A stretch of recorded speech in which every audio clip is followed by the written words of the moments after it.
Howdy, howdy, howdy. Thanks. I'm back home. All right. Let's look at pictures of a hermit crab.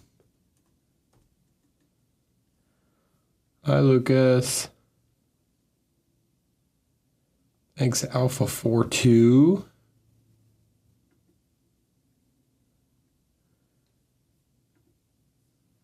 A Japanese blueberry hermit crab. Okay. Okay, interesting.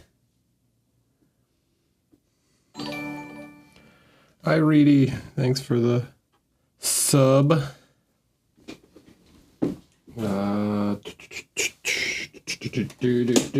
Stuff.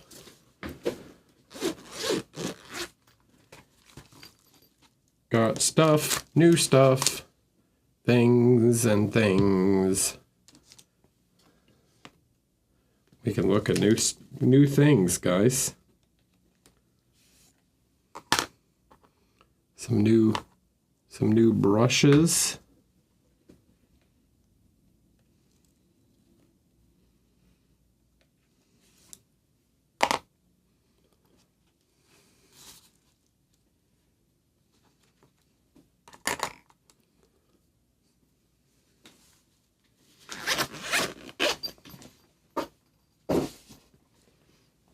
And I need paint.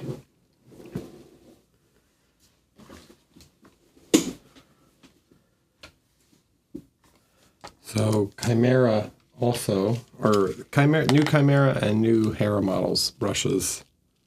Oh, he did send me a fork. Whoops. Well. Whoopsie. Sorry, Diego. I guess you gave me an extra 4.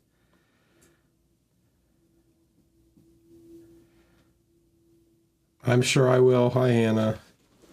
I'm sure I'll be on. I'll be on for the next few hours.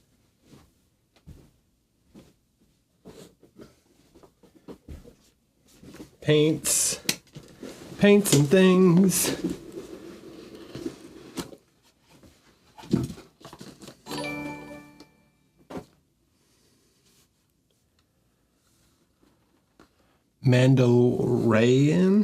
Rayan, thank you. I'm sure that's Mandalorian.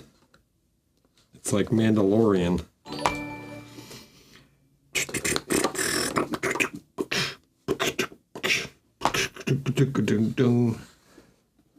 Picking out some stuff to do.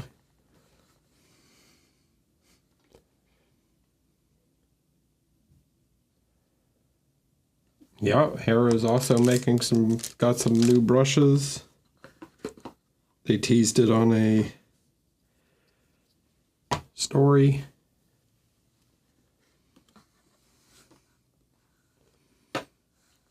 Thanks, Top, for the tier 1. Thank you, Ray. Yeah, okay. I think that's good for now. Then we'll figure out what kind of shell I want to give them.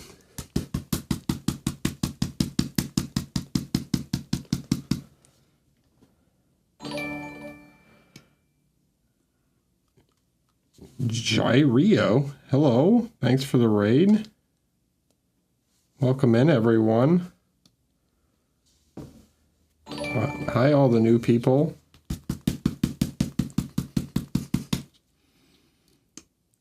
So, I'm back home. It's been a month. Long tour.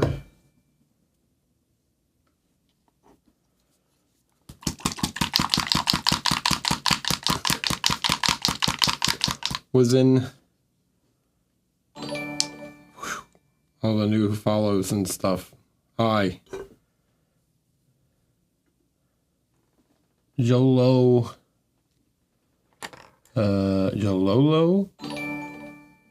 Raven Miniature Studio, D. Mordicus, Orion's Belt Minis, Smokehead. Thanks everyone for following. Appreciate it. All right, that's a lot of notifications. Give me a minute to catch up. I'm just getting started.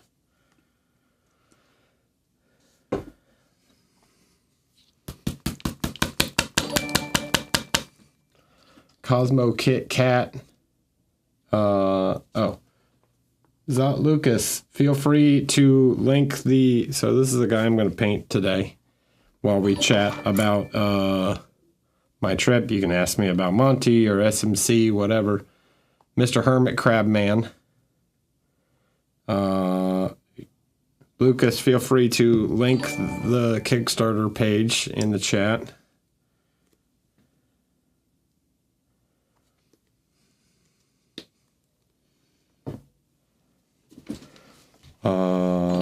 Yeah.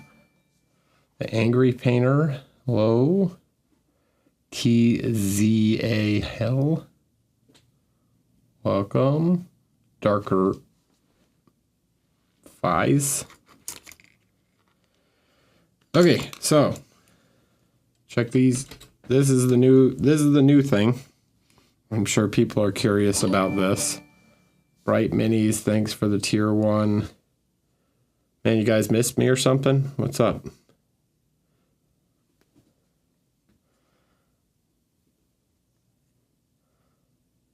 Mr. Albert, Mr. Best of Fantasy. Congratulations. Best of Fantasy buddies. So this is the new brush. This is the, the round brushes are round, okay? So I don't have a ton to say about them other than they are not they're old. They're kind of small. They function like a round brush. You kind of know. They're not super stiff. They're good for like painting thin lines and stuff. Yep, these are the Chimera brushes. Okay, so the triangle shaped brush, which is what everybody's going to be kind of interested in. So it has 2 properties. So you can use the brush 2 ways. You can, and I'll show you on the palette paper. Okay, so you use it sort of 2 ways. You can paint like this. So if you use the flat side down, when you press, it gets thicker. If you use the other way, it paints thin. Okay, that's sort of the idea. Because of the shape, it maintains a more of a point. It's also the smaller one, in my opinion, of the 2, is nice for stippling because the bristles are sort of like this, right?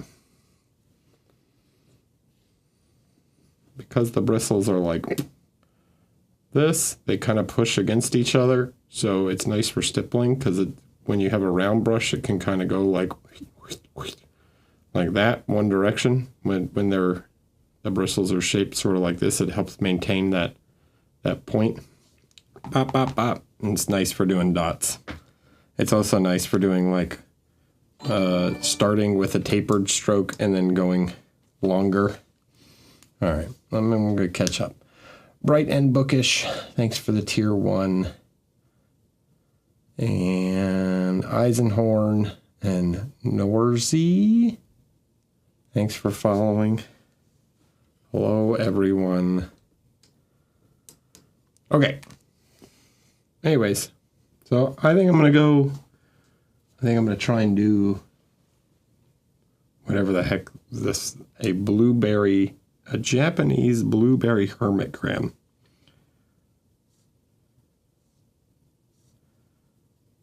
So they're kind of more purplish. So I'm going to take some magenta and mix it in with the phthalo blue.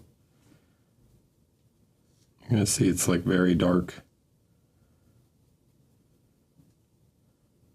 I'll grab some white to give it some coverage. If you guys were at Monty, Hi, Jonas, by the way. We need to catch up about doing some stuff. So you can see that, like, even though it's a pretty small brush, if you use the flat side of it, it kind of spreads out really nice. Let me zoom in a little so you can see.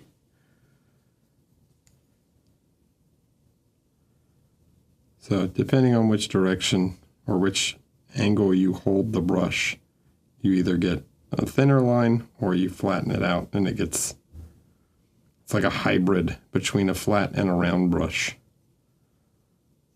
I think it's interesting. It has some uses. I played with it for like the month I was in Europe.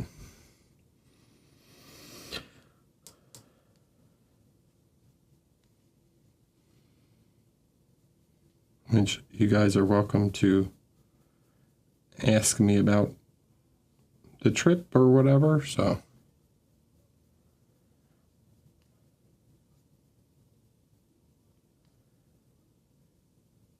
I'm not going to say, I think they all have their merits.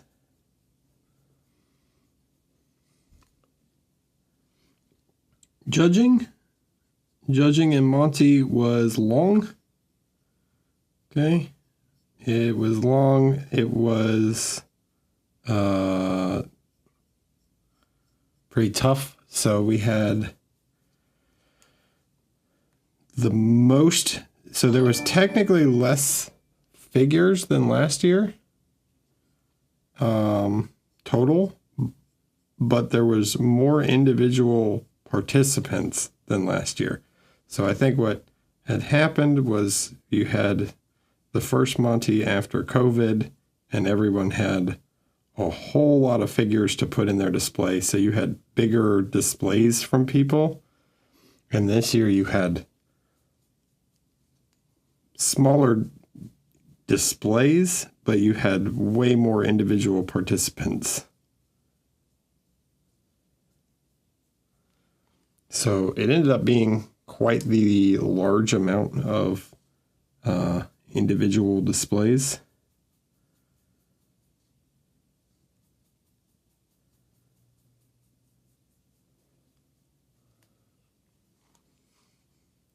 So we judged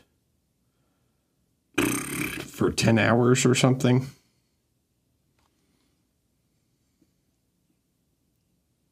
was like 9. I think it was like 9 hours.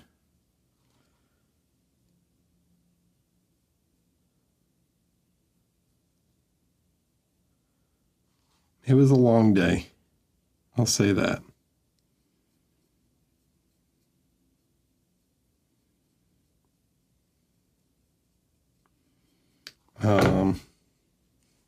Yeah. Thanks, Minimancer. A lot of cool stuff. Saw a lot of nice figures.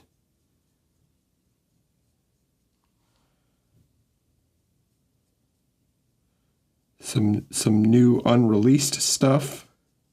Some custom stuff. I did not judge the open. I judged Fantasy Masters Painters and storytelling.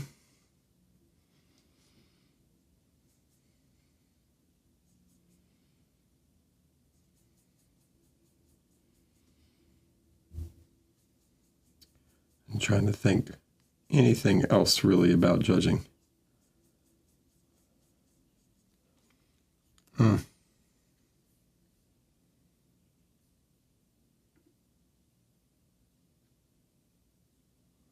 Ban the bot.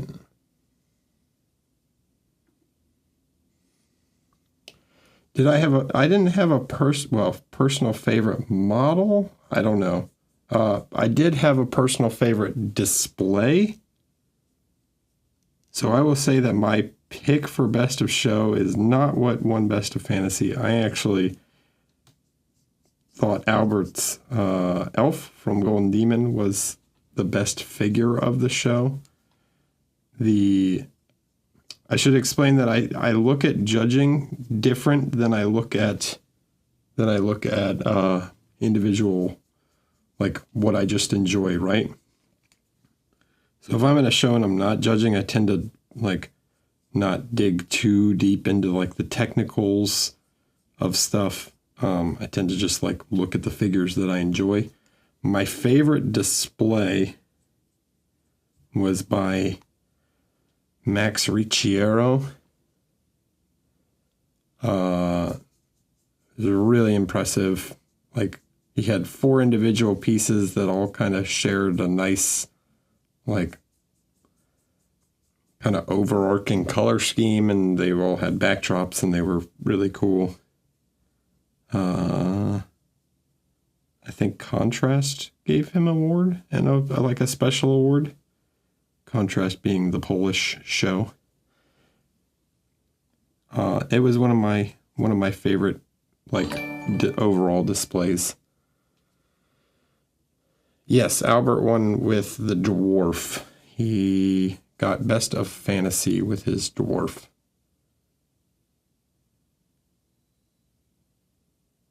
Do you know who paints sand diorama with orc in comic? Oh, that was Andrew Wade. He goes by, what is his Instagram handle? I can't remember Andrew's Instagram handle. This is the problem with people not going by their name on Instagram. Well, if anybody knows Andrew Wade's Instagram handle, that was him. Something colors.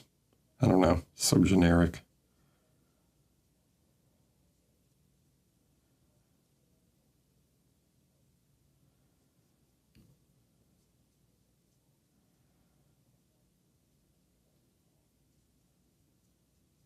But yeah, that was his.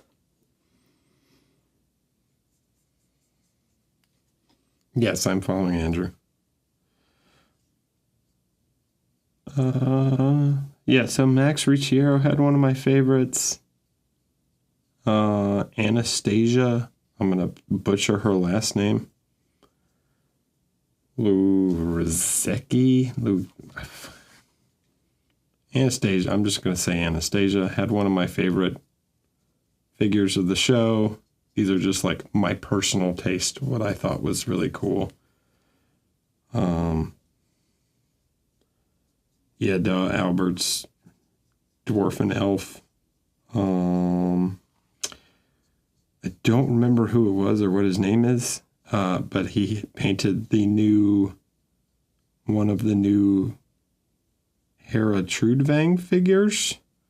The elf. It was really well done. I liked that one a lot. Just from, subject matter. Also, it was painted really well.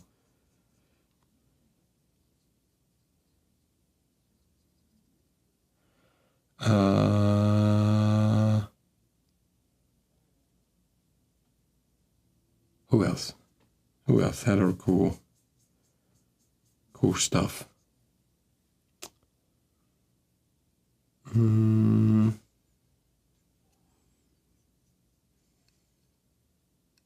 Fabrizio Russo and Michael Contreras. It was the piece they had at SMC, but it was really nice.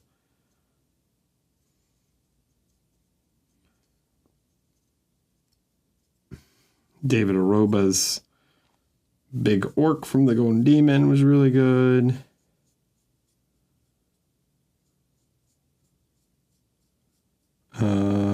Surprisingly less like new fancy stuff. Alex Cartella had his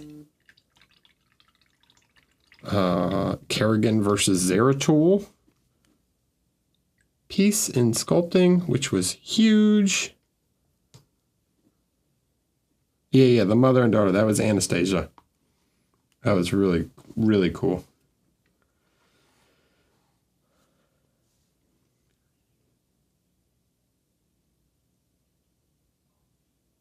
Good evening. Do you know who painted the Don't Lick the Frog piece? It was in Storytelling Master Fantasy. They had 3 pieces. I think that was Max Ricciero also. Pretty sure that was also Max. Yeah, A Stroke of Luck. That's it. Lucrezi. Hi, Mark.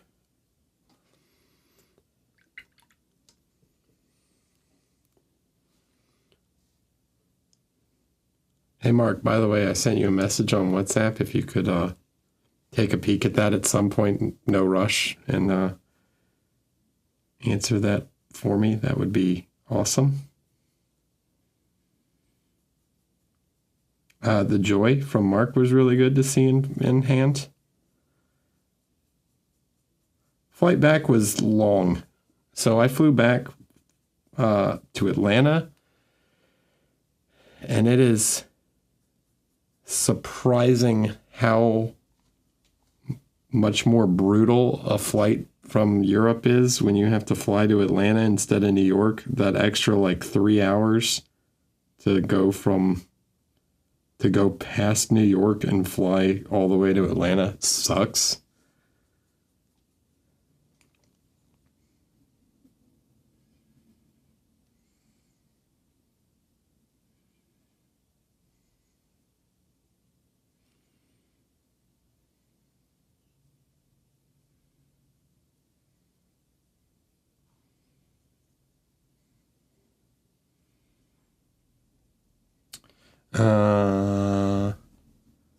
Mark had his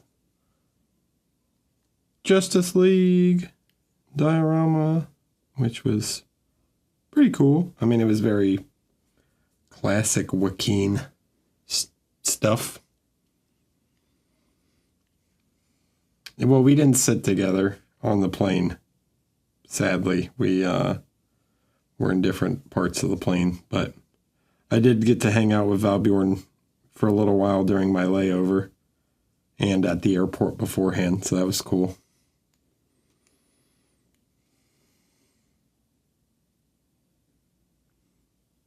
Yeah, I imagine LA is also like, I mean, that nearly LA to Spain is like double the length of LA to New York, or New York to Spain. It's like adding nearly double the flight time. So I think that's what some people don't realize, how long that flight across the U.S. actually is.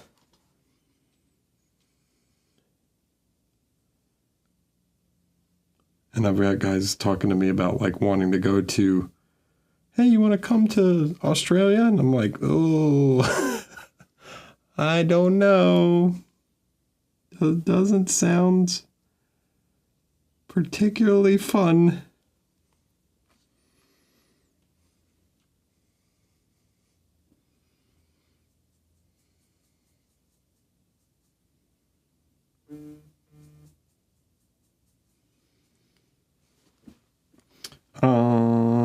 What else? Yeah, everywhere was super cool. Everybody was super fun to see and hang out with. I got to go visit a bunch of places. I'll give you guys the quick rundown of where I was. So Dave and I flew into Amsterdam to start my trip. He went home afterwards, but after SMC. But flew to Amsterdam. Thanks, Mark. Flew to Amsterdam, then drove to Eindhoven, did SMC. Hi, Mark. Other Mark. You're welcome for the wine.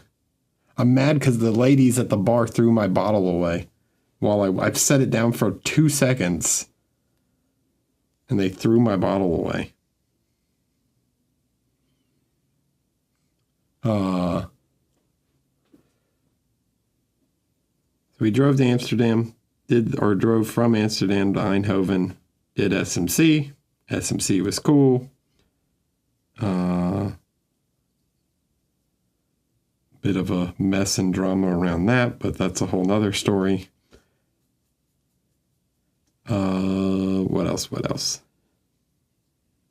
Then drove to Copenhagen with 2A and Thomas. Hung out in Copenhagen for a few days. Got to visit the Chromonaut studio. Did the workshop there. Then flew to Lyon in France. Spent some time with Thibaut Ram.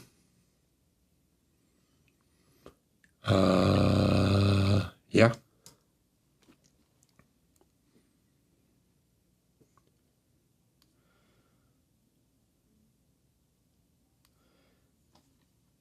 Did the workshop in Lyon. That was nice. Then I took the train from Lyon to Geneva to Milan. Hung out in Milan with Fabrizio Russo and Stefano Lancioni.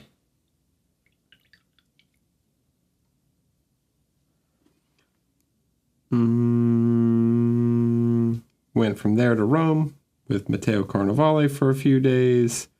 Did the workshop in Rome. Then went to Perugia to hang out with Riccardo Agostini in Africa.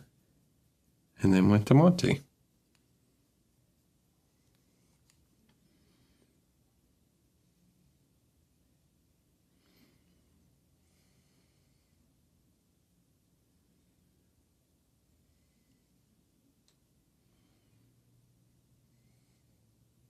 And overall, it went by pretty fast. But I think I'll do it again next year. And we'll do a Spanish tour next year.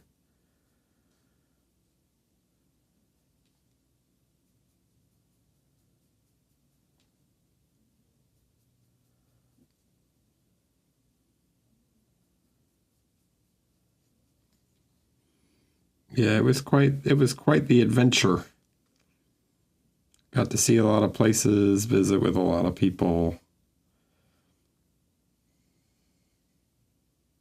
hang out, see people's hometowns.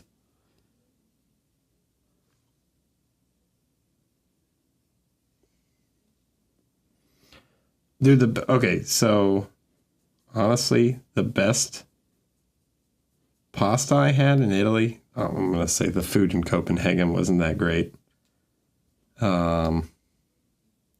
The best pasta I had in Italy, Matteo made. He just made it in his house.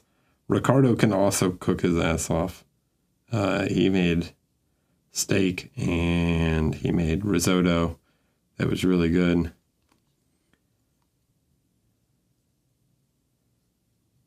Turns out Torben Peterson can also cook. By the way, he's a Michelin star chef, so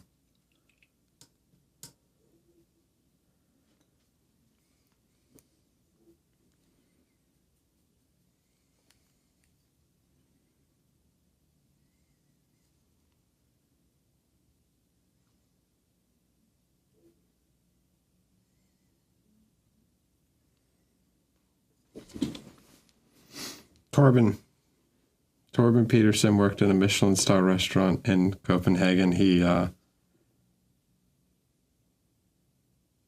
guy that won Best of Sculpting at Monte.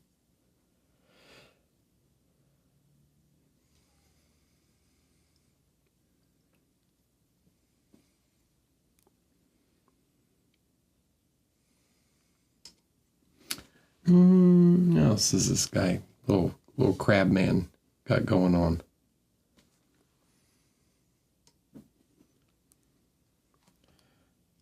Trying to just get some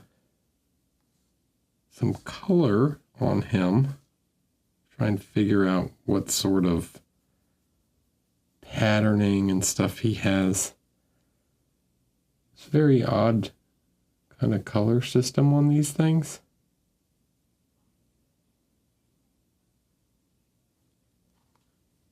They have I don't know. I'm just kind of playing and see where it goes.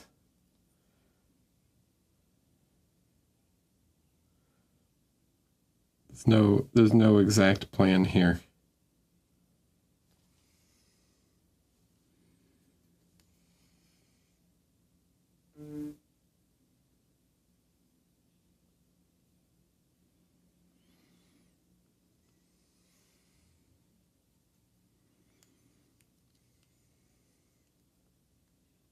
Worst food? Well, I don't drink a lot of beer, so the beers were fine wherever I went. Worst food? I don't know if I had like a worst food.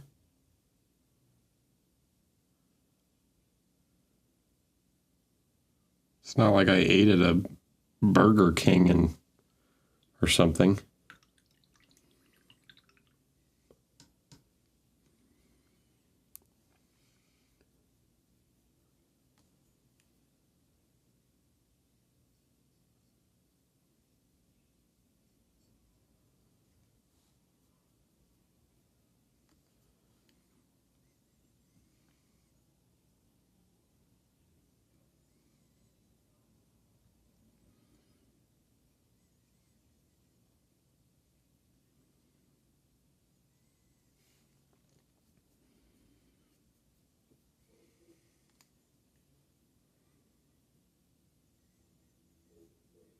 Oh, sure, there's bad food there. You just avoid it. I mean, they have McDonald's in Italy, so.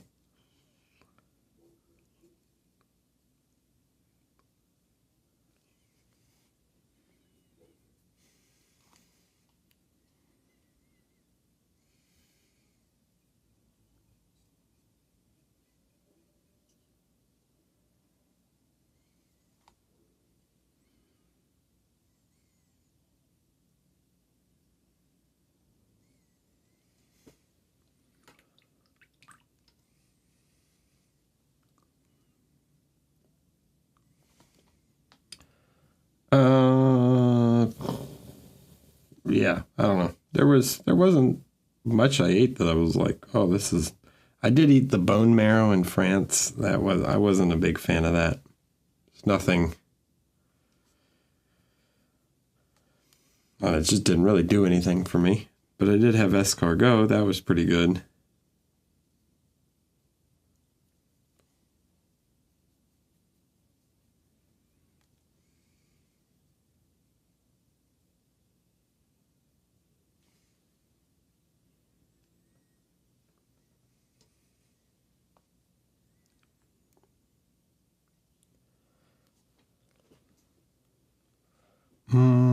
Yeah.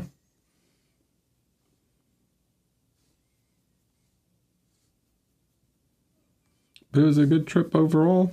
Looking forward to next year. Do another little tour. I get to compete in Monty next year, so gotta think of something crazy to do, especially since Albert and I will be going head to head, which I actually enjoy because it gives me a further motivation to push myself.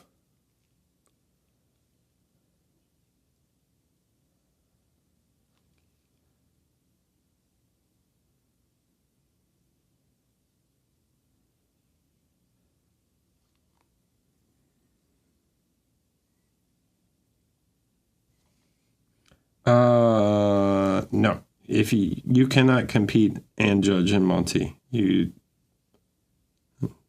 not at that show. SMC you can, but not in the category. Well, actually, no, even in the category. But yeah, you can at SMC, but you cannot at Monty, which honestly, I prefer.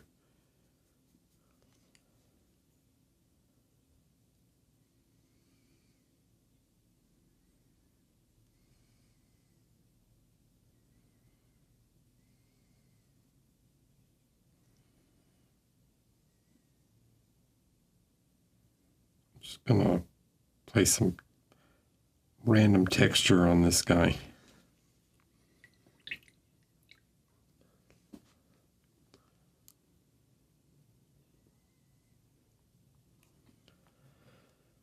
And let's see what else.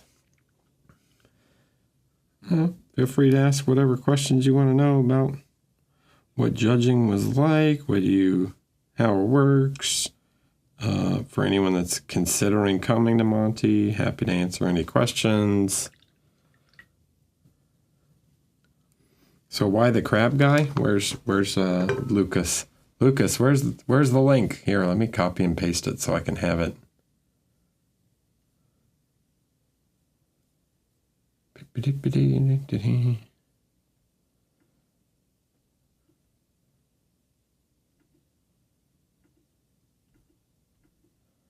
Copy.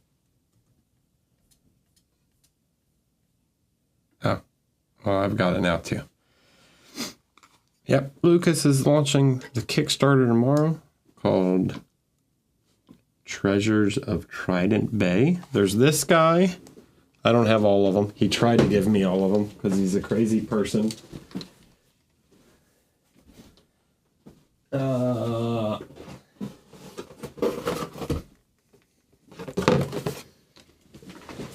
this is part of one of the other guys. He has little arms and stuff that stick out too. Well, I guess they're not arms, they're tentacles, but they're holding little butcher cleavers and stuff. So there's the octopus man. And there's the hippo. And the, I guess, Poseidon. Or Neptune, I don't know, whatever you want to call him.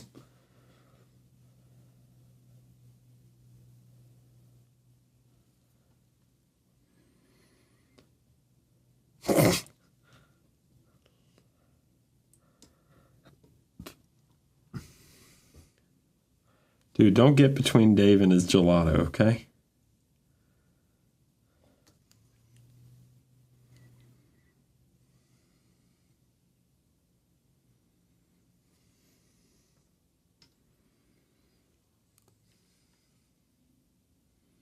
I think it's half the reason he even goes to Monty now.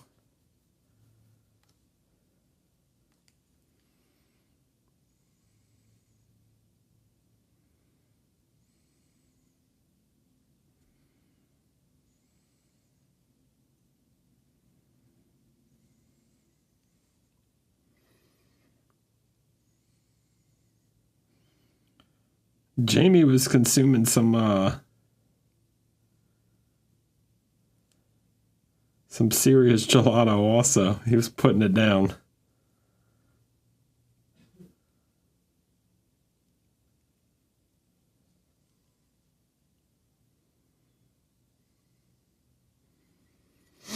I think I had a stomachache just watching.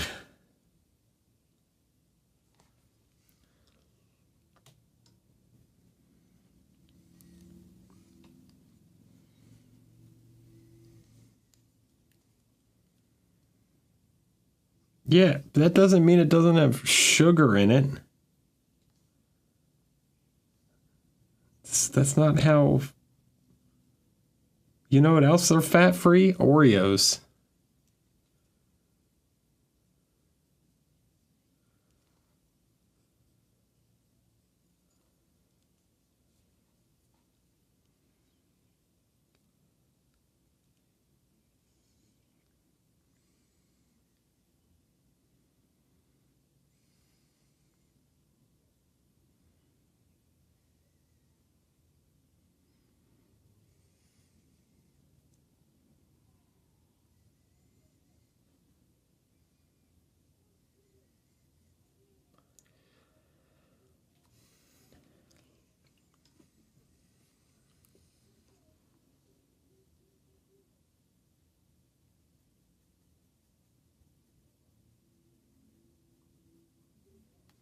That was like the marketing campaign in the 90s. Like, hey, this food is fat-free.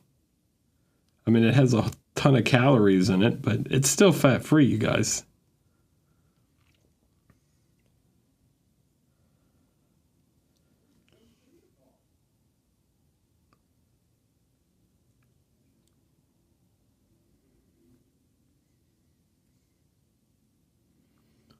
the great trans fat scare of the 1990s.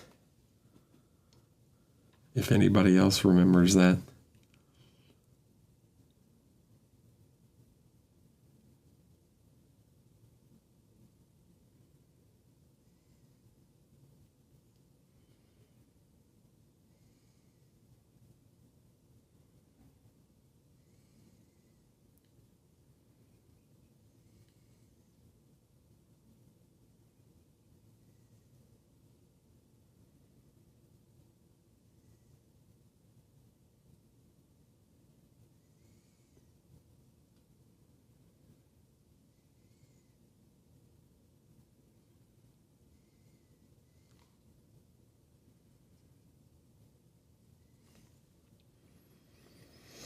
Right.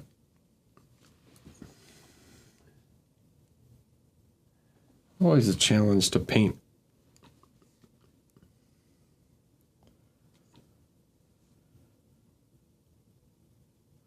A look like this, where you have something that's darker where you would think where the lights would be, and then lighter where lighter where the shadows would go. But I'm gonna do my best.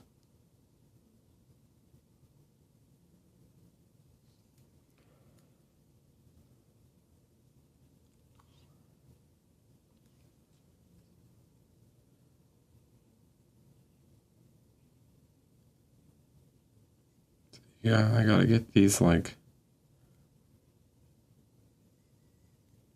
specular highlights. Make his crab shell look shiny.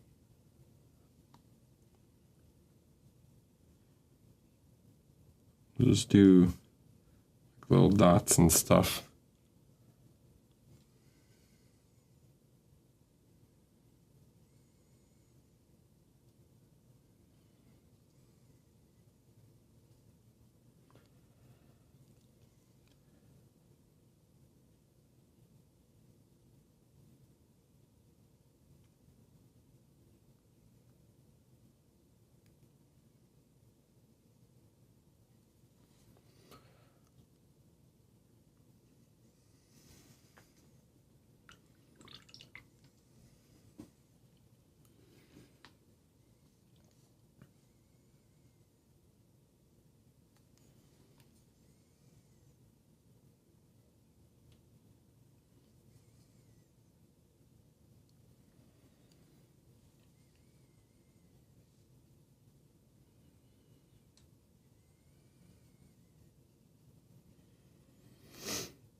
Okay, and then even shinier spots. Yeah, I'm just avoiding the eyes at the moment as they're small, and I've got to paint in the eyes anyways, so I'll end up having to paint around them.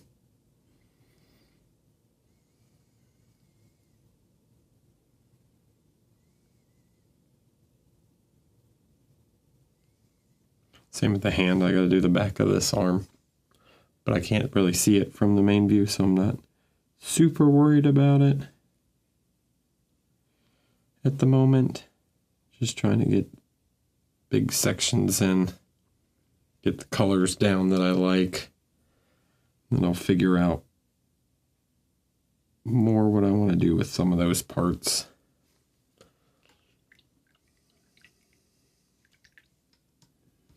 And his shell and everything else. So I don't even know if I'm planning to do a base for him. I'm just he might just sit on my shelf like this, no base, just hanging out like a full scale crab warrior.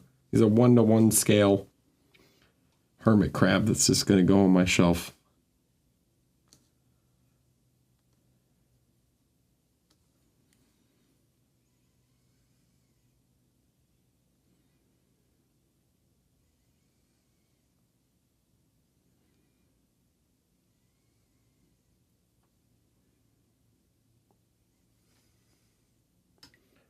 All right, so what else do they have? They have blueberry hermit crab.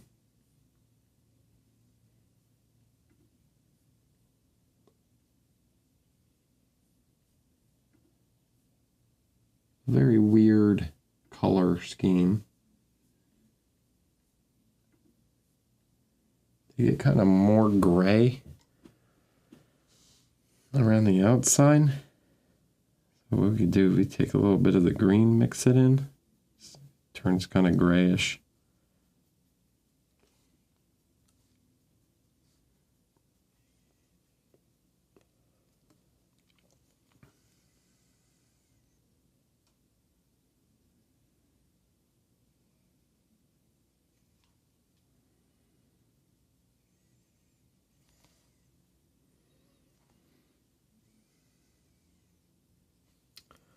Oh, okay.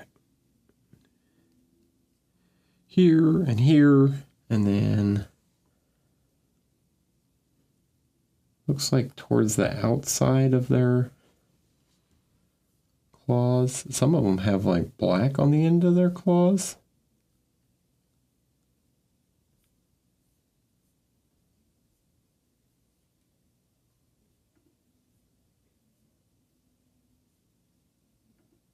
There's a bunch of different ones.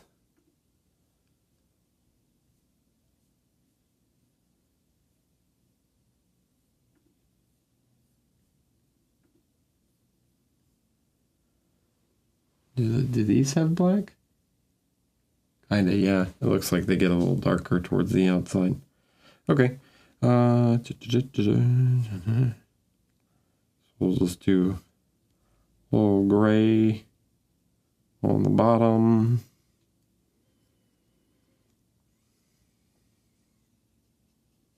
And on the inside. I think if I was going, well, so part of the Kickstarter is it gives you a bunch of little basing stuff. I'm guessing it's going to be stretch goals or whatever. But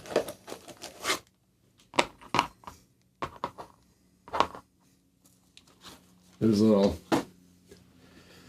things you can throw on the base or whatever. Here's like a pearl with some coins. A bag with an octopus in it, I guess. And then a little treasure chest. So, more little doodads and things to throw on bases.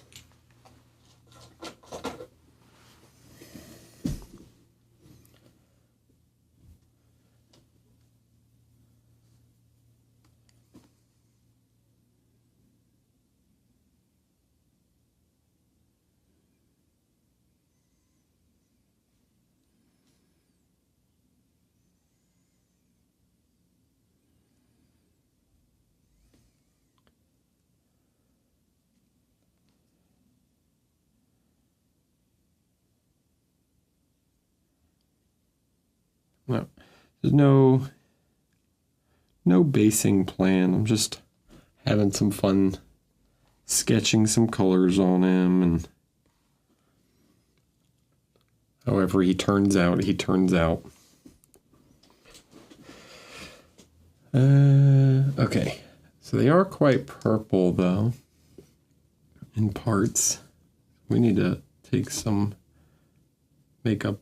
Make a nice purple tone. I'm going to use this like a wash.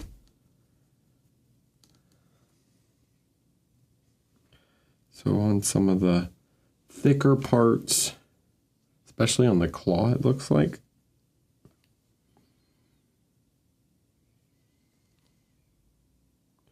It's quite dark, especially towards the ends of the claws.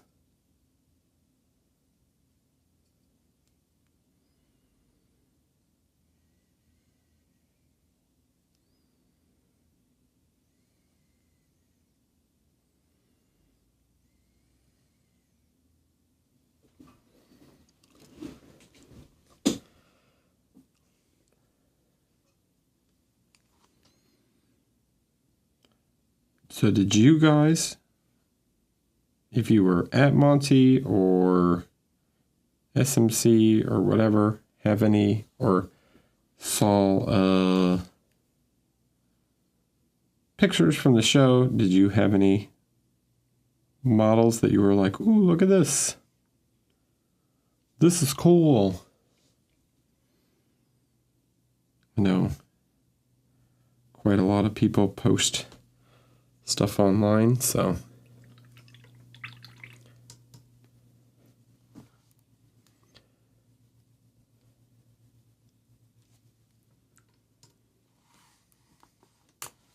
grab some black.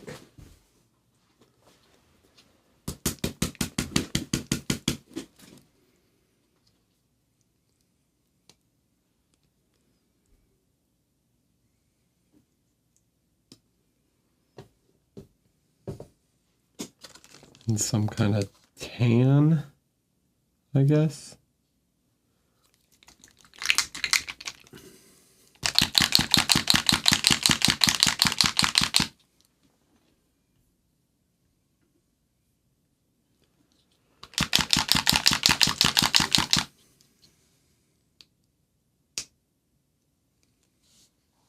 I'm just using chimeras at the moment.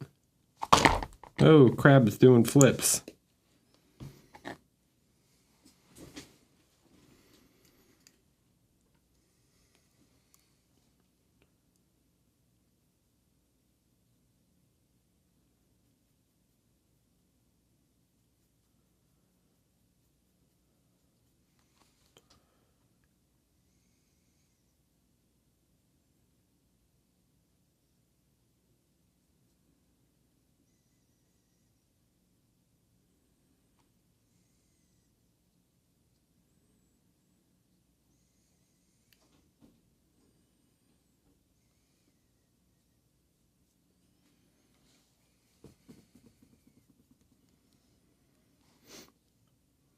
He's got another smaller crab inside that reloads the cannon for him.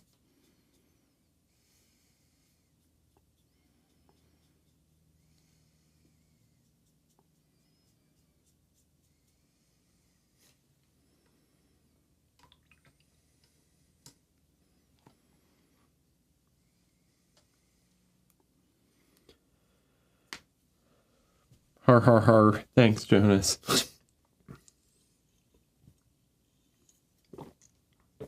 Speaking of which, the goblins are up there.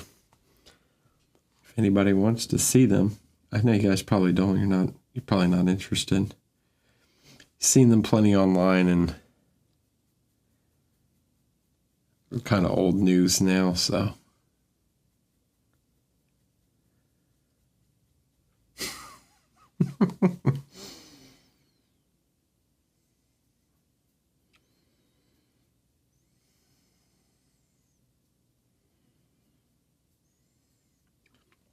So this is what this brush is nice for. You just go, you get these nice big wide brush strokes.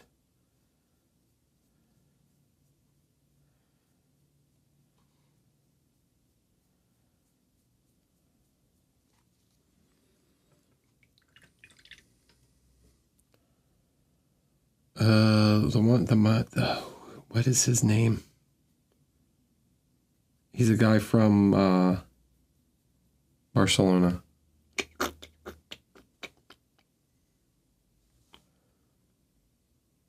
No, it is not Sean. I'm actually getting ready to paint that here pretty soon.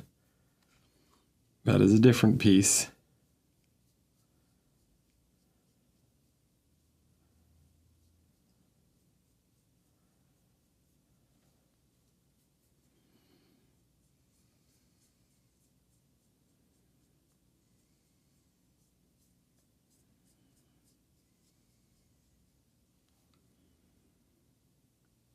No, that's a different one. Carol Kai, it was a different one than that one. Mark would probably know if he's still around. Or Albert.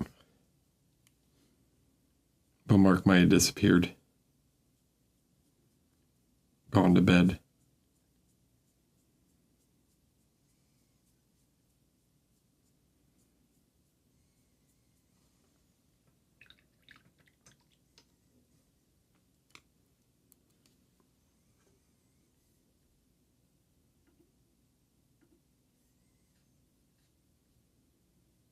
Yeah, that's not them. Different painter.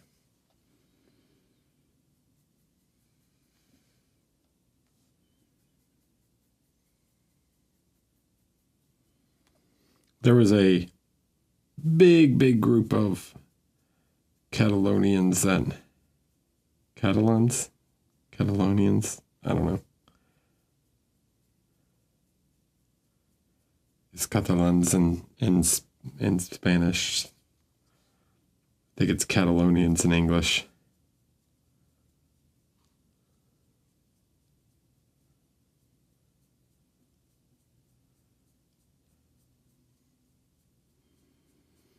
But there was a big contingent of those guys at Monty this year.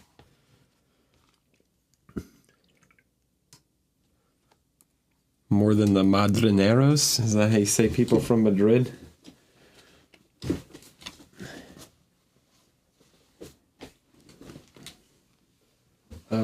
I do, Dave, actually. And it's not SMC or anything, or the SMC stuff. But it's actually, it was sitting in the booth with Andy when he won the best painting award, because he had basically written himself off from winning any top prize, so he was all relaxed and everything. And then when he got called for the best painting award, it was pretty funny.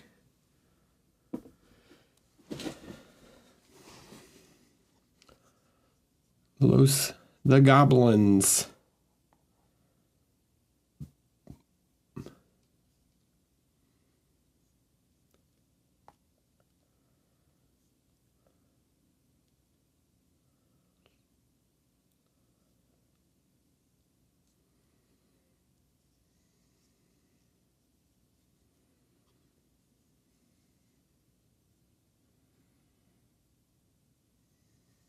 So,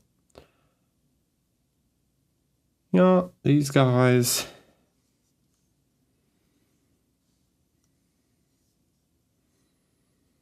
Pretty fun to paint.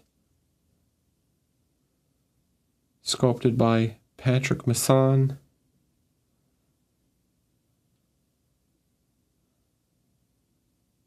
Yeah, who knows?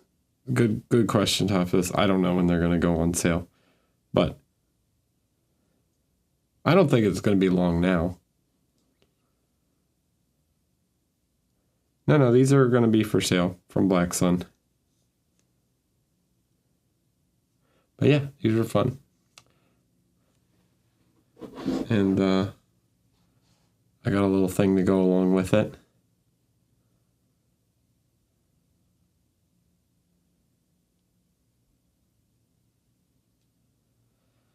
So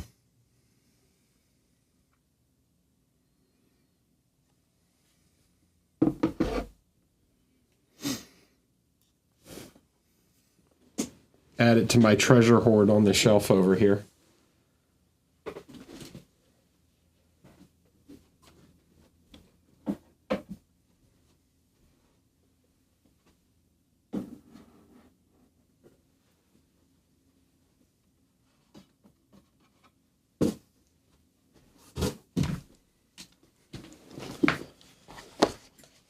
Got a couple coins.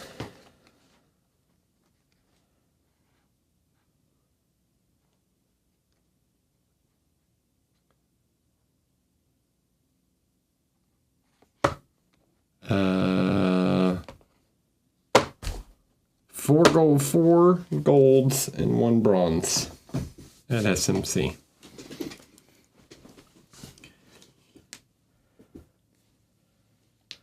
No, I'm not. Oh, thanks, Albert.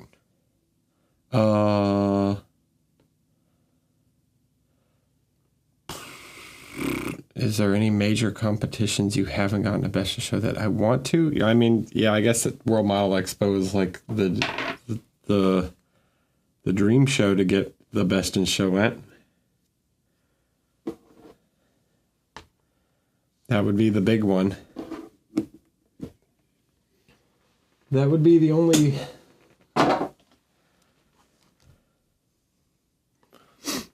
Or if you're a certain person in the chat who keeps trying to convince me to try and win a Slayer sword, I guess there's that one. But I don't know, maybe someday. Maybe someday I'll try.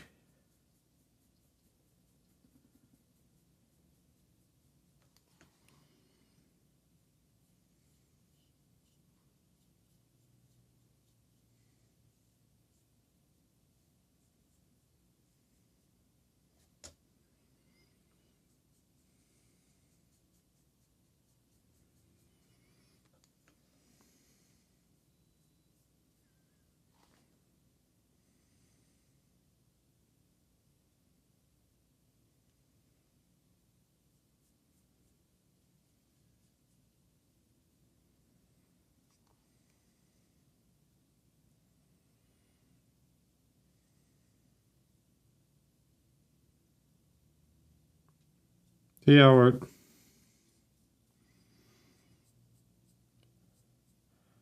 Yeah, Tonka, you're it's definitely definitely the first person to come up with that one. I definitely don't have Andy and Albert bothering me to do that one.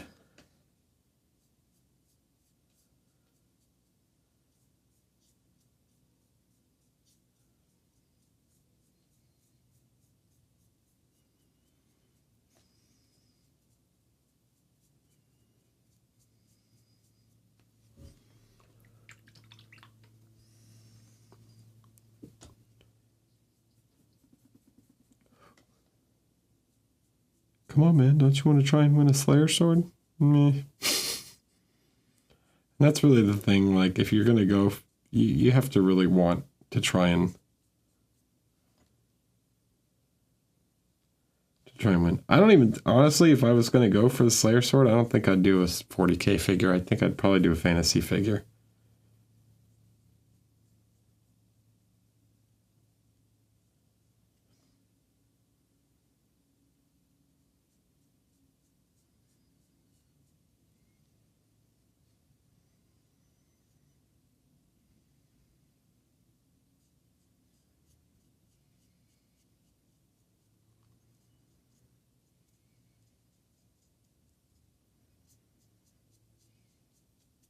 I prefer the 40k setting, but I think fantasy has probably more interesting figures.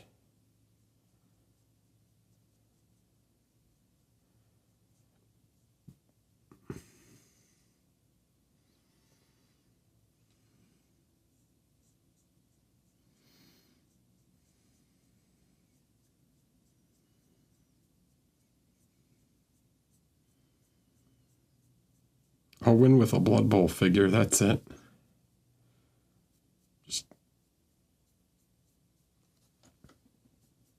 That's the category right there.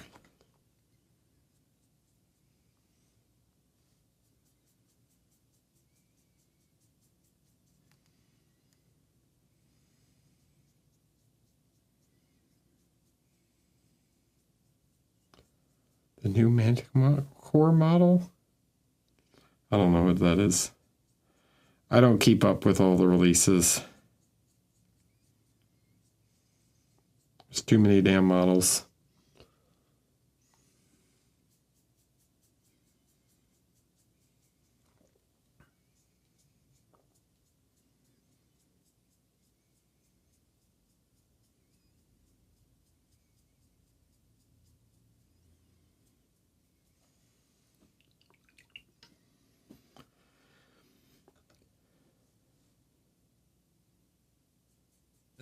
No, they have not clarified anything. What, you thought they would tell you what the heck the rules for the new categories are? Get out of here.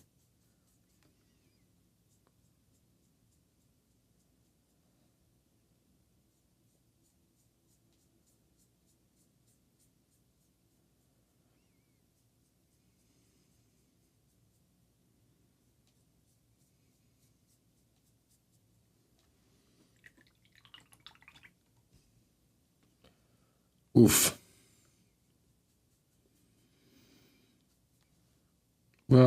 Tebow's gotten a gold in Monty and a Best of Show at Nova for that figure, so I guess he can get over it now.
All right.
So the goal here is to just kind of underpaint some texture, and then later I can come back and like just airbrush blend a bunch of stuff, introduce some patterning, but this will give me a like a base texture layer to get the striations of the shell. I guess it's like a conch.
Okay.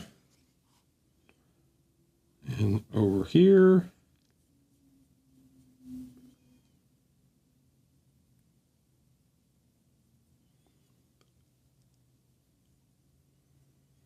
I think it's weird. Should it go in the same direction? Probably. Am I doing it the wrong way? I don't know what kind of shell this is.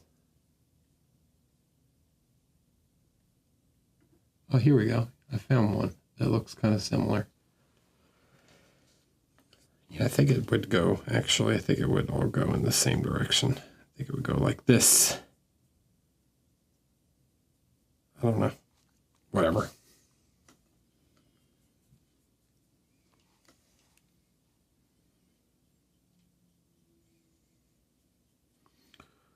Your crab with a cannon in his back is not scientifically accurate.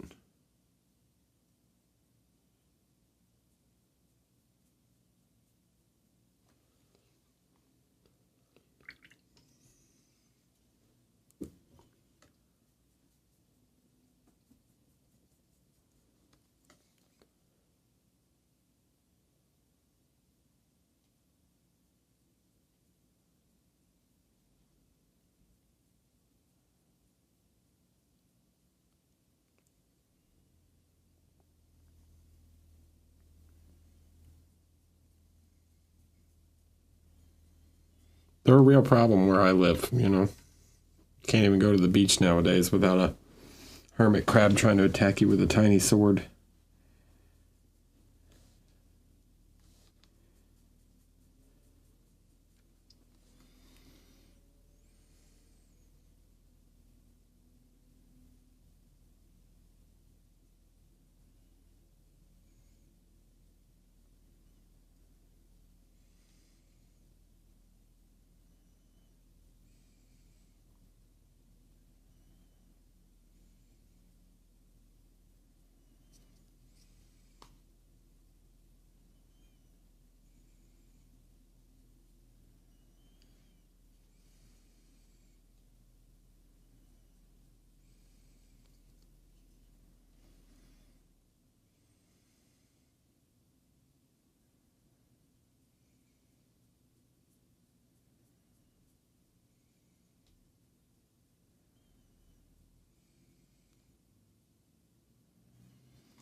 Okay, probably need to put some little darker shapes here. Let the shiniest part of the shell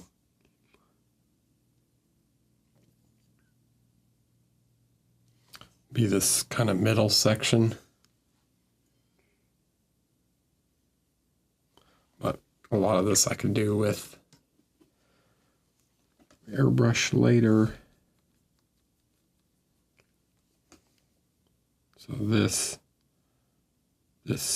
section right here is where I want it to be really shiny. So I'll get like a nice shiny highlight here.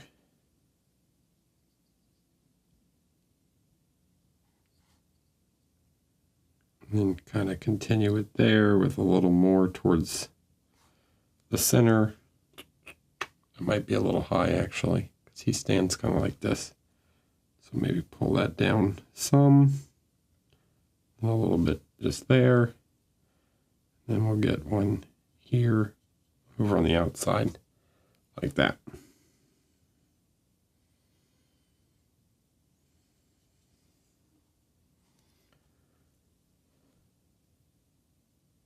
Couple little highlights.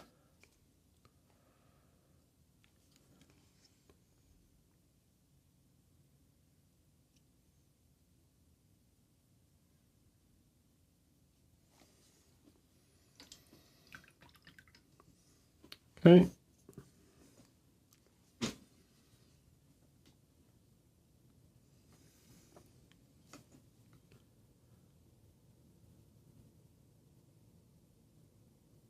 What else? What else?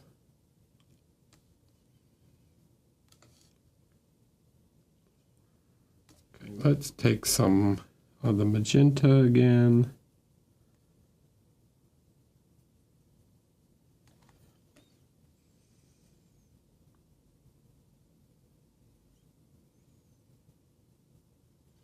Really want those sections in between his little claw things. Or his segments.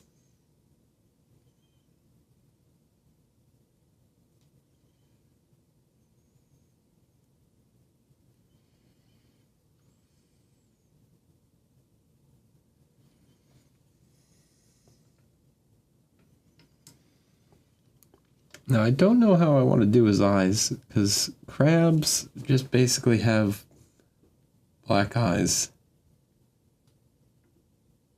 Do they? I think. Yeah, they're just kind of black. That seems kind of boring.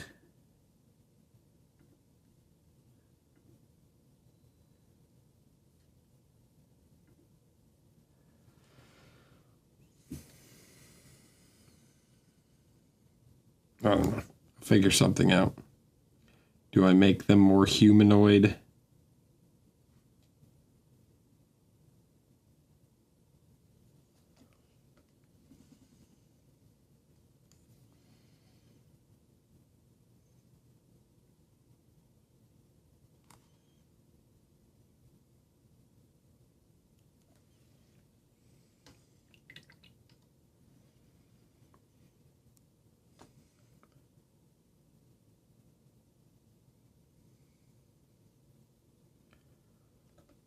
No one can be the mantis shrimp.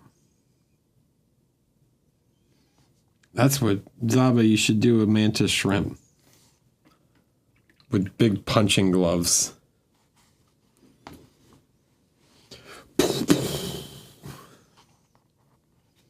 Stretch goal.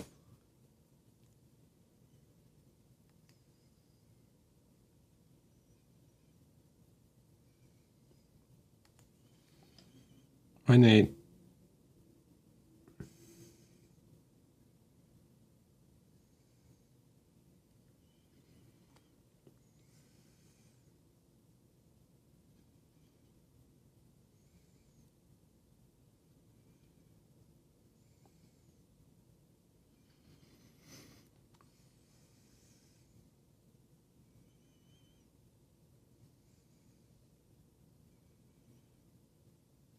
Pugilist mantis shrimp.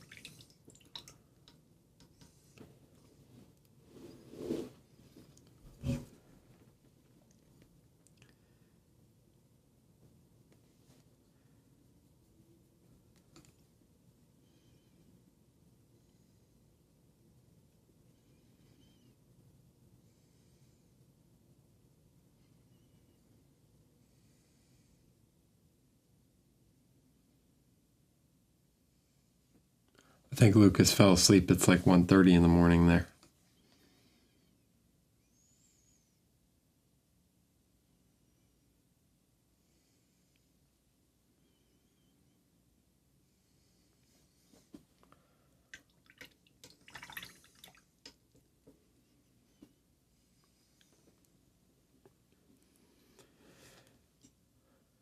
He had another one at SMC.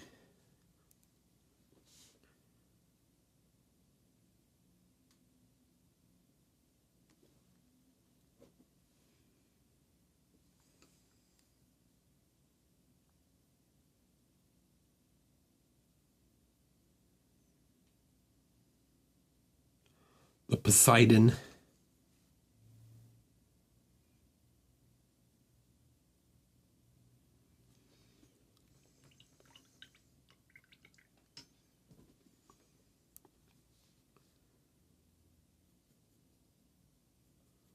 Don't know if he showed any pictures of it online yet.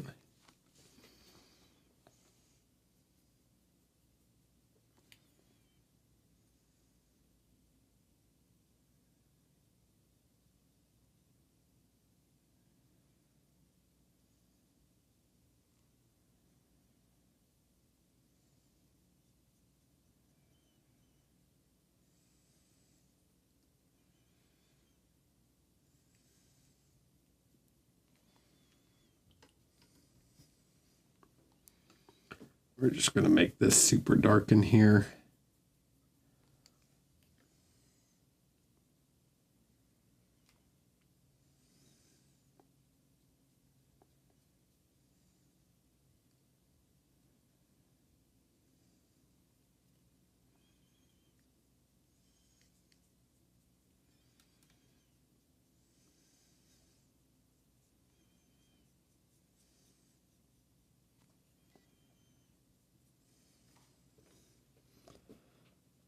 All right.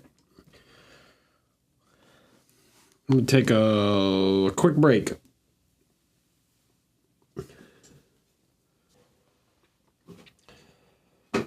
Less than 12 hours, I think.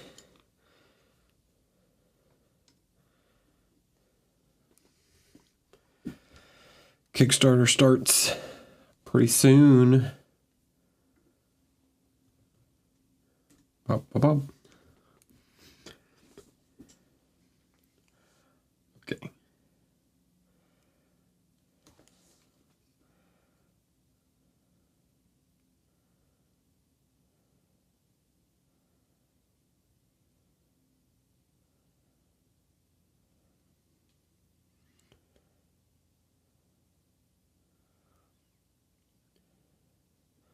So this is one of the things that I like this brush for.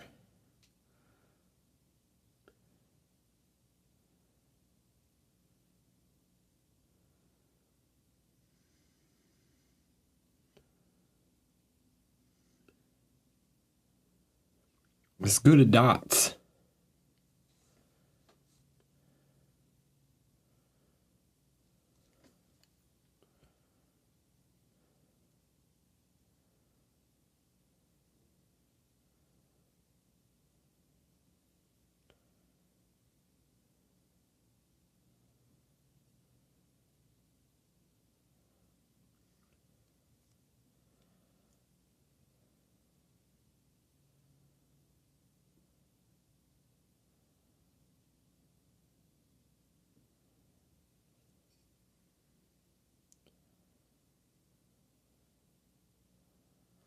So I can make a bunch of texture, even on the less textured bits.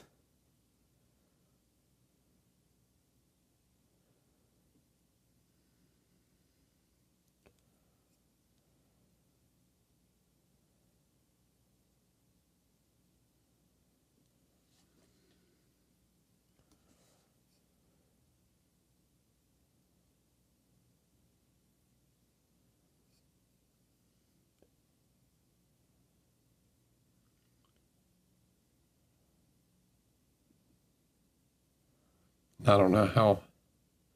What I'll probably do tonight is do a lot of this hand texturing, and then next week I'll do a bunch of airbrush glazes on top of it to try and smooth some of this out. So I'm just going for a kind of rough texture to start. Use the airbrush to sort of glaze it over.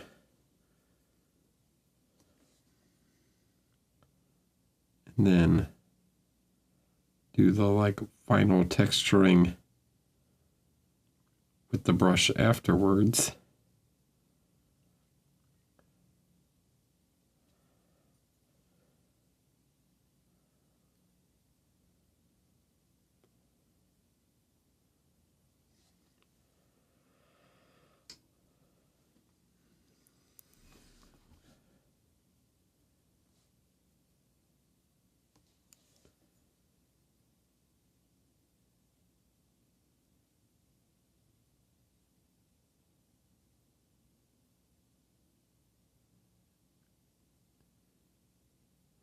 Don't actually know how much painting I'll do tonight. I'm kind of jet lagged from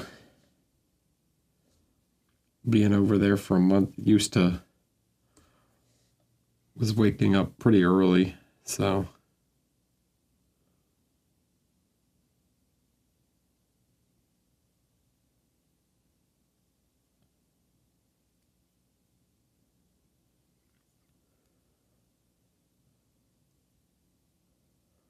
Hi, Fenric. Hello.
Okay, we'll grab some more of the green, do a little underlight thing.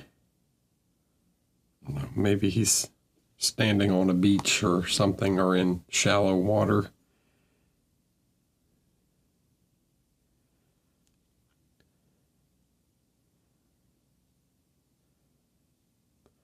Who knows? Just have fun with it.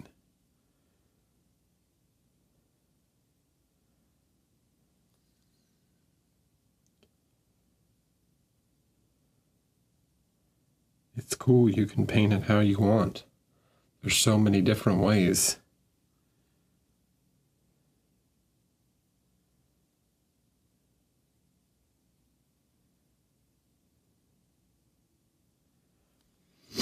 Paint your crab however you feel.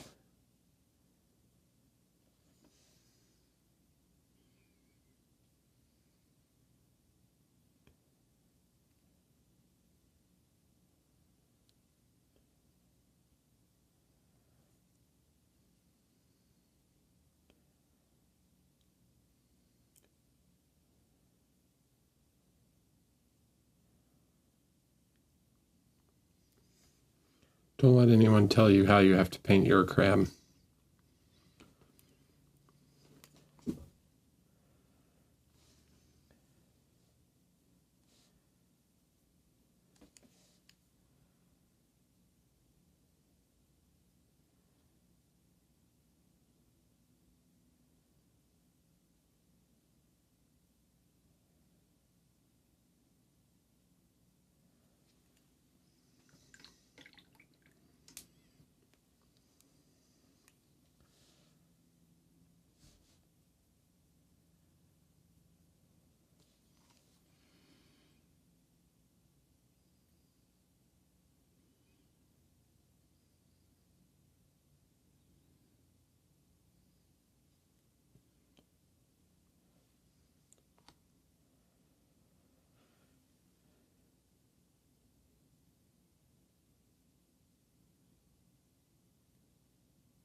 Okay, what I do want to do though is I want to try and push the light a little more near his eyes. So I want to try and, because I'm going to have a lot more color here and a lot more earth tones kind of on his shell. But the actual crab is going to be darker. I'm going to try and push a little more light on his big claw near his face. If you can call it a face. I guess his eyes.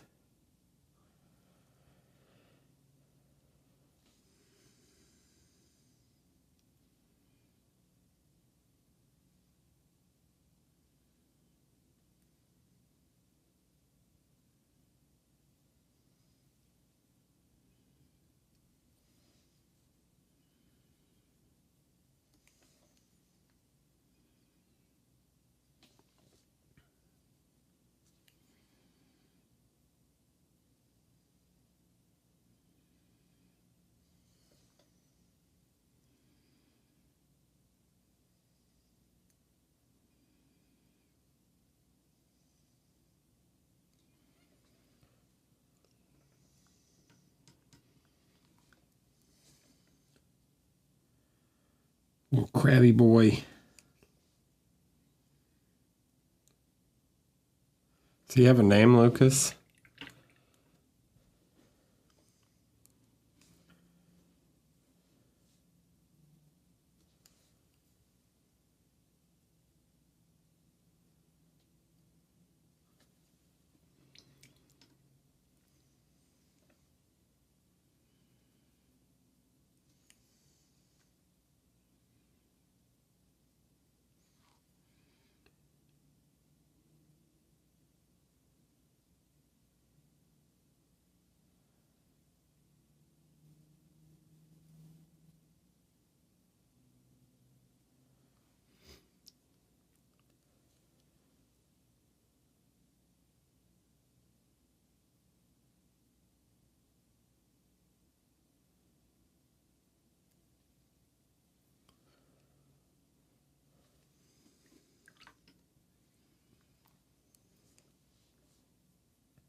If not, I will dub him Hermes, the hermit crab.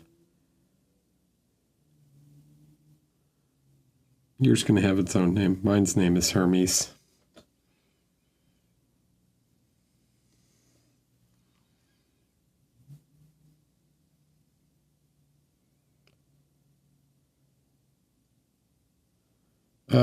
This is just blue stuff from Loctite.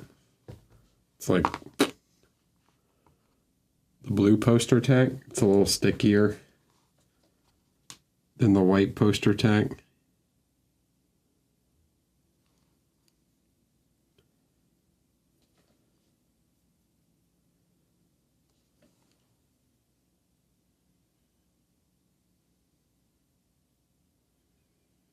Normally I would just pin the model and use a cork, but he's kind of big and I didn't want to put a hole in the bottom of him.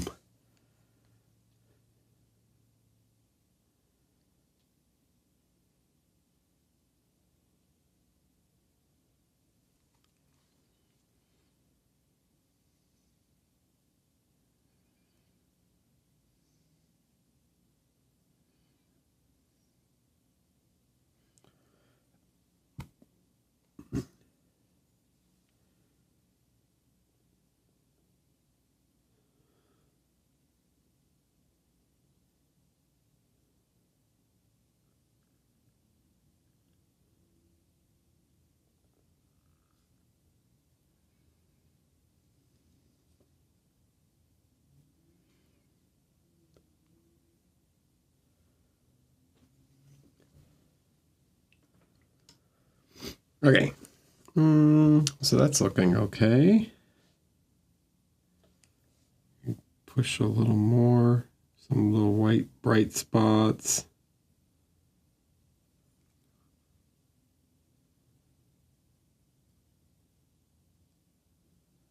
Want his shell to look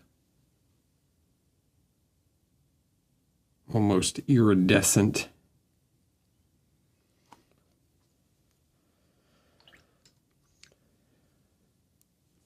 Then I'm going to take some of the magenta, start to add just a little bit of color variation in here.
was hanging out with somebody at Monty, and I don't remember who said it. I was hanging out with Michael Pisarski, Lan, and someone else, and they were like, I never use black. Never paint with black. Blah, blah, blah. They were arguing about using actual black paint. And Lan and I just look at each other like, we use black. We must be bad painters.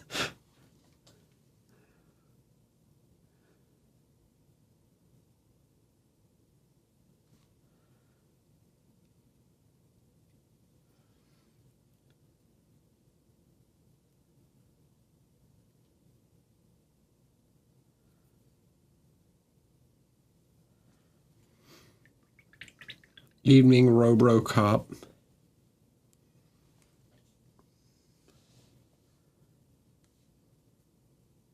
Shame on us.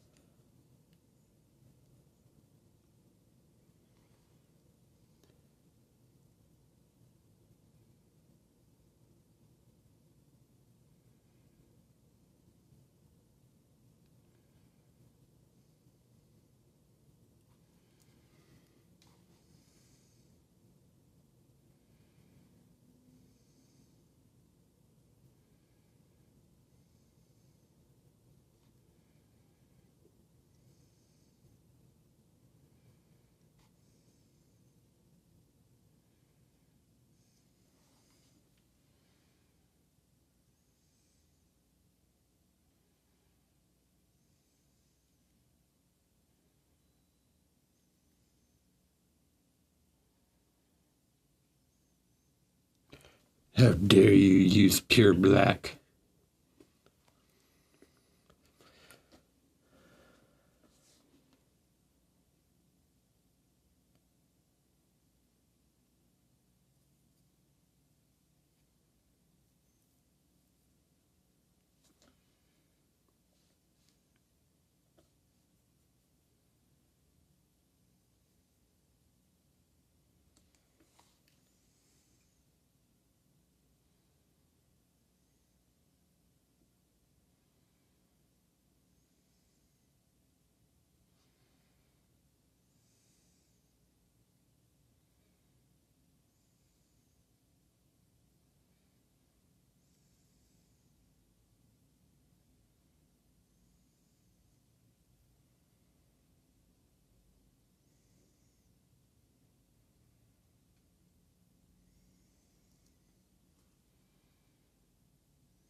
I get what whoever the conversation was with was trying to get at. They were like, you should use a tonal black. Well, by the way, black paint comes in useful sometimes.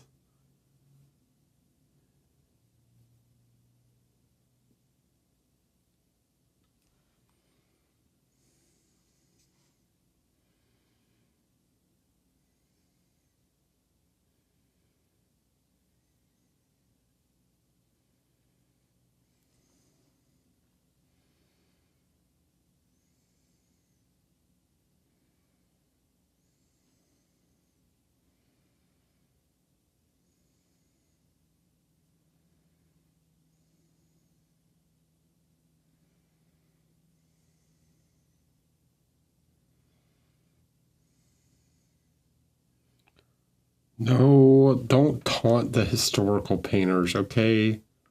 Leave them alone. Right? Let them enjoy their Napoleonics and their... Okay? Just let them be.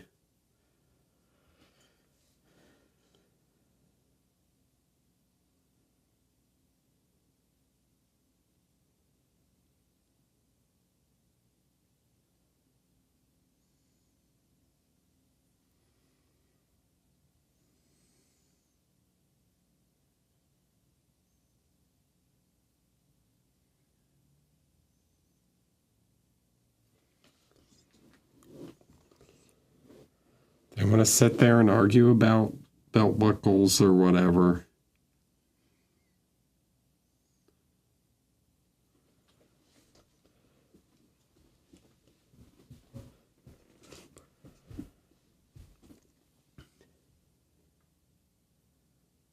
And honestly, like, I think the historical painters get a bad rap now. I think they're much more open to new things nowadays.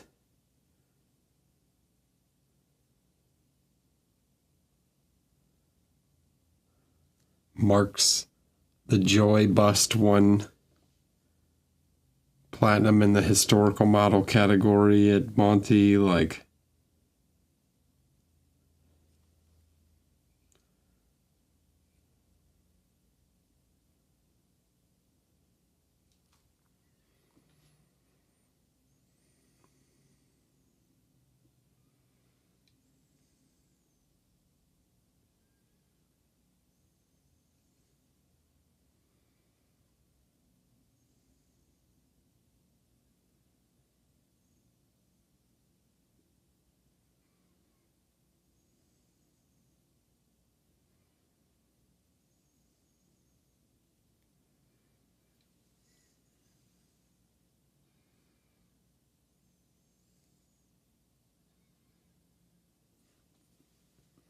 And I really haven't seen the historical painters argue over that much stuff. If anything, it seems to be the scale modelers that are the like really picky ones. Those are the rivet counters. The historical painter guys, they don't seem to be like. I haven't seen much of the like, oh, this has to be this specific red, blah, blah, blah. Like, I've been going to quite a few shows, and I don't think I've ever seen that happen. Maybe it did 10 or 15 years ago, but now if you painted a Napoleonic with a green, like you painted a Civil War uniform in neon green, then yeah, they might be like, what the hell is this? But I haven't seen any of the like, no, this has to be Prussian blue or anything like that. I think as long as you get it close, no one's really going to complain.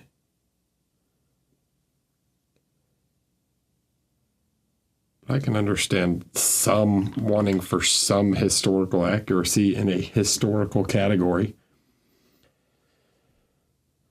Maybe I'm being too reasonable here.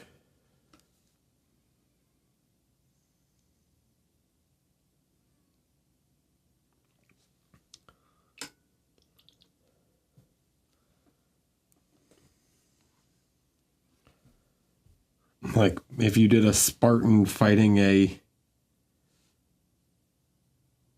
you did King Leonidas fighting Oda Nobunaga diorama, yeah, you might not do so hot in the historical category.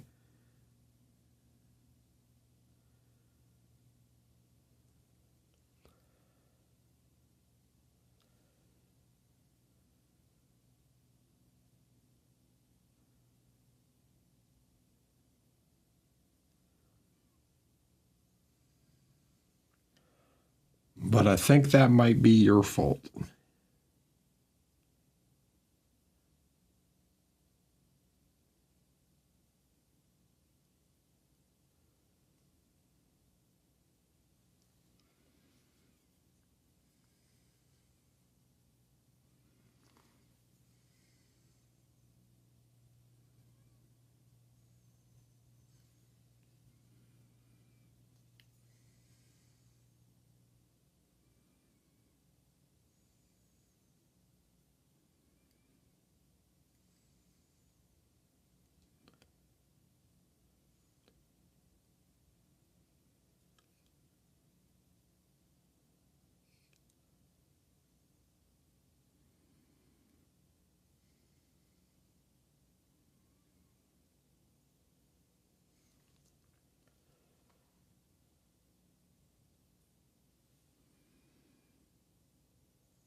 All right, shiny boy. Let me look at him out from under the camera. That's working. He looks pretty shiny. I'll throw in. Oh, we'll go with this. Just something bright. Let's go with this.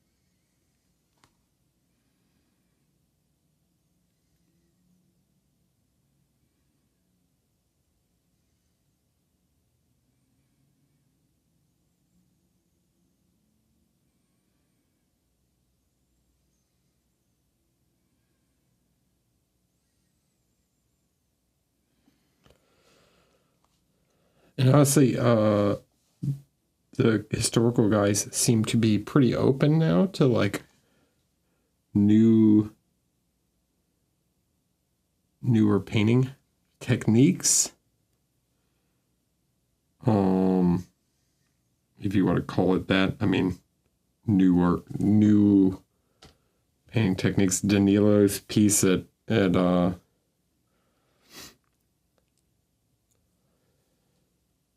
won Best of Show at Monty, though not perfect in my opinion, was trying to do a bunch of stuff with cast shadows and OSL. So, I mean, it was pretty. I applaud trying something different.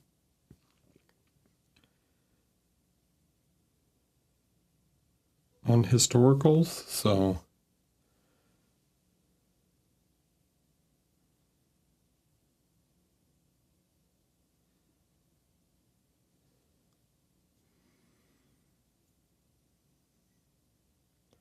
yeah, it's all recording.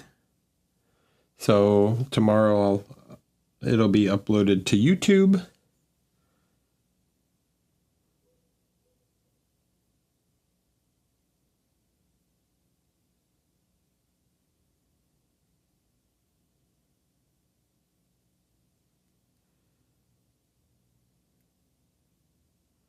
I don't think I'm going to go much longer tonight, like I said.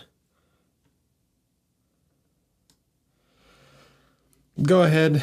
I think I'm probably getting, honestly, not far from being done for tonight anyways, because I'm pretty tired.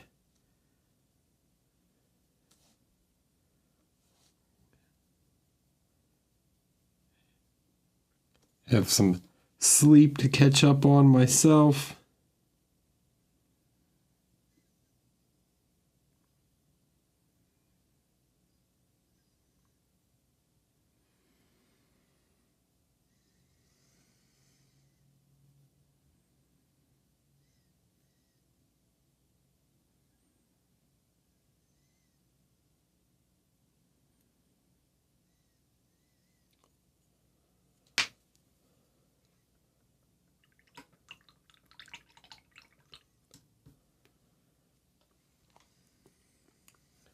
Night, Lucas.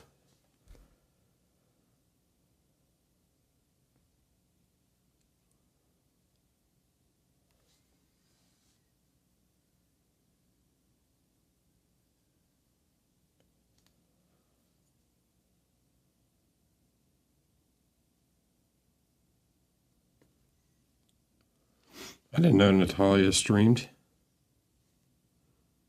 It's a new one for me.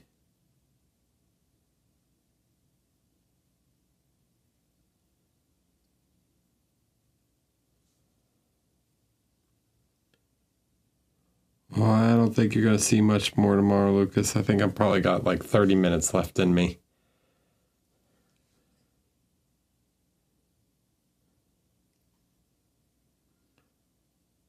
next week. Should be able to get some more done.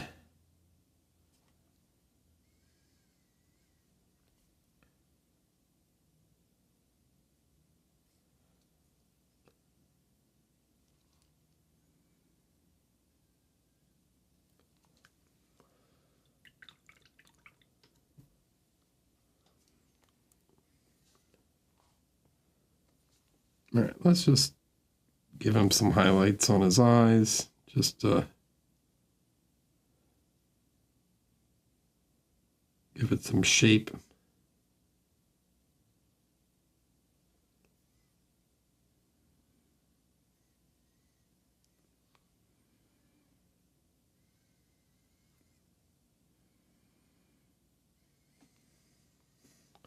And we need to think about what actual kind of eyes I want to get paint on him. He's a blue crab. A blueberry crab.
Okay, and then give this a little more shape.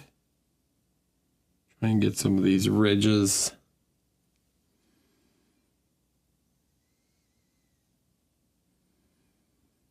Sometimes you have to, a lot of subtle volumes on his arm here, so can kind of reinforce some shape where I want. If I want to be a fancy lad, which I know you guys like it when I go fancy, huh? Take a little bit of the green, kind of gray this out.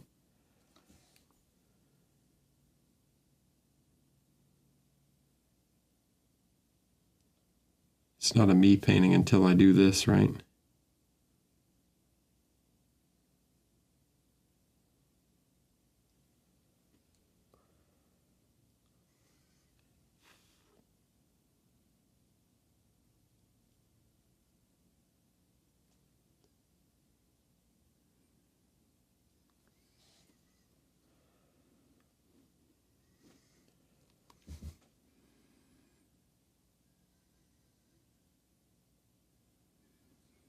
I know you guys were waiting for it.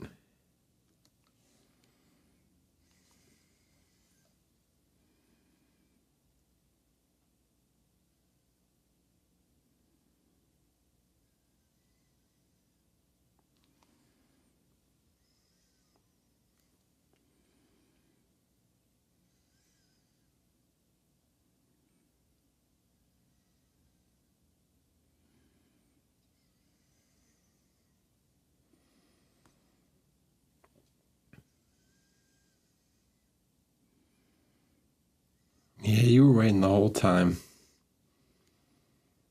When's he gonna paint the cast shadows?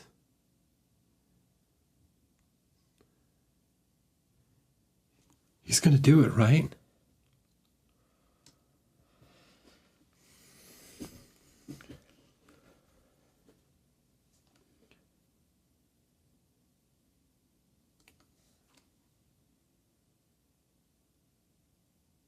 That one might be a little big. We'll readjust the shape here.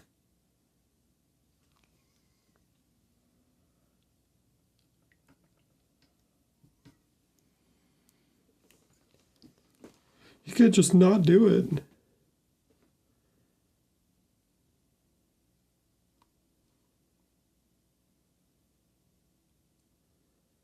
Which honestly, his sword would cast this really ugly shadow, so I'm just not going to do it.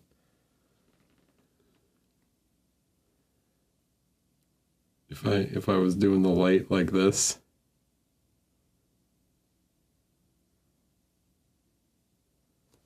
But I just won't paint it because I don't have to if I don't want to.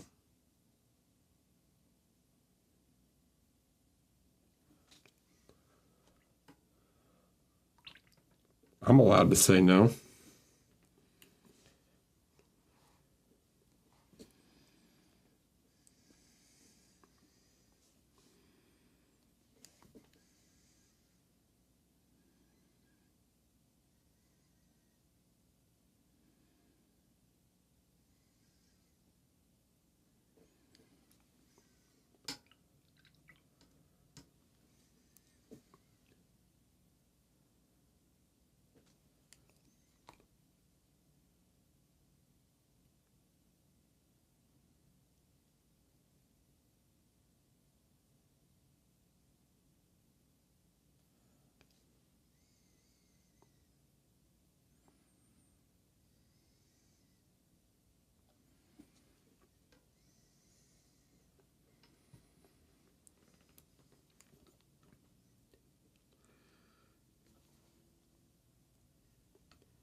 Okay, well,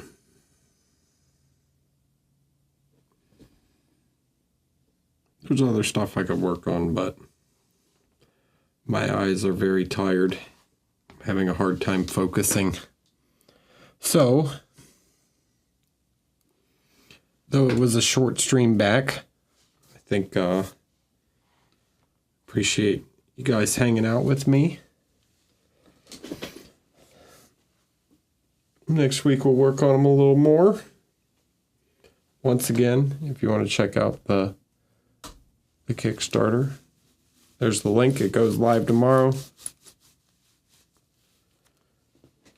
I've got 5 months of no shows until Adepticon, so I'll be trying to stream every week on Wednesdays.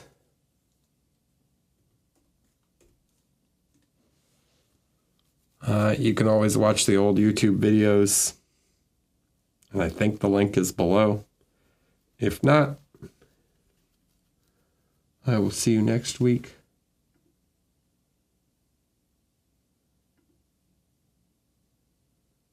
And let's see who's online.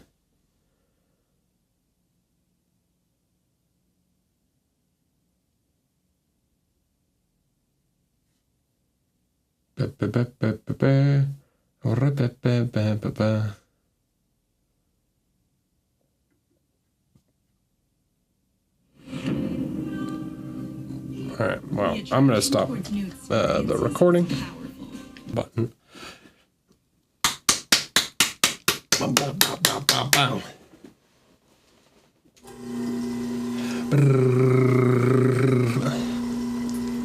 Everybody loves that noise.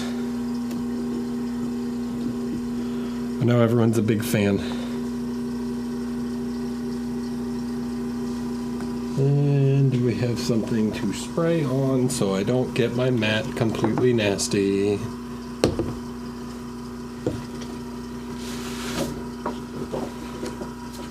Yes. All right.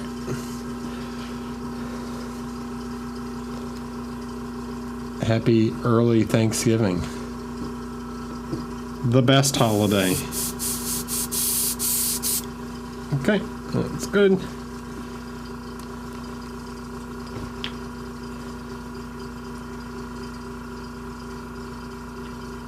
Gonna do some airbrush blending.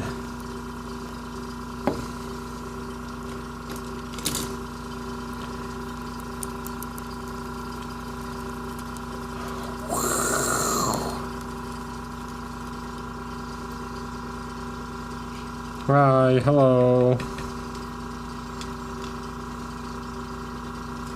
Alright, let me see how that looks. Pretty good. Okay. You guys want me to zoom in a little bit? Alright.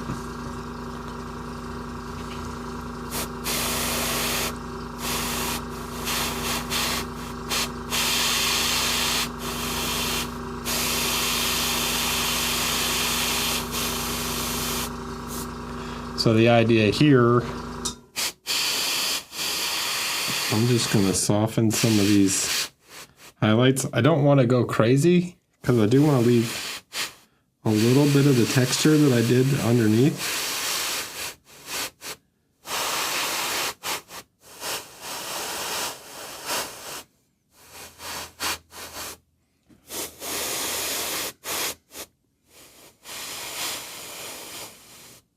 But I just want to blend this out a little bit.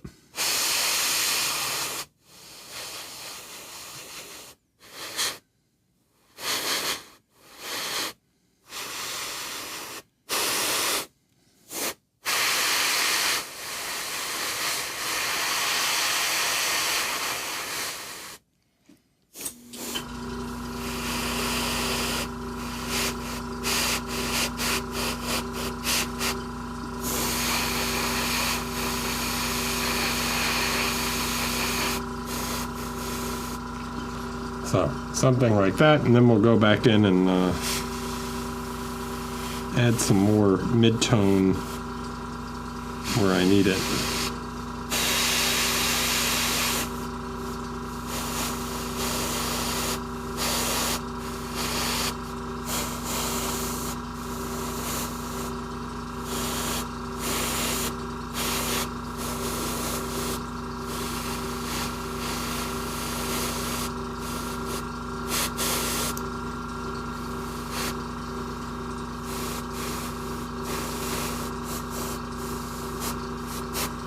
Okay, something like that.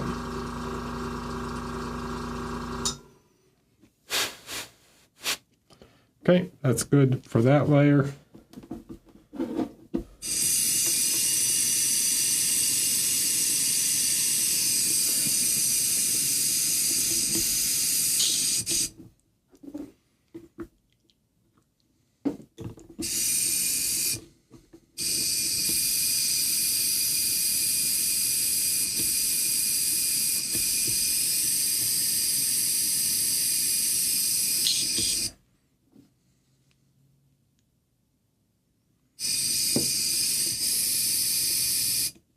Okay, now we'll take some of the phthalo blue.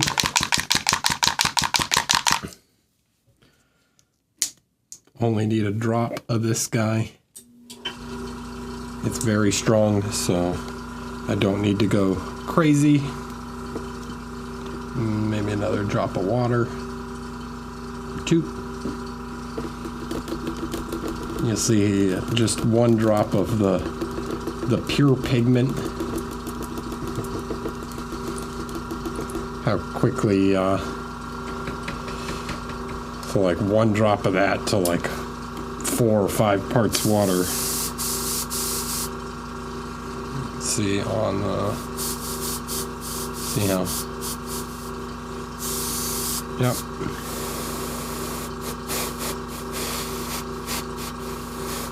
So this will really enhance the color.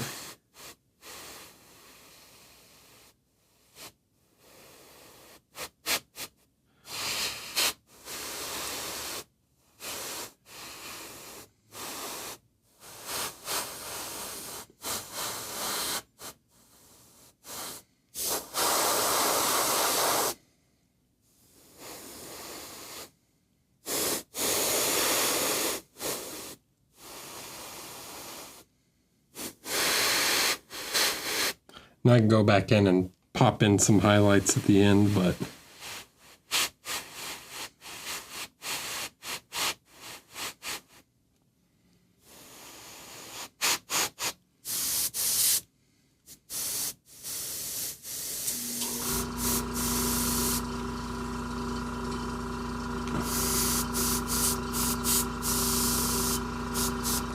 hello.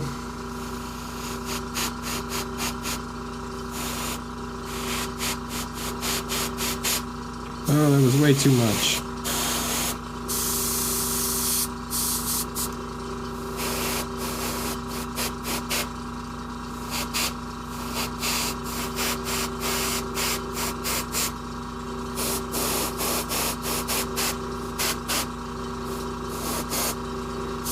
That's all right.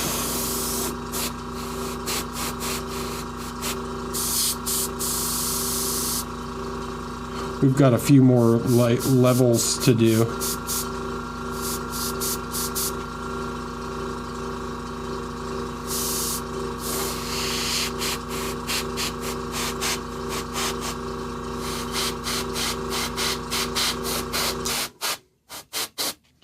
Okay, so something like that.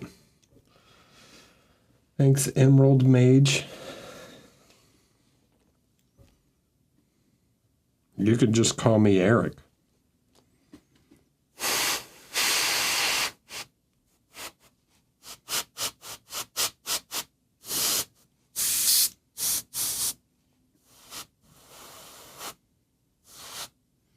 Okay.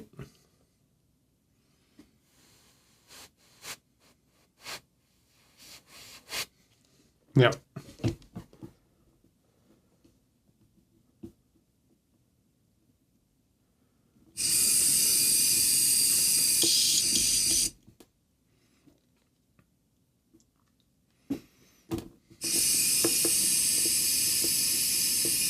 I need some kind of magenta color, but I don't want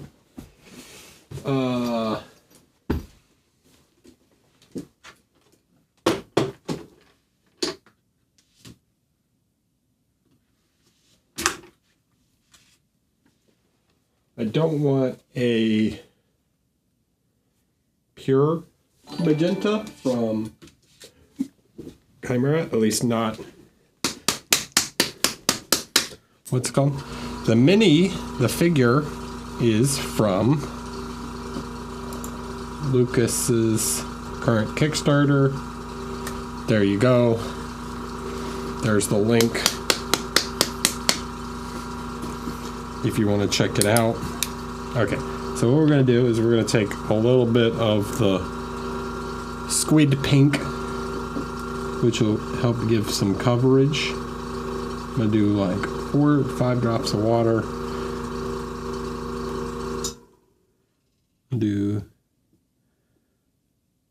2 drops of the squid pink.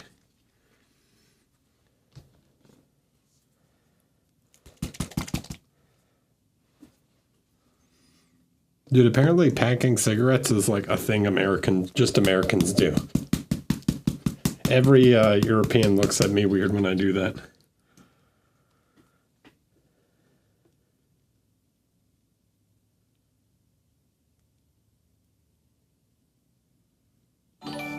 And then we just, right here, I'm just going to grab it with the brush. Just need 1 drop of the pure magenta, which is going to enhance the color. You think you can see that? Get a pretty nice, strong magenta tone. I might need a little bit more water. Thanks, Kaleke. for following. Appreciate it. And Samba Pate. Okay. So, get a nice pinky tone.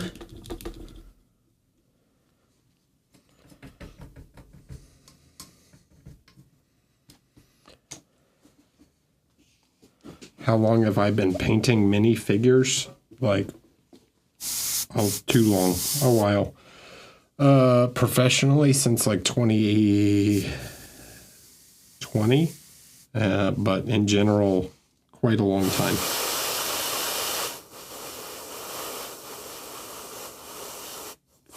$15 years almost now.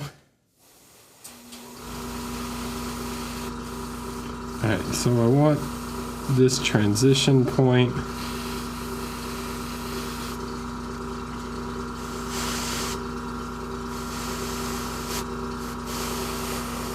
And kind of the back of the legs, or I don't know, the joints.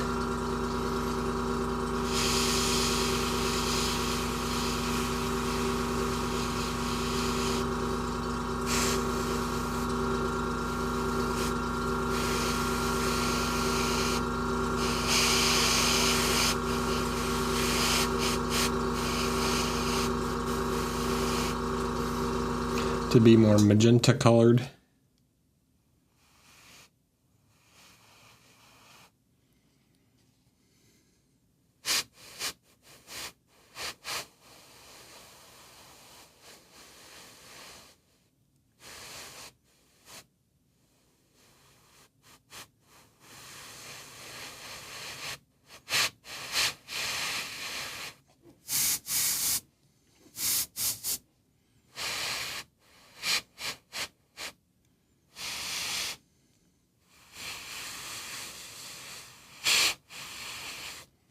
Something like that.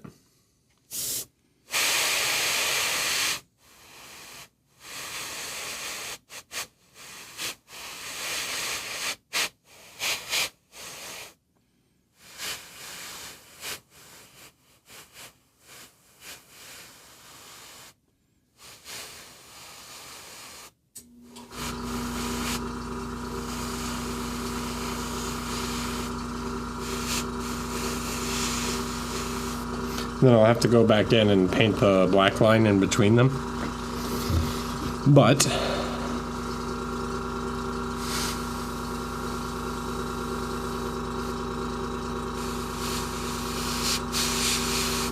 that's kind of the effect I'm going for.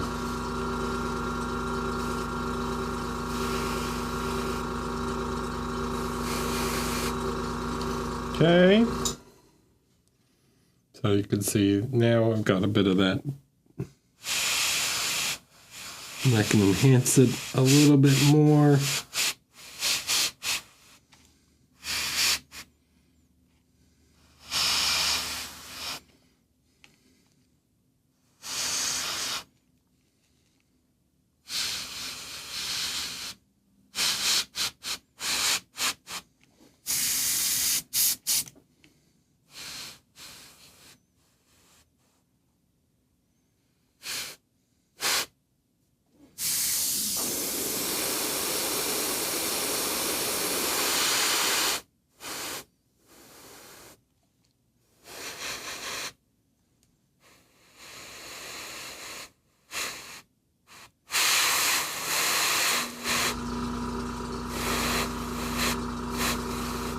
Right.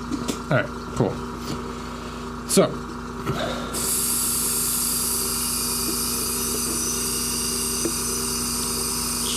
next step.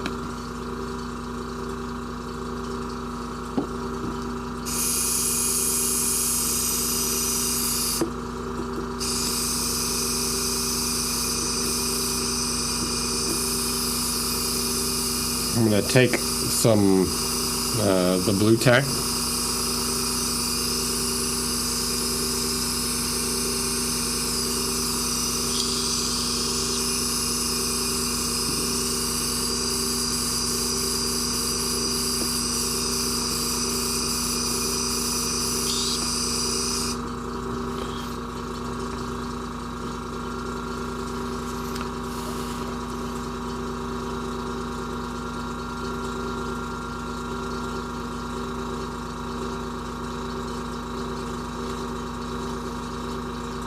just use it to mask off a little bit.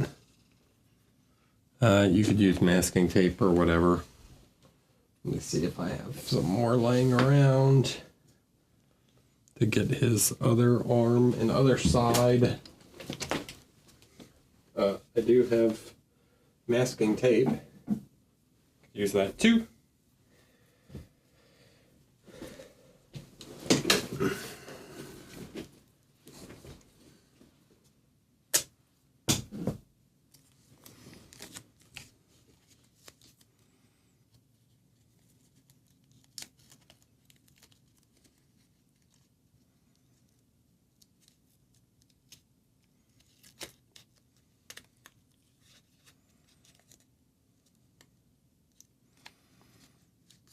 Boom, bam.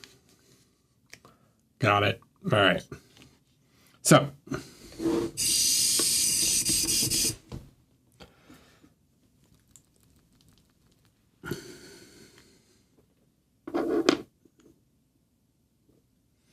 okay, I'm just going to take a bit of this.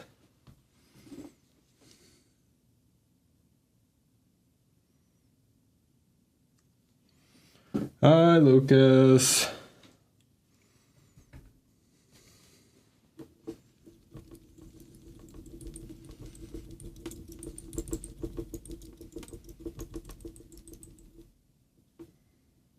I'm not worried about it. Relax, Gary. It's not perfect science. I've got to repaint the eyes anyways.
Okay.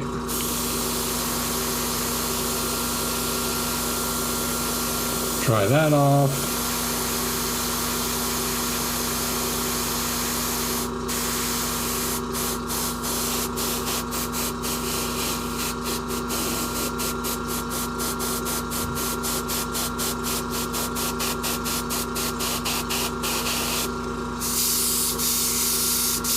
Good.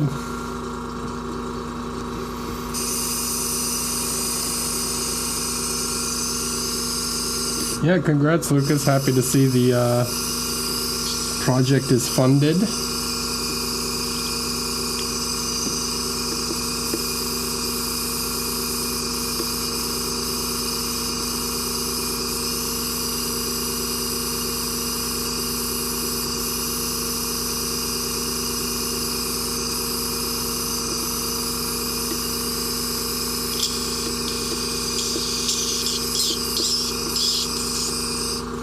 Okay, so now we're going to take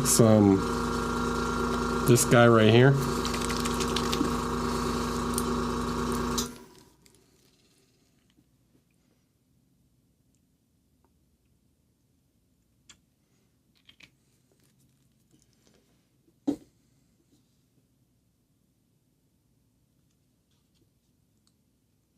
Want that about 50-50 with water.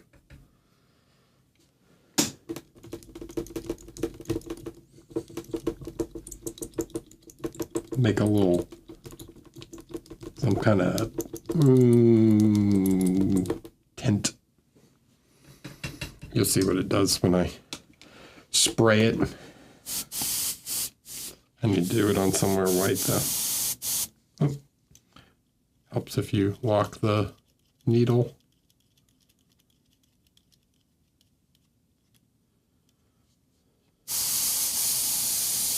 See? Okay.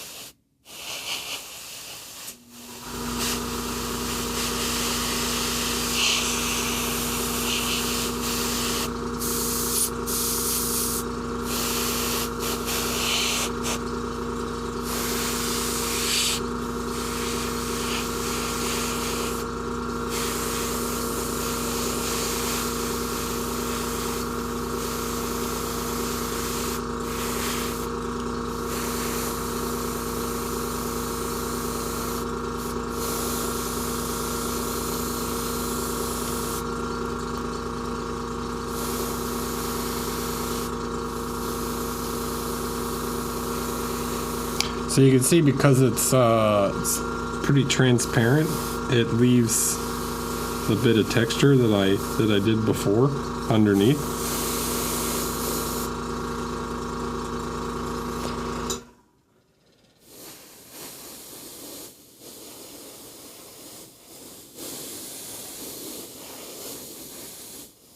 So I can just affect the tonality.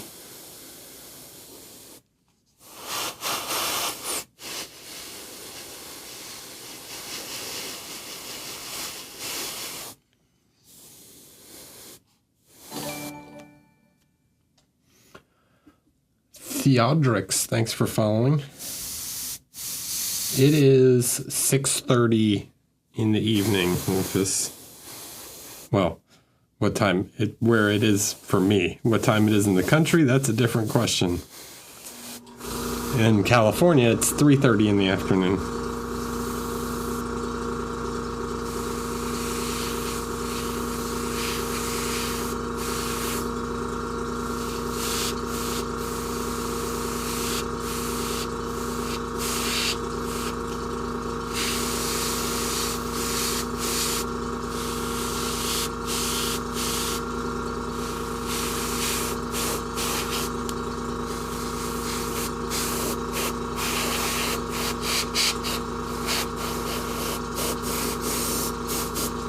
Okay.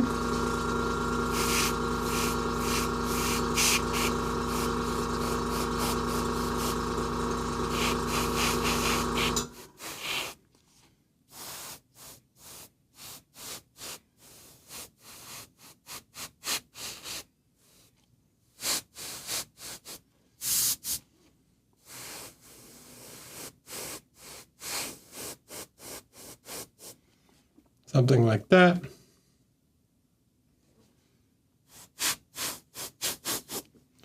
Give it some natural color and variation.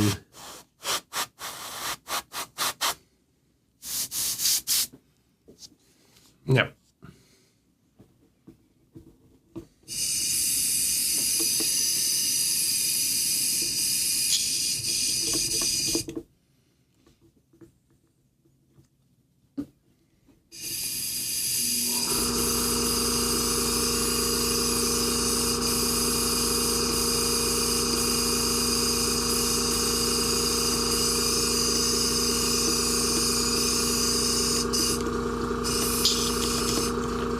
Okay, so 1, 2, 3, and then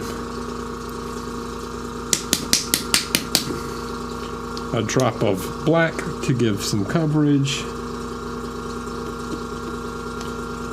I'll just do it this way. Okay, slightly more than a drop.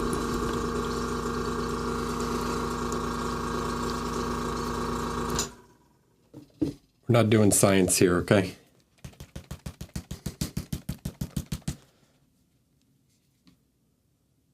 Sepia ink, very dark.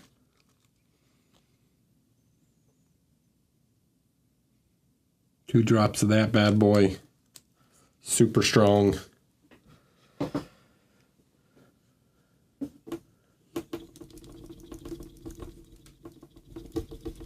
mix it up. You're gonna see it looks really black in the airbrush, but when I spray it thin, it's not gonna be pure black.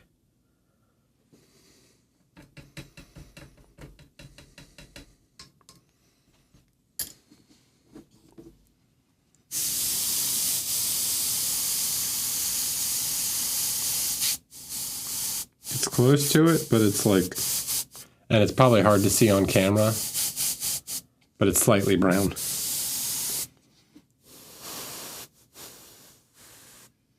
It's also not watery enough, which is I'm getting. I don't want dusting. I want like I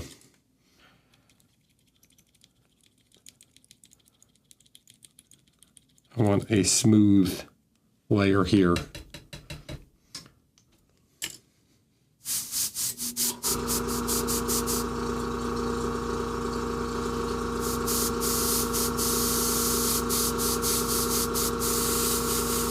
Okay.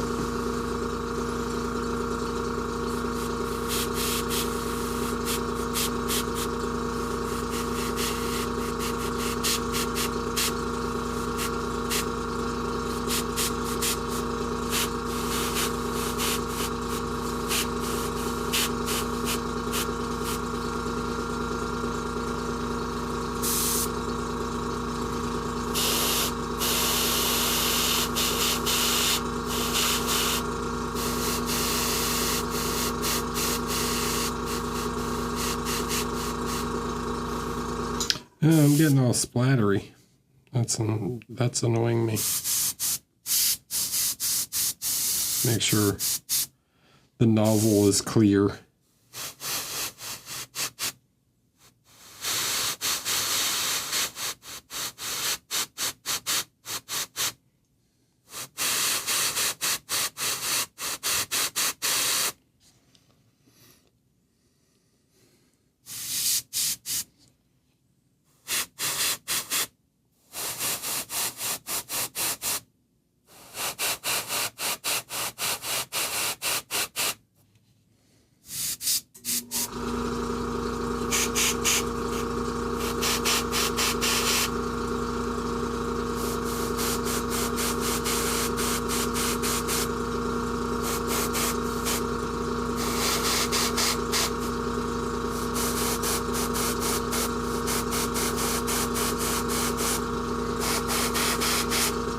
So I'm making spots at first, but you'll see what I'm going to do with them after.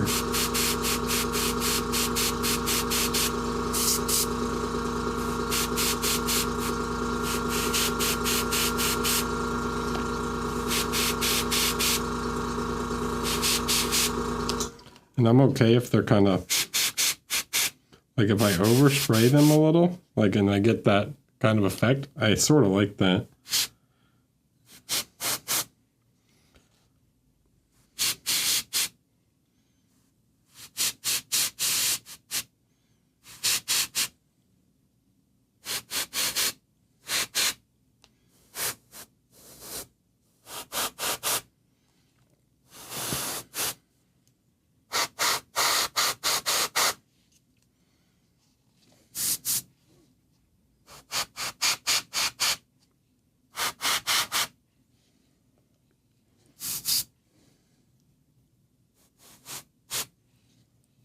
Okay, so something like that.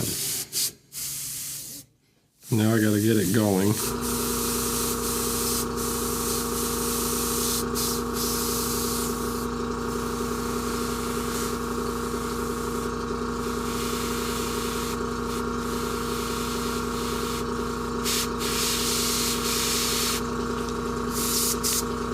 Hold on. Clear the nozzle a little bit. 1, 2. And then I'm going to put 2 more drops of ink in it, or another drop of ink.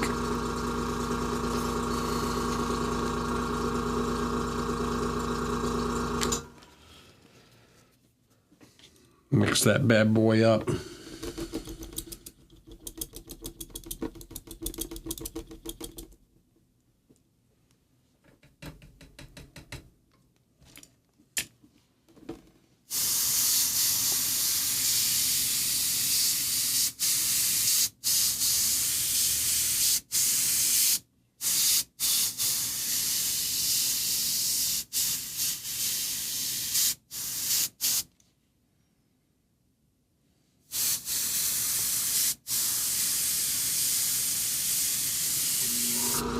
Okay.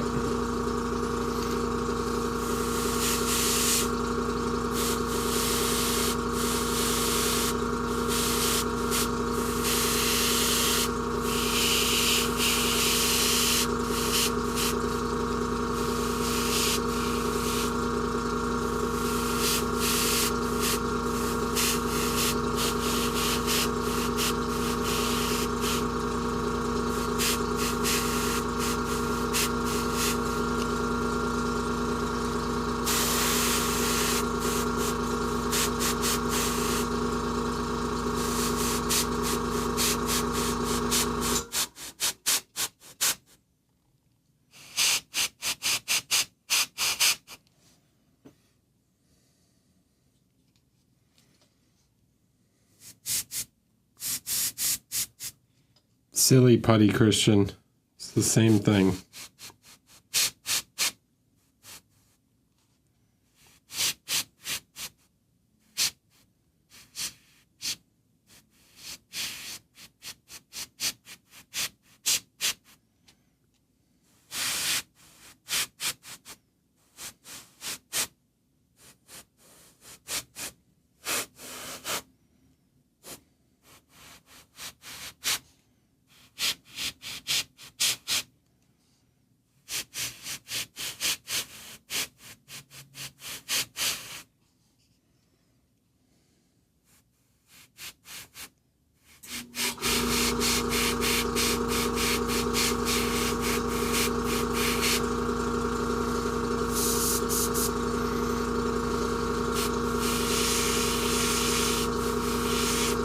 Join the Discord and ask me there.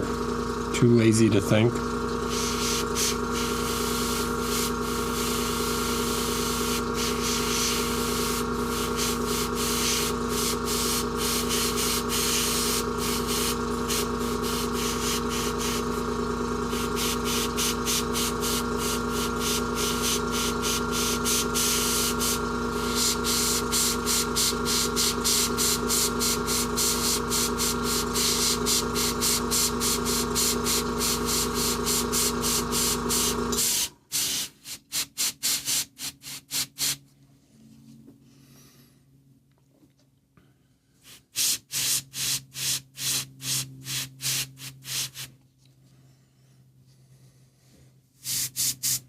Hi, Dave.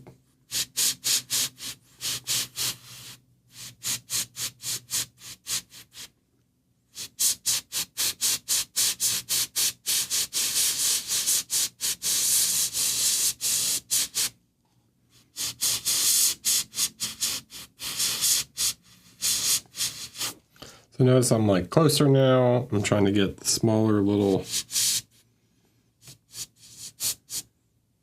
lines with the airbrush. I don't mind if I get some overspray. It doesn't really bother me that much.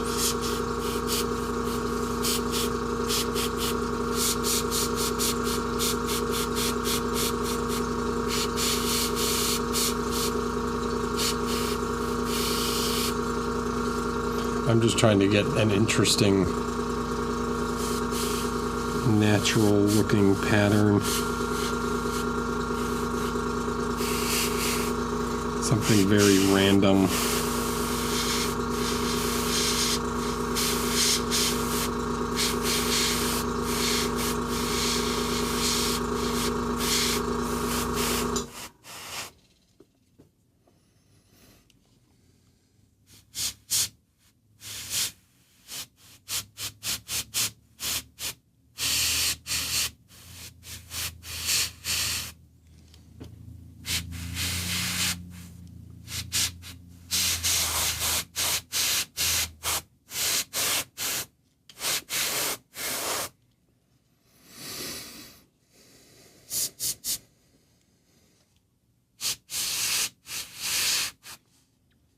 Yeah, man, didn't you know you have to do everything by hand and it has to be super tedious and take forever?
Okay, something like that, right?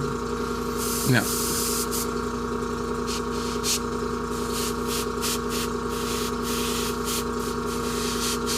At the moment, yes, it's a mess, right?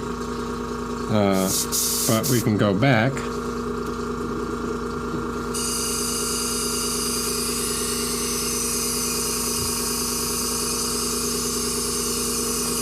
With,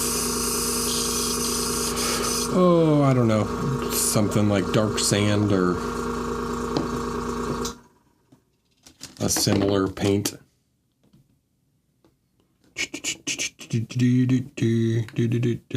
Off-white, that'll work.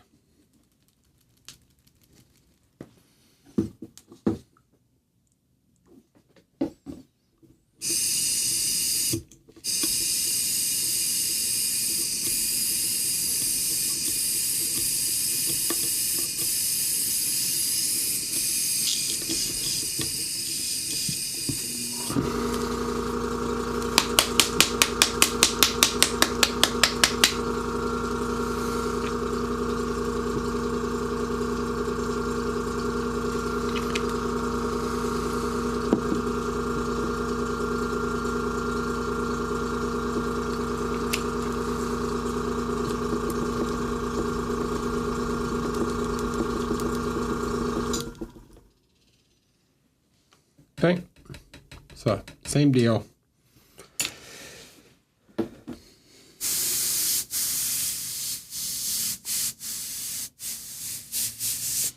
actually going to turn down the air pressure some. I feel like it's really high anyways.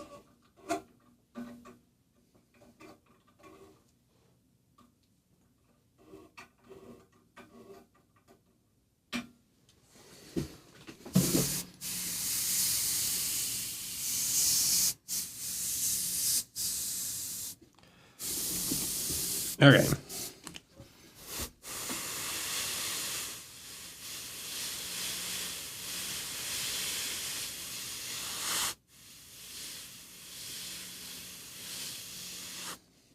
So I'm going to come back in between.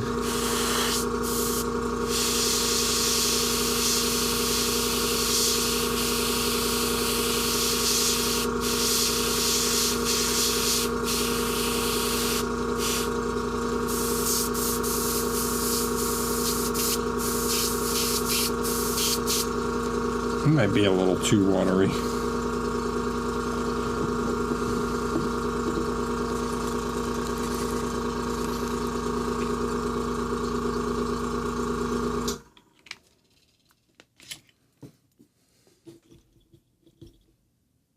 What the fuck? That wasn't the brush I was using to stir.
And just like with the black, I'm okay with some of those splattery dots.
No, what I'm having problems with is this airbrush needs to be cleaned because I'm a horrible person about properly cleaning my airbrush.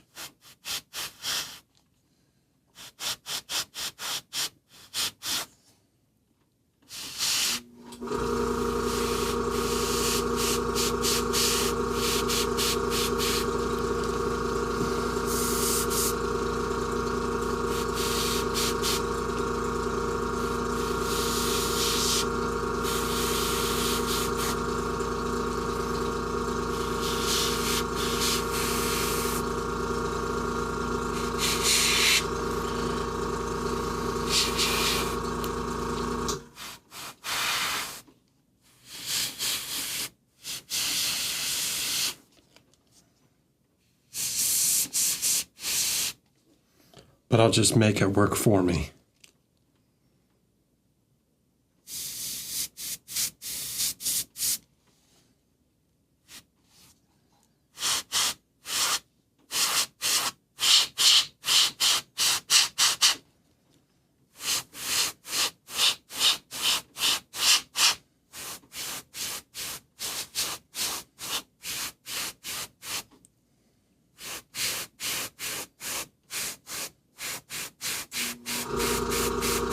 Okay, I'll put a little highlight in.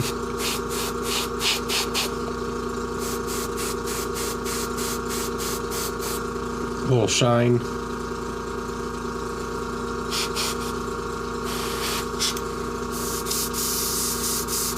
And then one last time we're going to come back with the brown.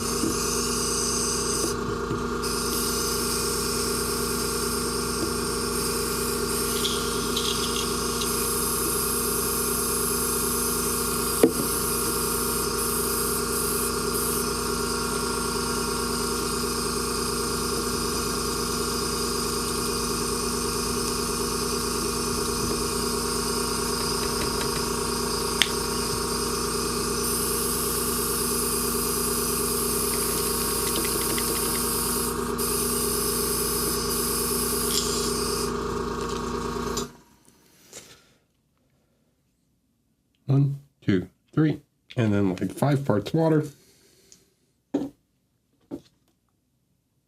1, 2, 3, 4, 5.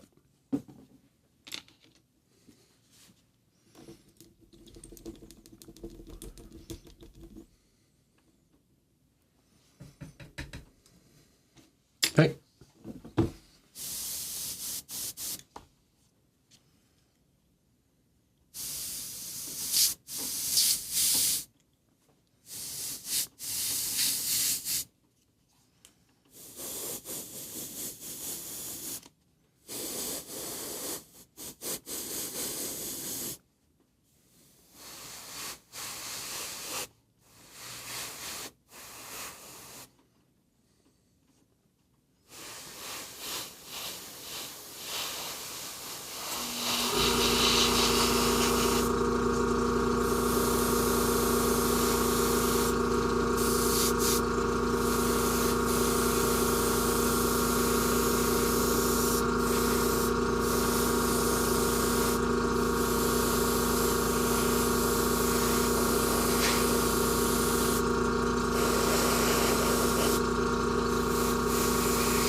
Ba-bum. All right.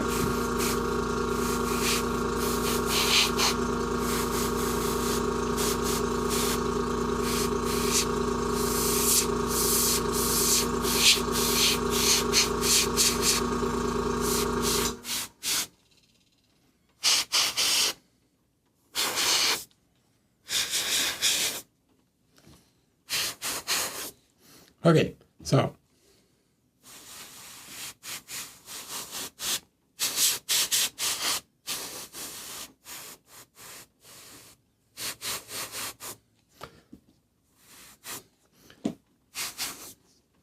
got that kind of tiger stripe shell thing going on.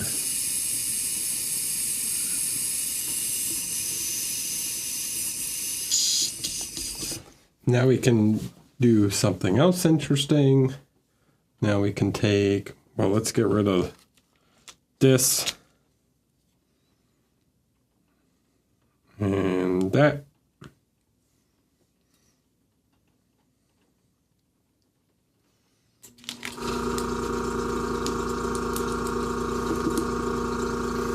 Oh yeah, for the horde, dude.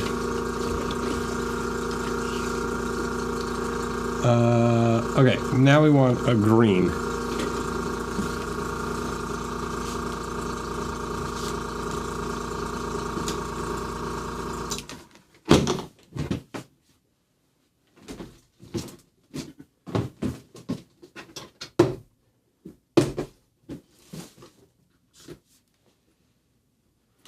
Caribbean turquoise.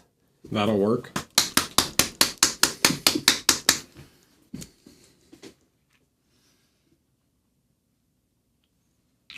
We're going to do the same thing. Add a little bit more splash of color to them and kind of unify the two sections.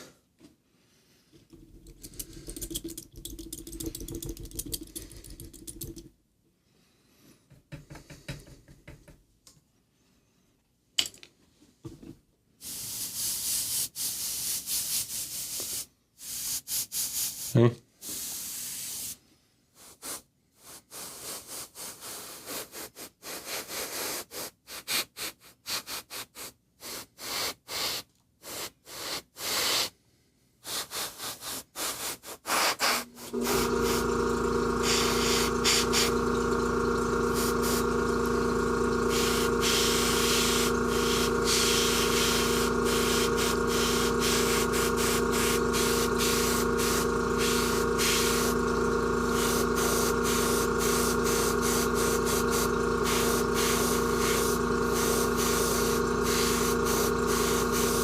Add a little bit of that underwater ambience.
Okay, cool.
We can finally stop making a bunch of noise.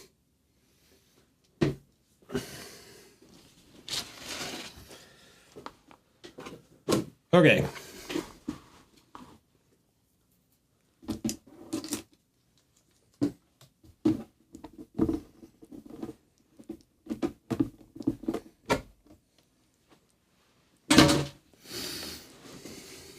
No.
I have not decided how I want to do the eyes yet.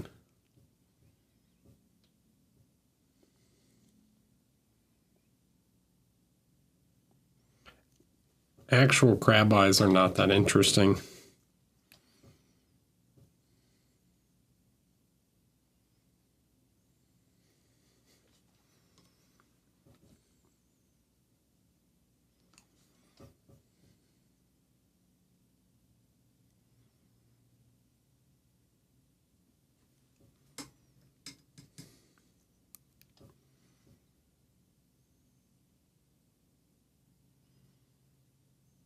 Hi, Nate.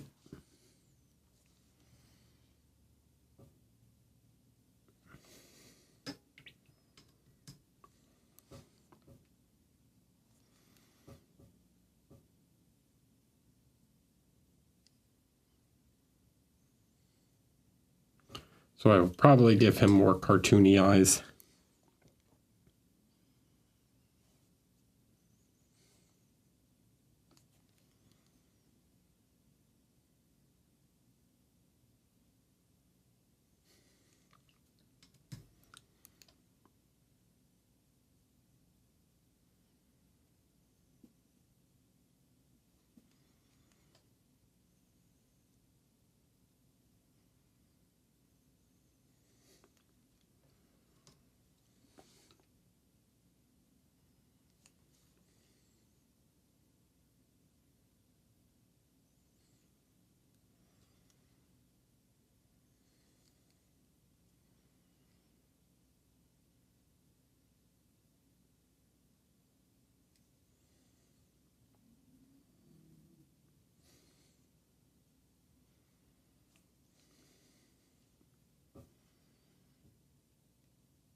What are some of my favorite things to paint? Knights. I like painting knights. Shiny armor. It's fun.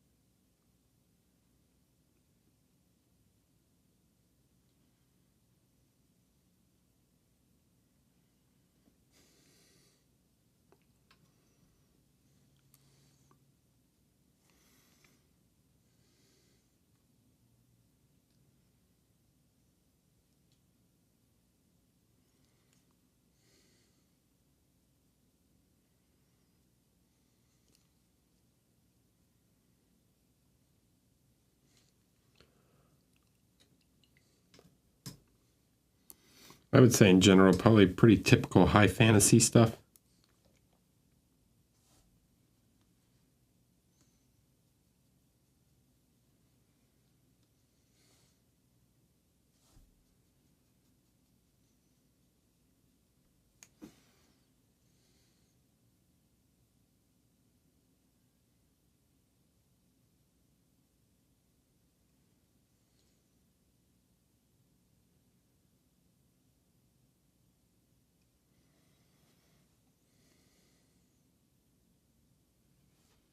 Well, I've painted a lot of knights.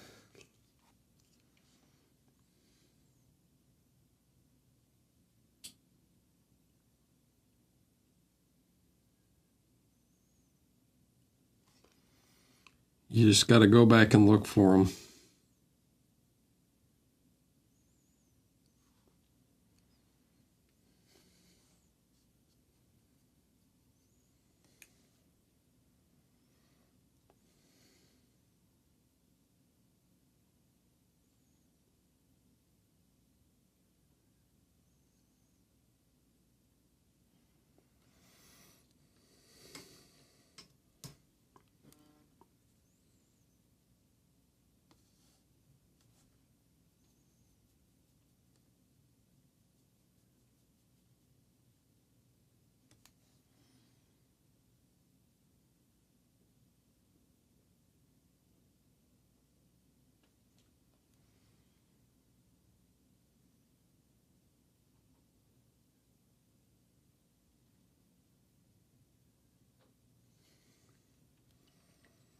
Okay.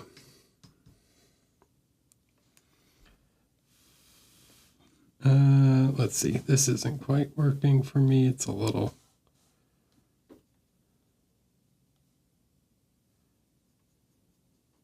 This transition here is a little too harsh. Let's try and blend this out a little bit.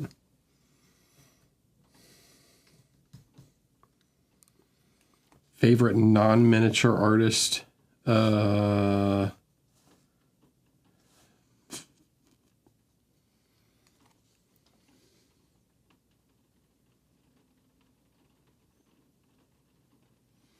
Modern age fantasy.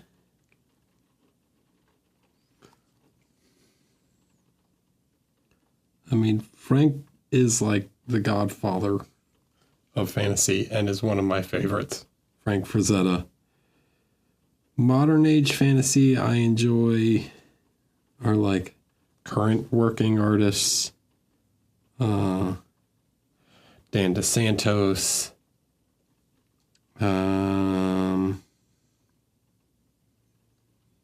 Wei Wang, though he hasn't been doing a ton recently.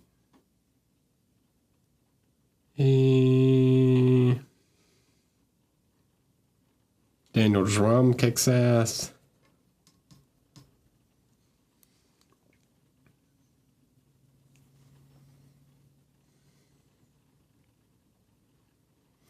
My favorite KDM Knight is the Black Knight, which I don't have yet, but he's my favorite design. It's like a wolf or a dog knight.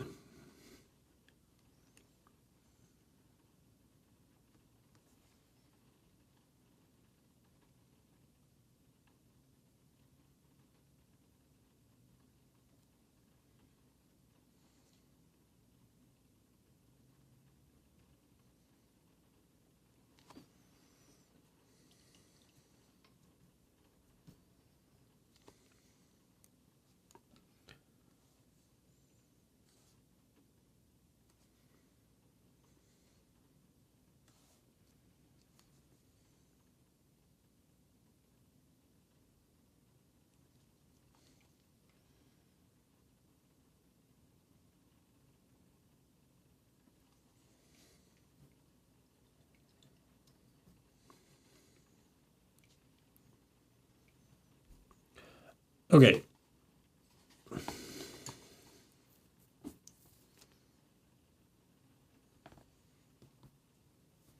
Let's take some of this, just regular old turquoise.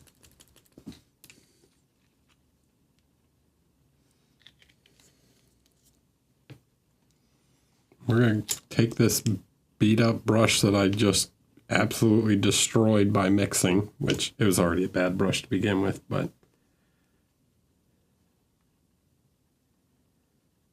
and I'm just going to dab most of it off and then kind of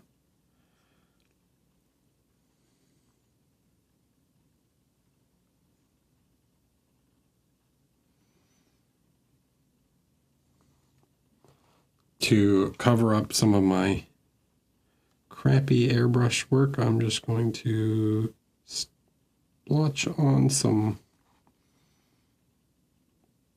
whatever the heck is growing on his shell.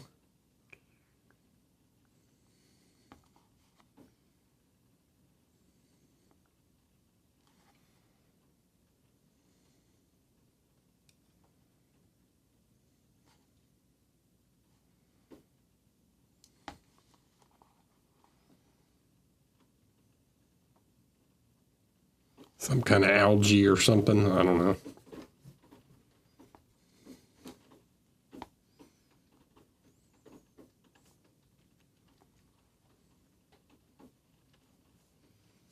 Then I'll water it down. And I'll do the same thing. And this will create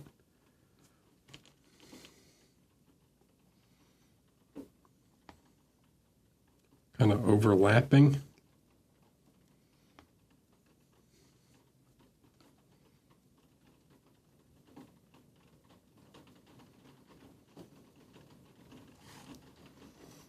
Whole splotchy effect.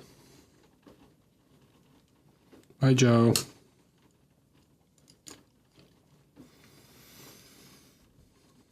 Okay. Now, barnacles.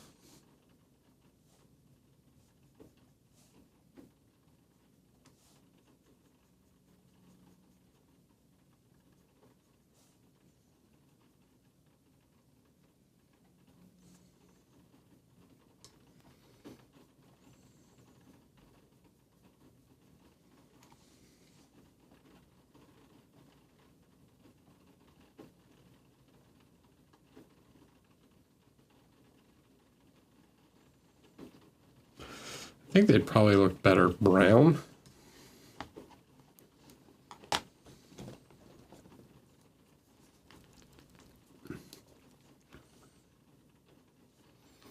Help them stand out a little more.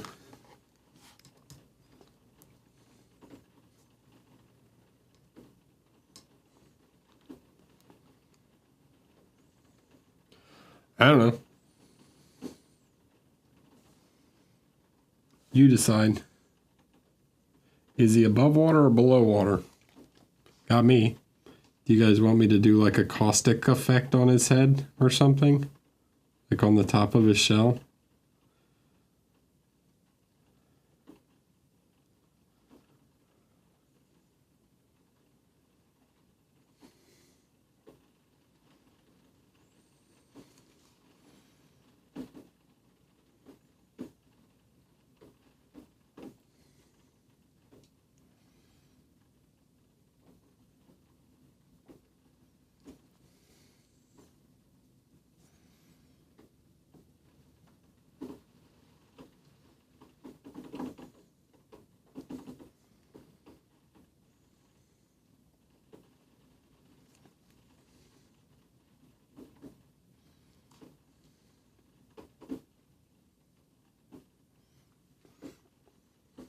Don't let Lucas lie to you. He's not that slow.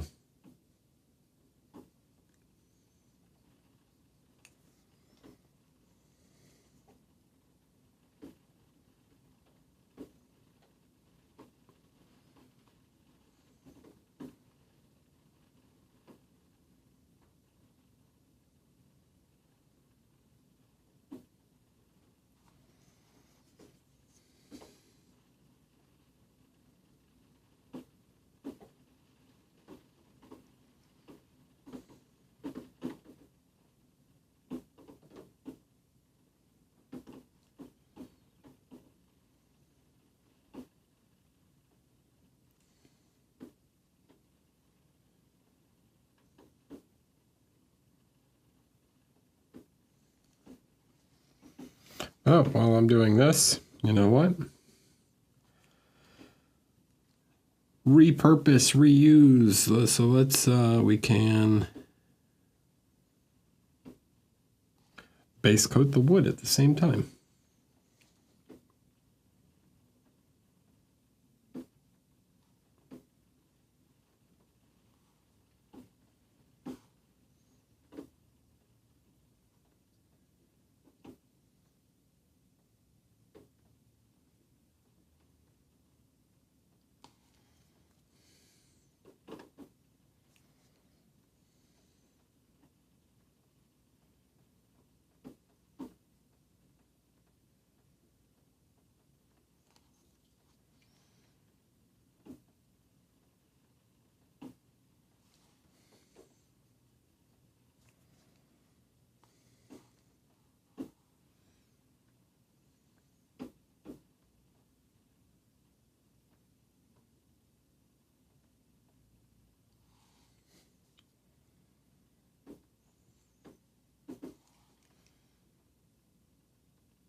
Yeah, he's got to let that oil paint dry, because just like Joe, Lucas is in the weird cult of using oil paints on miniatures.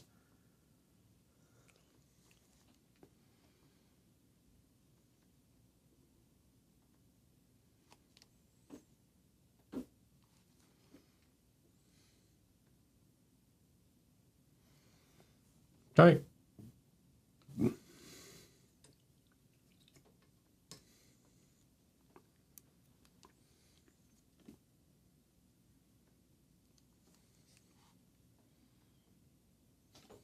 Nah, it's a cult.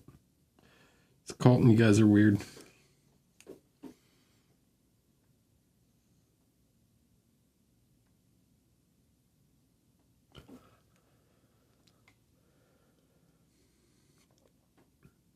I was laughing with having lunch at Monty with Lan, and we're sitting there talking about different kinds of paints, and Lan and I are just like, nah, we don't use that. Oh, have you ever tried this? No, I just use acrylics. But what about this? No, just acrylics.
The one and only time you'll ever catch me using oil is if I go back to canvas painting.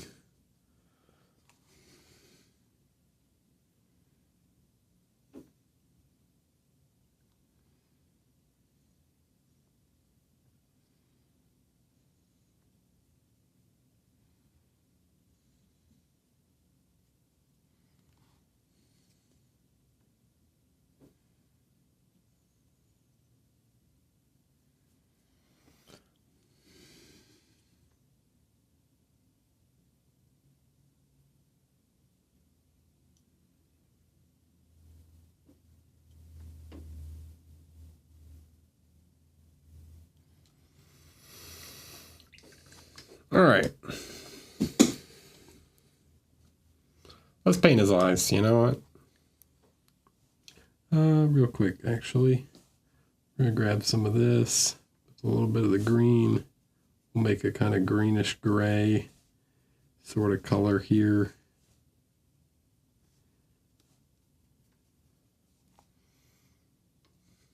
A bit of the brown.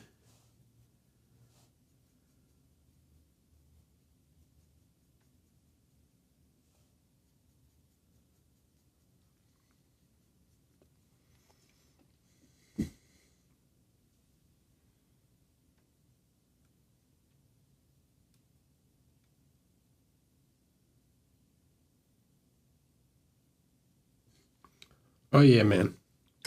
When I paint these figures like this, I'm just having fun. There's no plan, there's no grand scheme to get things done. I'm just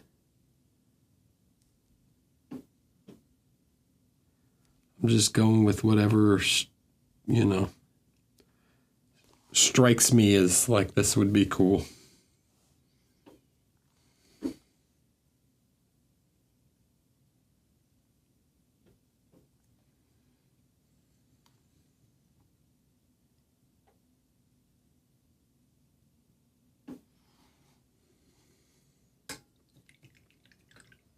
Yeah, it's fun to paint. I'm having a good time.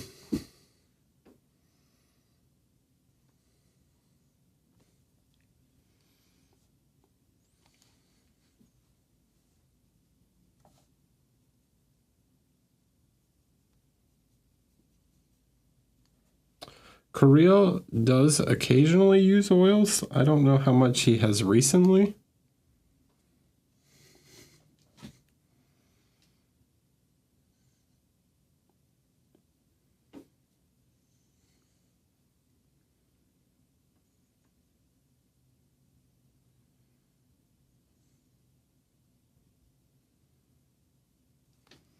But he does a mix of both.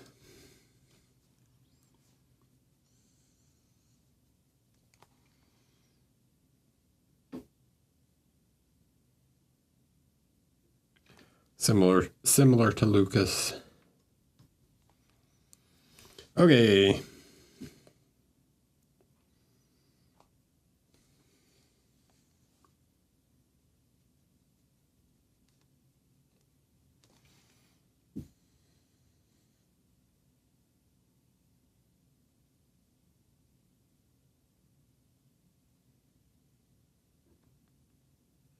Do a little edge highlight on the shell.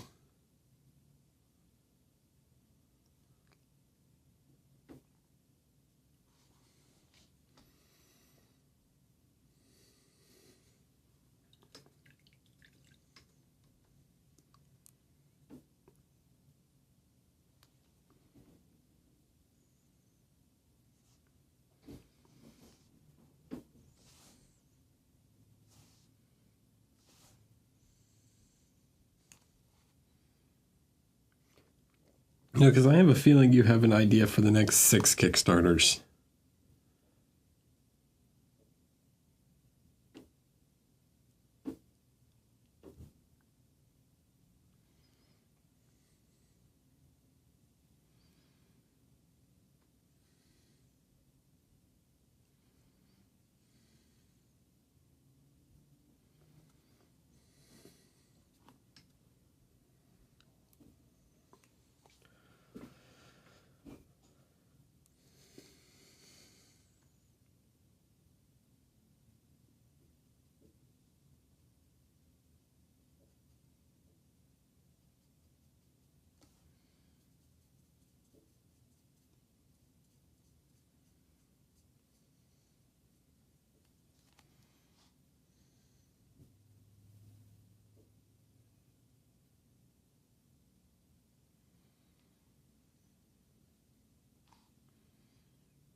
Hi, PhD.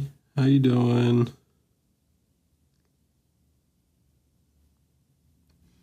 People doing their night before Thanksgiving prep.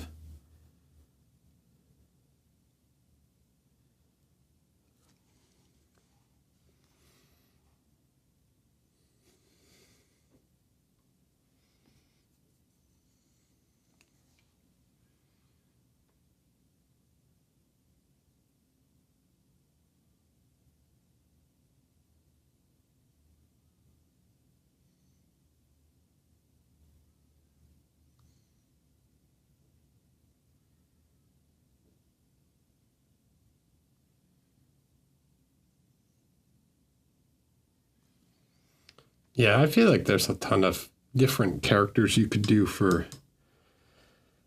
I'm trying to be. You could do a starfish. You could do a shark.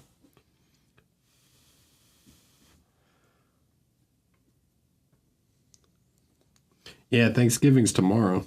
The best holiday.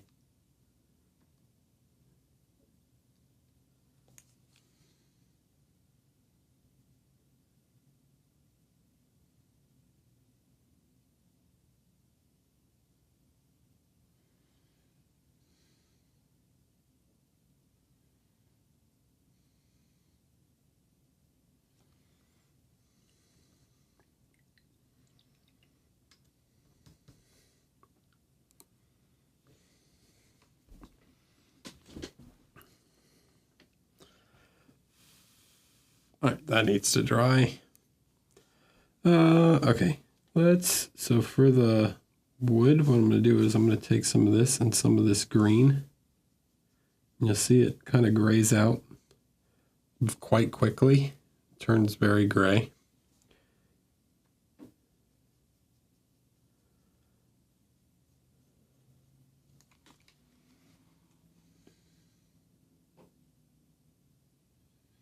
But that's what I want, because I'm like, I don't want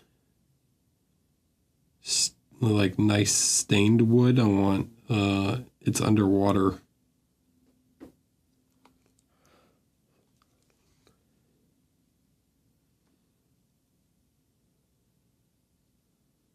Like, I imagine this is some kind of driftwood off of a ship or something, like a sunken ship, and he just attached it to his arm.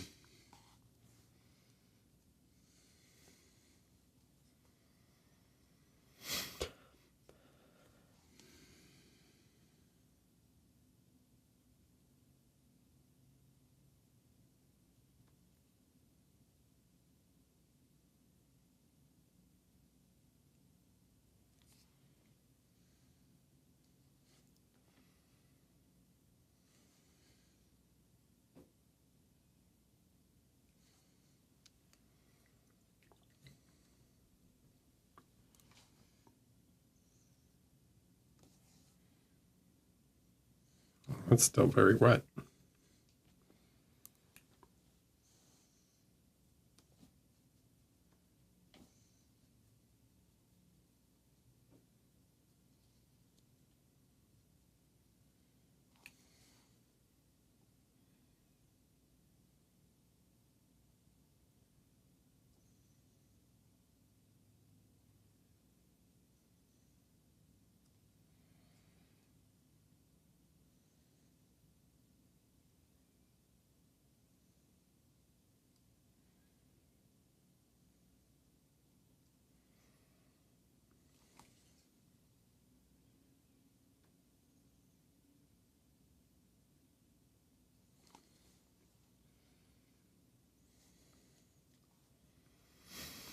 Do I always sketch in the colors? Do you mean, do I always sketch in colors? Like, do I ever do black and white sketches? Or are you asking, do I just like place the base colors down and see how I feel about the color?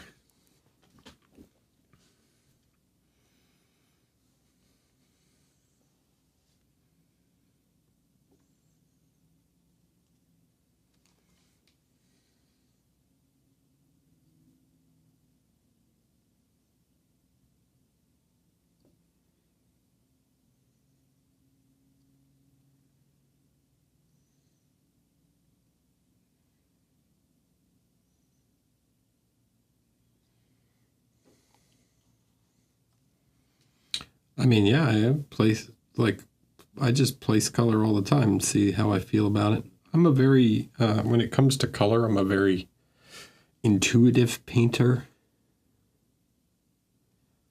I can have like a general color scheme in mind, but when I'm searching for like a specific color to paint something, I'll often just base coat it with a general color that I want it, and then I kind of find the exact tone that I want.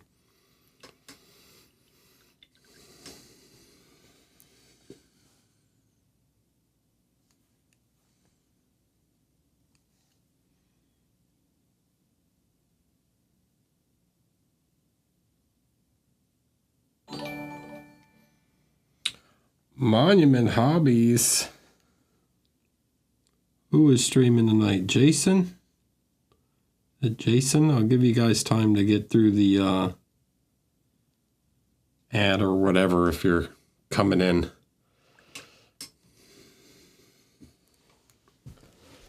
The big raid.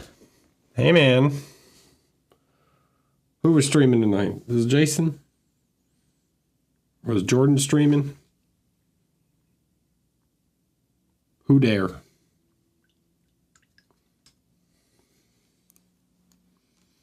Well, hello. Welcome to the stream.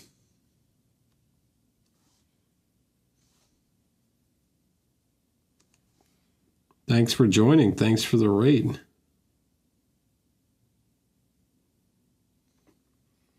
How's everyone doing?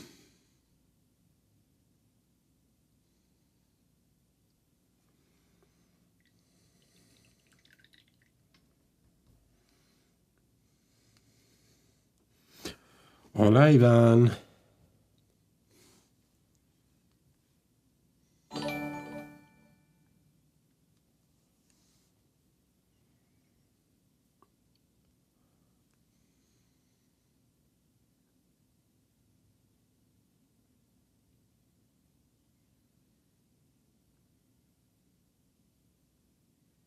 Welcome in, everyone. Thanks for joining.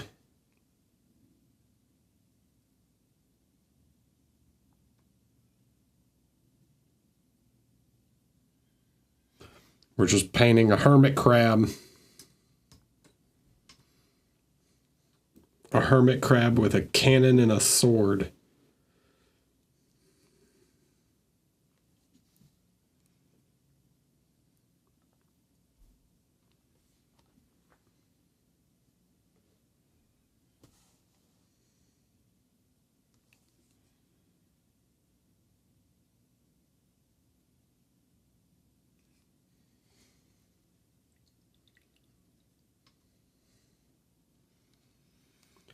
Me too, man.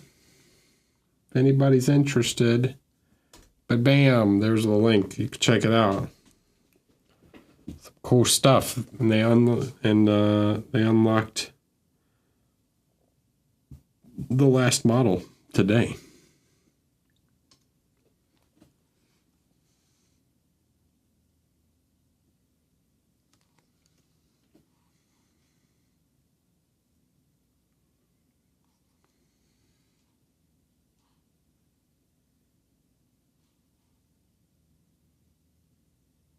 I think it's the last model.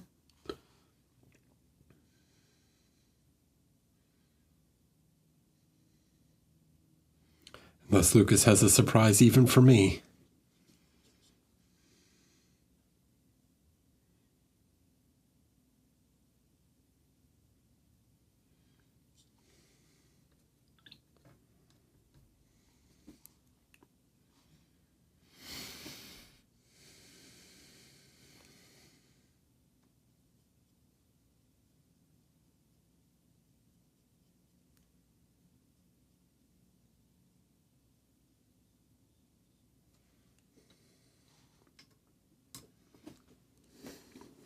Okay. I mean, I need to paint the cannon and the wood up there, and I need to paint the sword and the barnacles. Highlight the barnacles, but let's see. All right, let's do his eyes. What color eyes are we going to give him? So I will say that I like to try and reuse a color when possible.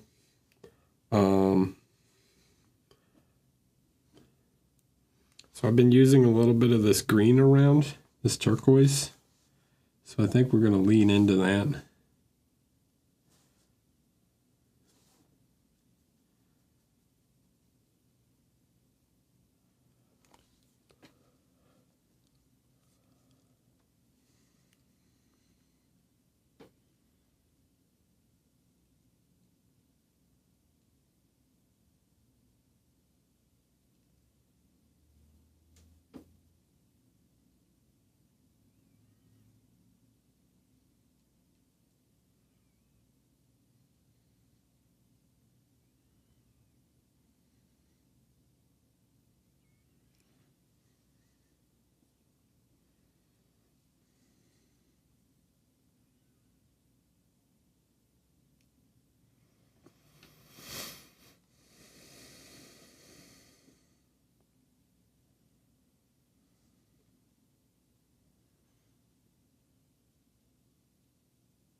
Yeah, I'm not doing his eyes plaid, but if you want to see me paint plaid, you can go back and watch some of my previous streams on YouTube. There's a dwarf where I painted a bunch of plaid.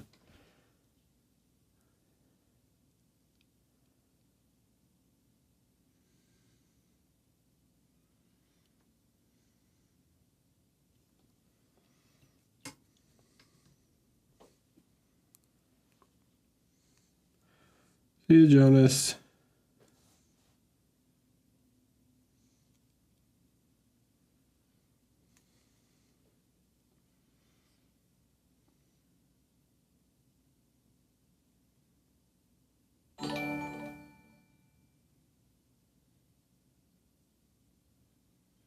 Who dat?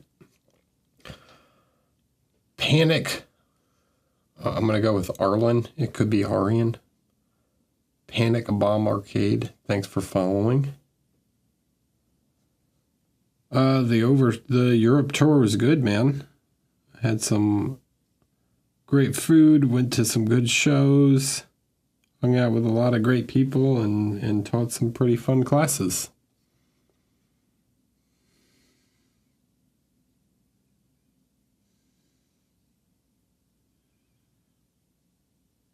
It was over pretty fast. Stayed pretty busy.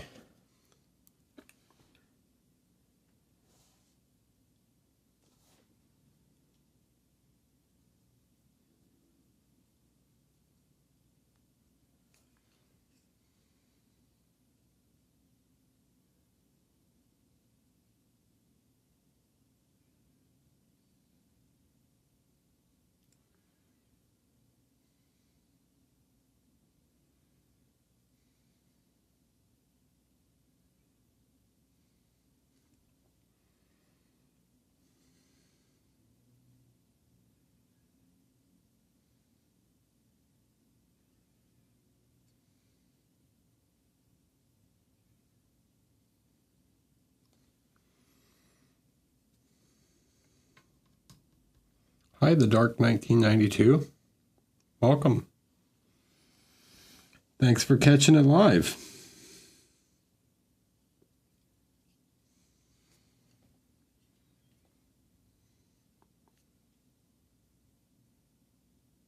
Okay, that might be a little bright, but we'll figure it out.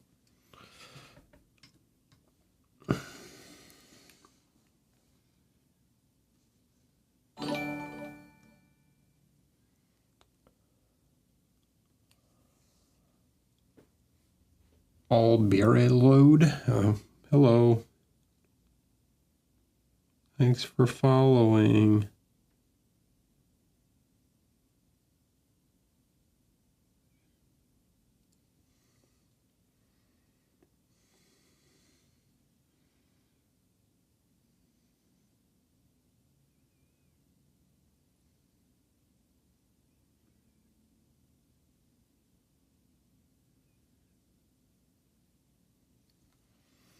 big cartoony eyes.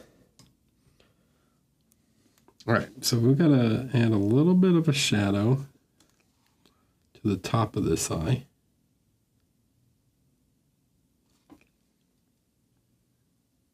Same with that one.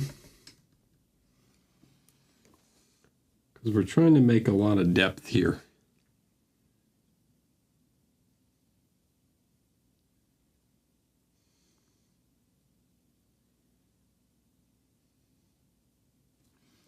Okay, and then we'll grab a little bit more of this light turquoisey color.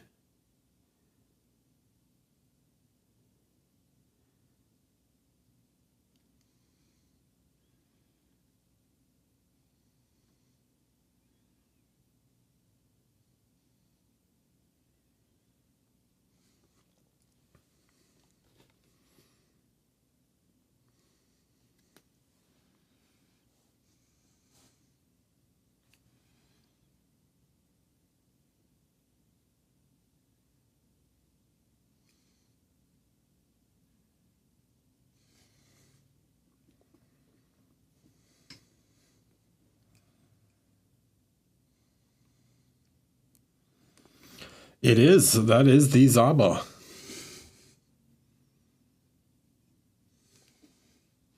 He is hanging out in stream instead of painting the Triton that he needs to finish. Like a tisk tisk. Shame on him.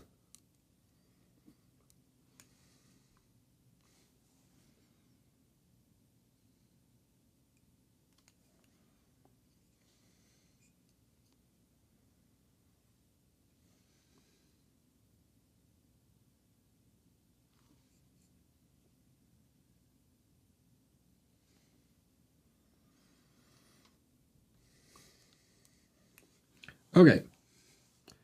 Last thing to do.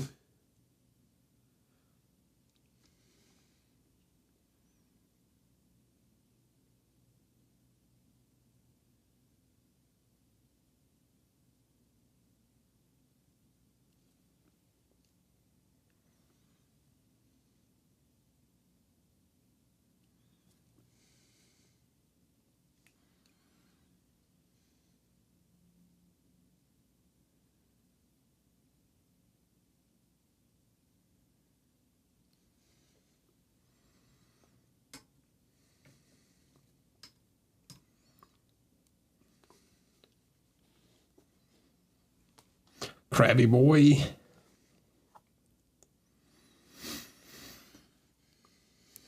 Okay, what else? What else? What else? What else?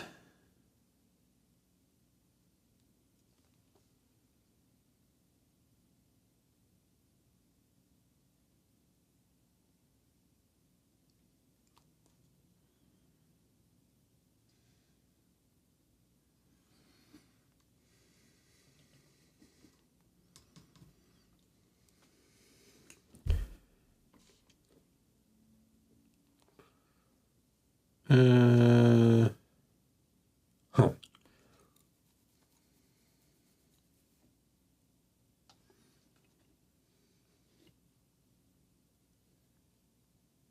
I want one more little bit of highlight in the bottom of his eyes. Really want to try and draw attention to those.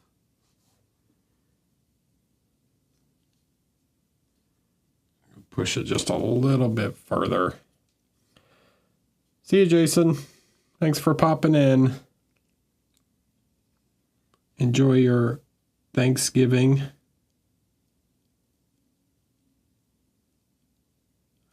Don't eat all the deviled eggs. Or do, you know.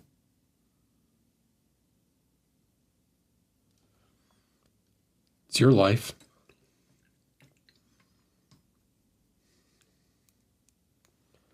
Yeah, that's better. Makes them look a little more three-dimensional.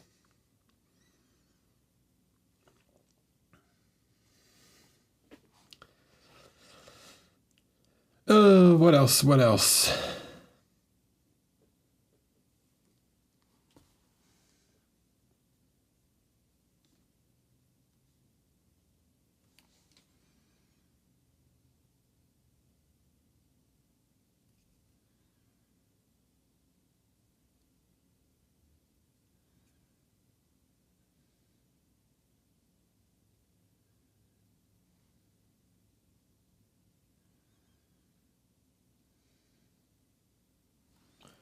Okay. Let's do some the algae growing around on the wood.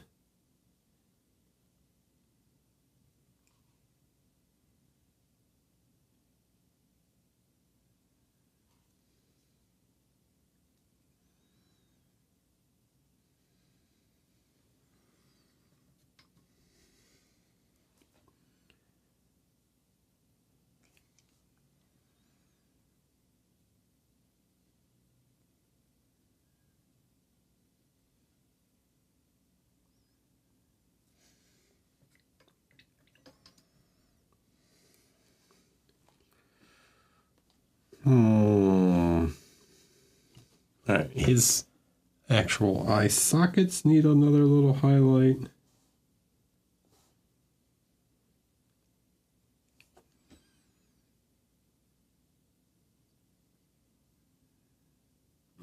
Or his eyelids, I guess. Eye stalks? What is it? What does a crab have? Eye stalks, right?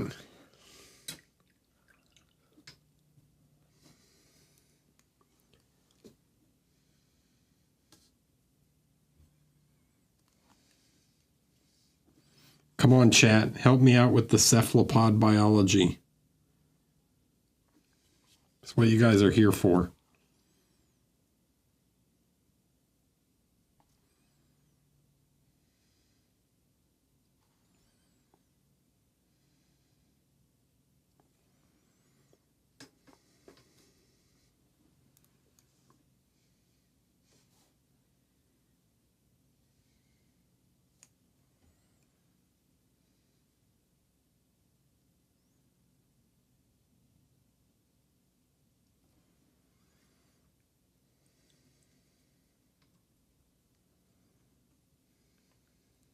Yeah, aren't they cephalopods? Oh no, it's cephalopods. Like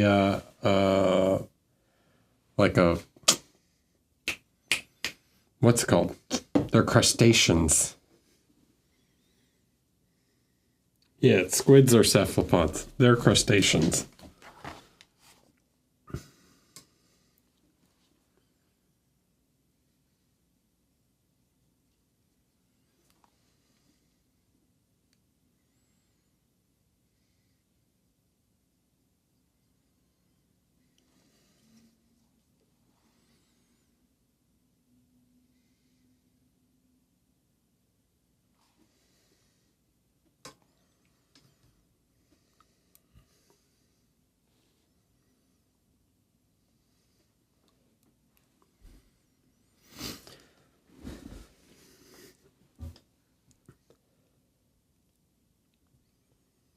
All right, what else?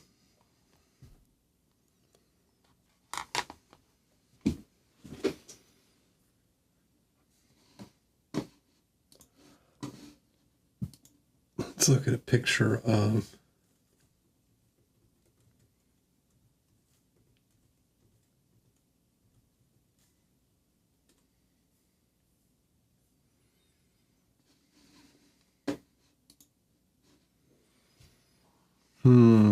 do I want to do that?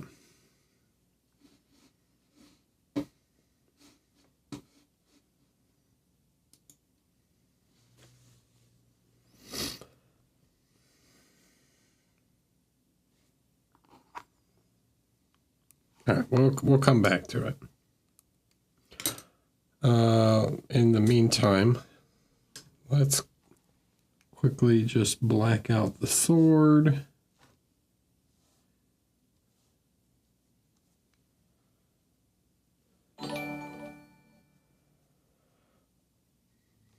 Lethal Shadows Gaming. Hello.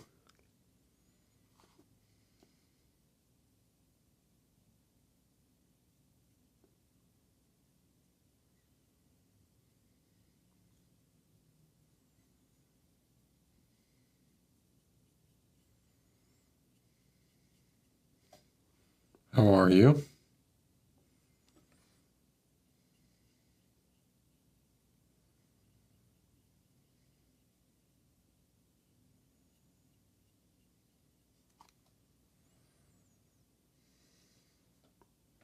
Thank you.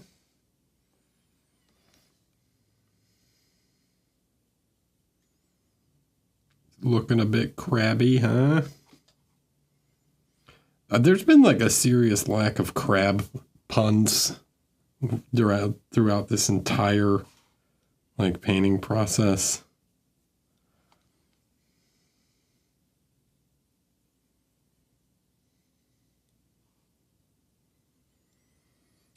I'm really disappointed in Nate and Richard right now.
Is a hermit crab even technically a crab?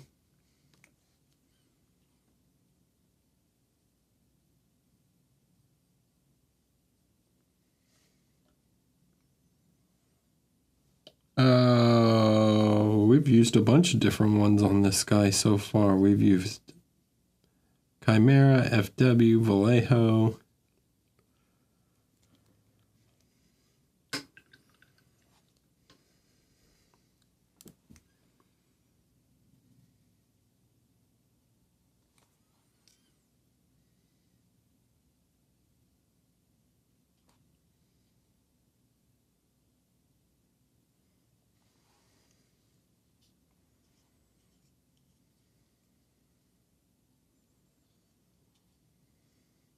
You shouldn't be watching streaming while you're in traffic. I guess if you're not driving.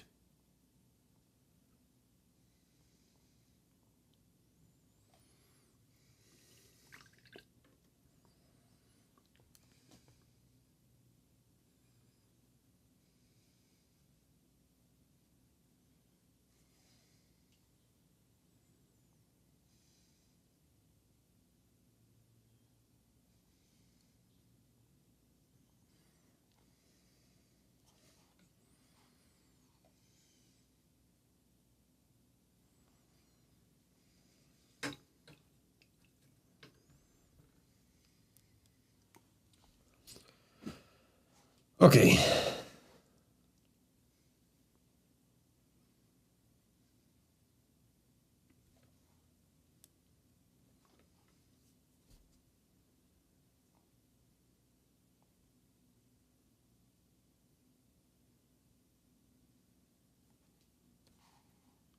What else? What else? What else?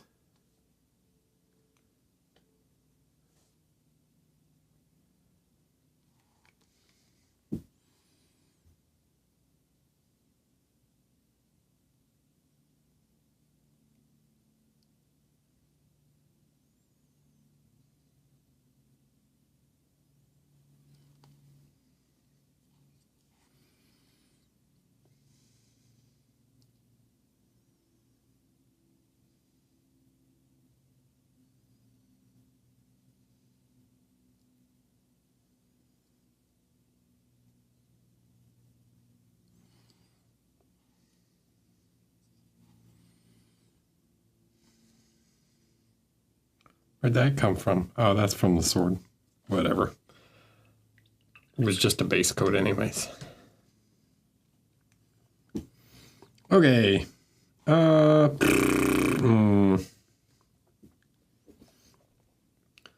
Anything else to do on this guy? I mean, I gotta paint the metallics, but that black needs to dry.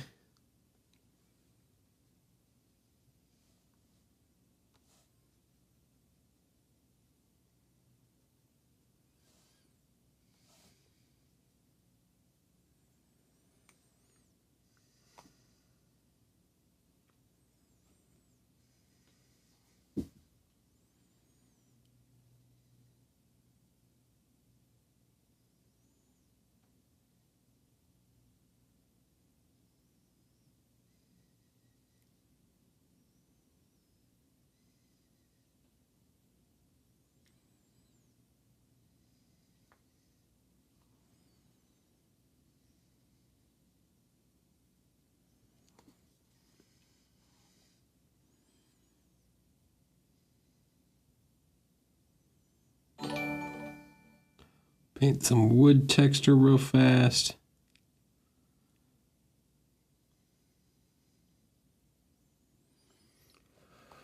What's that? Wandering assassin. As opposed to the wandering assassin? What are you wondering? What does it all mean?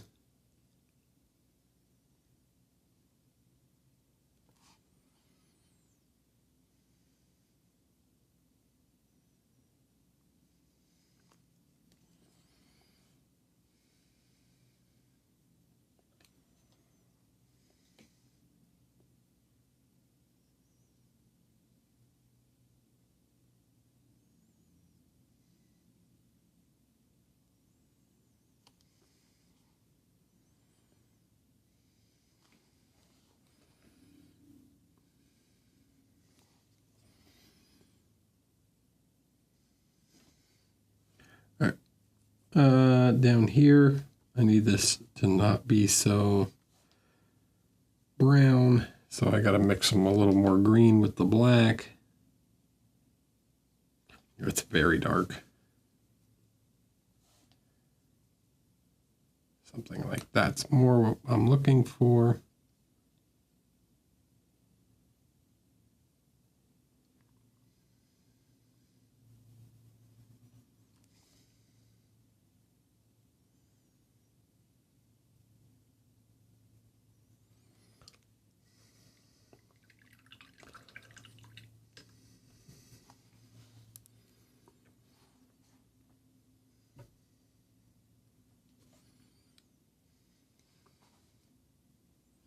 All right, real quick, let's take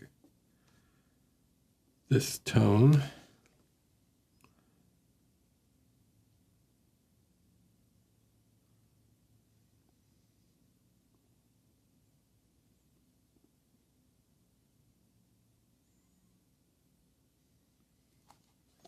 Just add some little striations and texture to the bottom of the shell just to give it some more interest.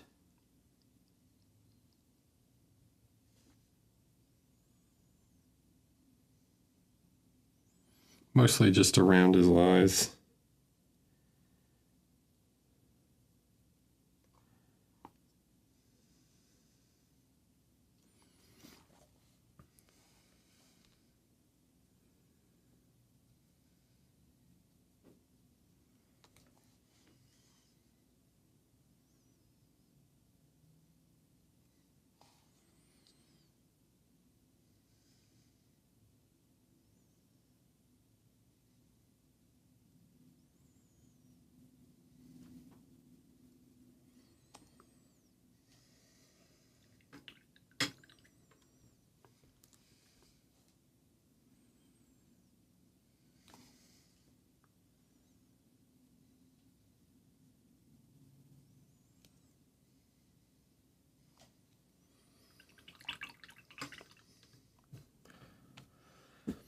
Help pull a little more focus.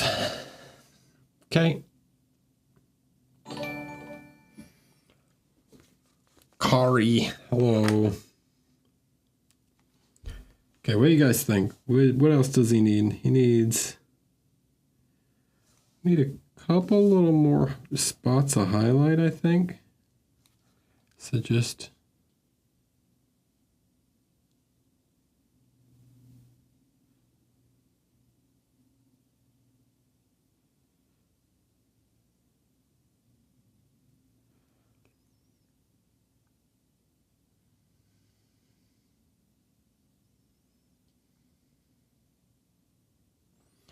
make them glisten a little.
It's a shiny lead.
Okay. All right.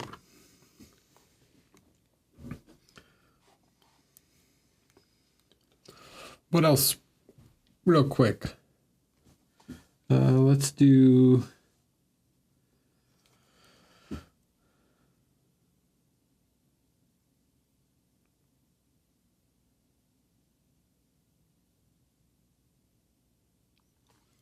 Quick little metallic on that.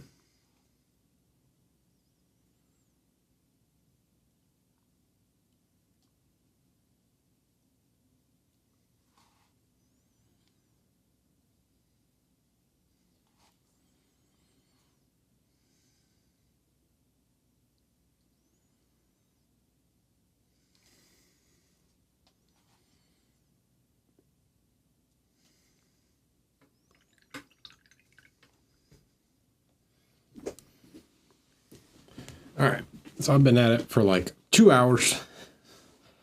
I'm going to take a quick restroom smoke break, grab a drink. I'll be back in 5. And then do the non-metallics, and I think call him done.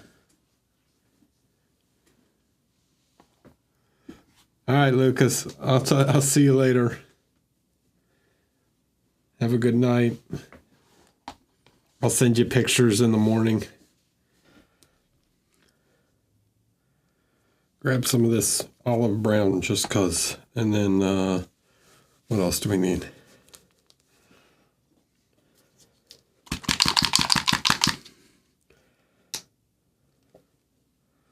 Some of the morning sky.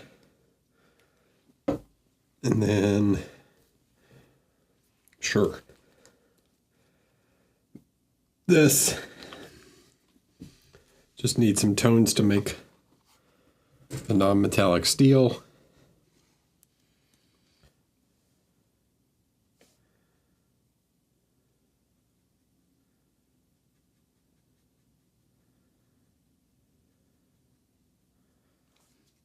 Okay. So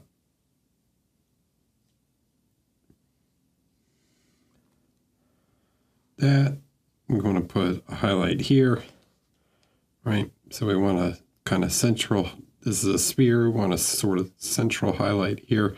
I'm also not going for like a super shiny metallic, especially on the Canon.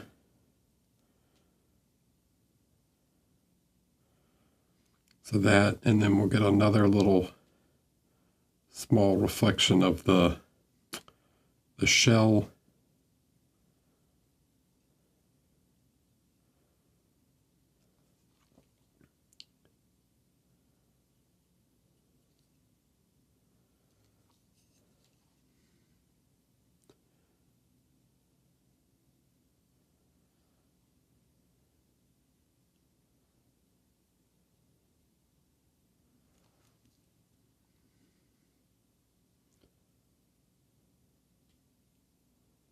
Okay, something like that. Then we need more of the black.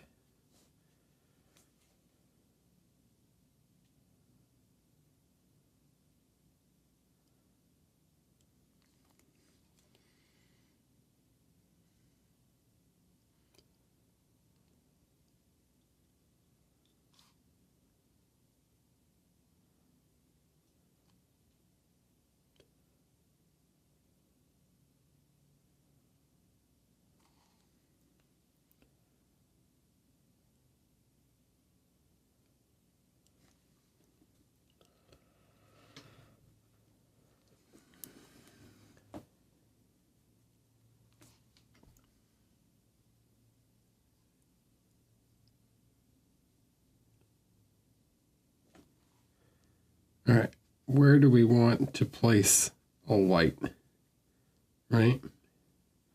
So if I want to continue to pull attention to the face, to the eyes, I'm going to put the highlight for the sword closer to his eyes, right?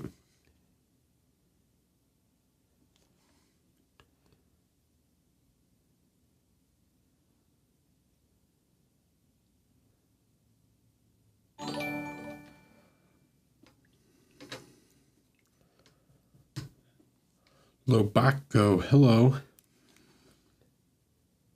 And then on the top, it doesn't really matter. I can go more up here because you can't see it from the front. You can only see it from above. Maybe I do something like this.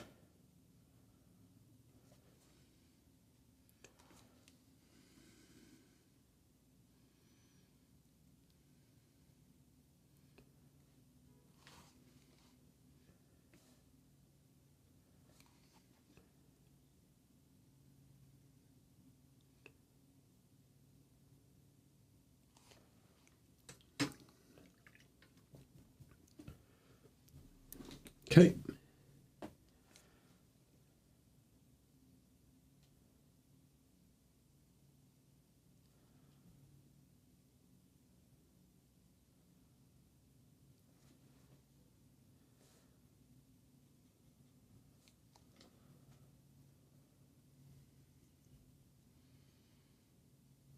I see where your priorities lie.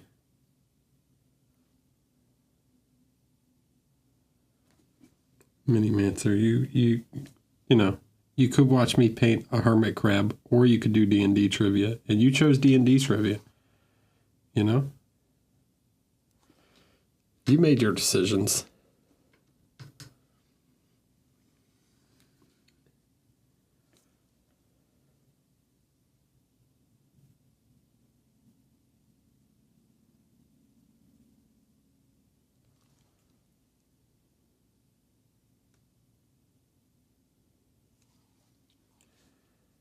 Okay. All right, let's get some more of the green and some of this. Do another light. I'm actually going to flip it over. I'm going to flip it this way.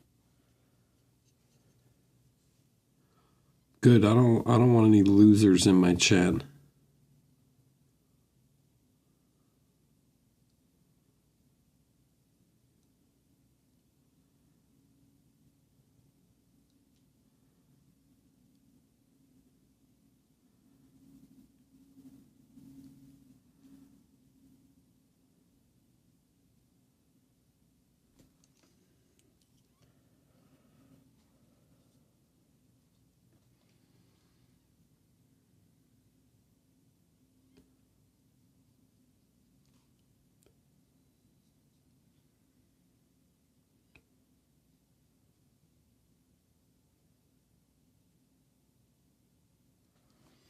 We're all winners here.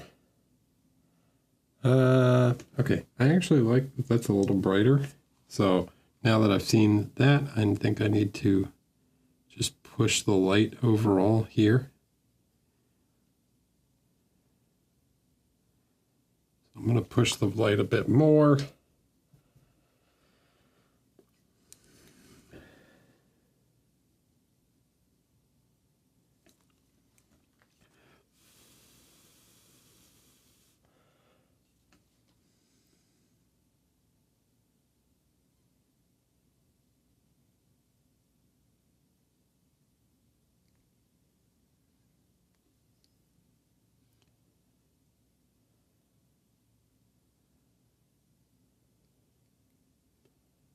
Maybe I'll add a second reflection over on this side, something like that.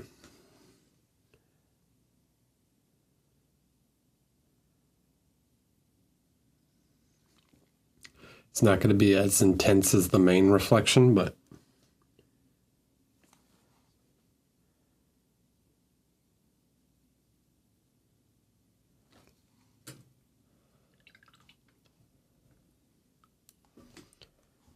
and looking at it now, I think I'm going to take a little bit of this, make this kind of a bluish tone, and we'll get some reflection of his shell, or him, right? So you get that little bit of blue in there. You can carry some of the tones from him into the actual sword.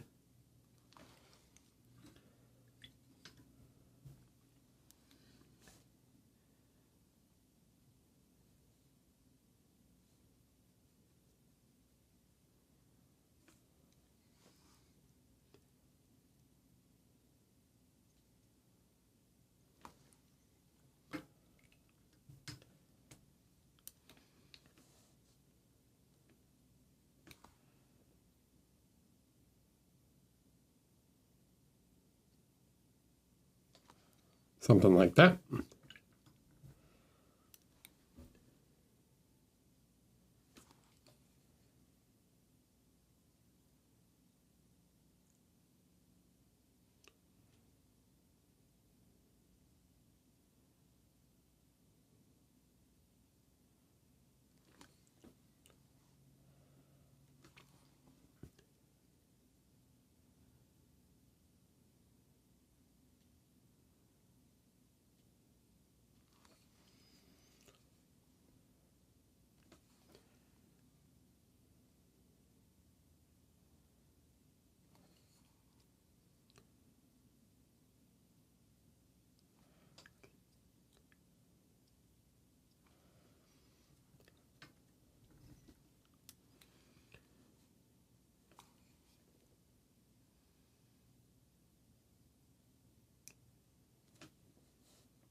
Okay, and then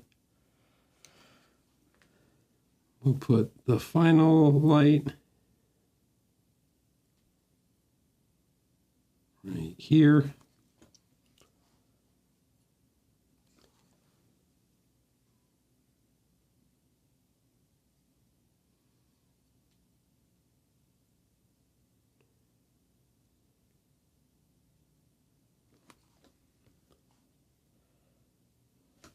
Okay, something like such. Then I want to do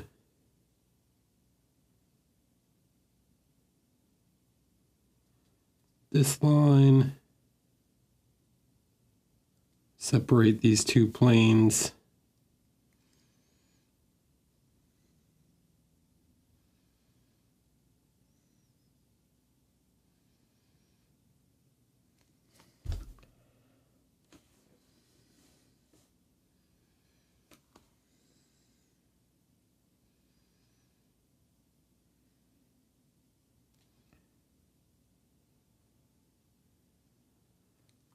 And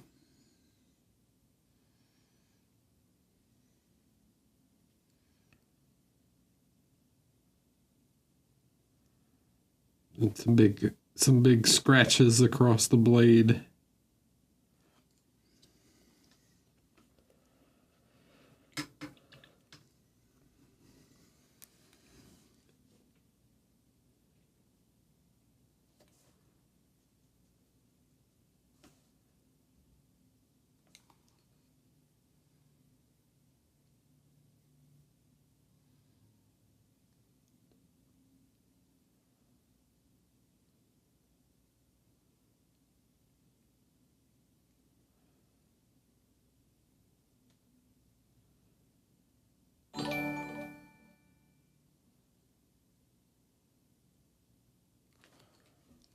Something like that. Ring, shiny.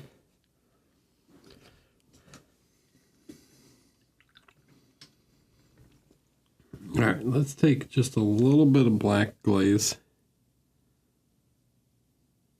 Push this back a little here.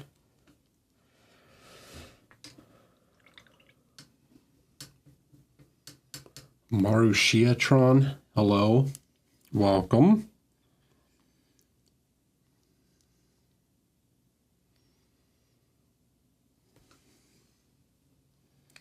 Okay, so he's like that. Now we got to do the hand guard.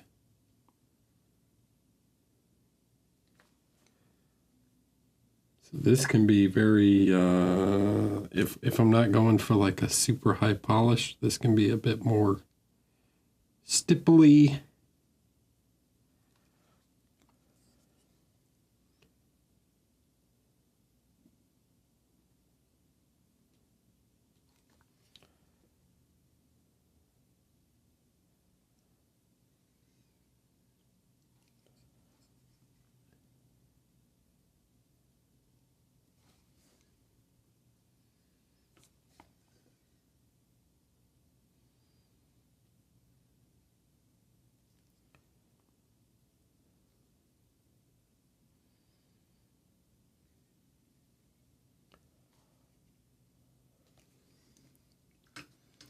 I actually don't want all that super dark black, so come in with some of this brownish tone, and maybe even some of the blue down here to kind of show that it's reflecting him a little bit, or the sea floor, whichever.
Highlight some edges.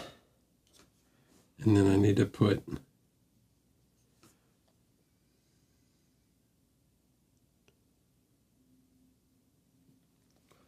little bright reflection right there.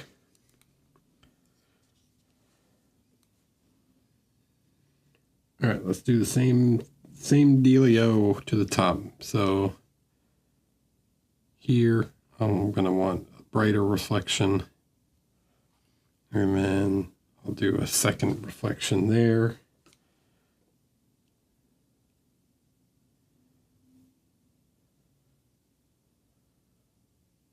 Something like this.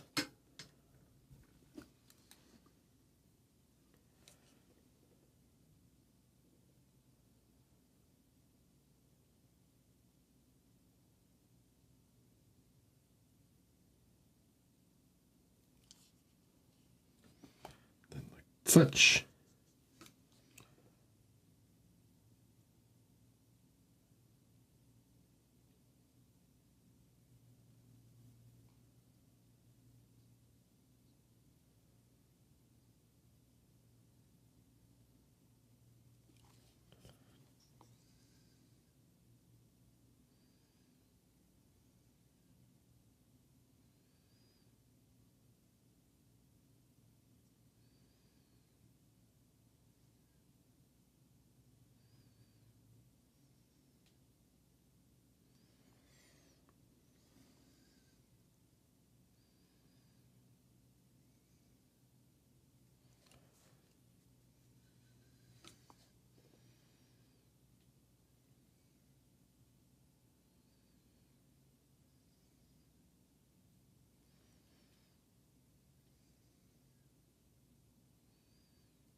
Okay. Then for this part, we'll just take some of these two mixed with each other and kind of clean up this edge. I don't need to go all the way to black on this.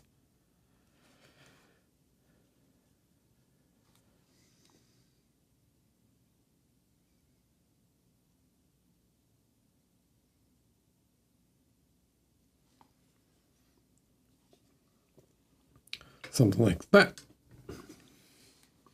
And then on the hand guard,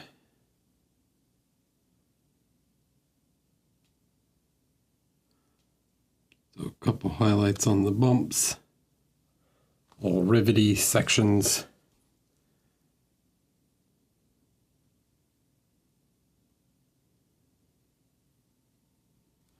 The basket, I think you call that a basket.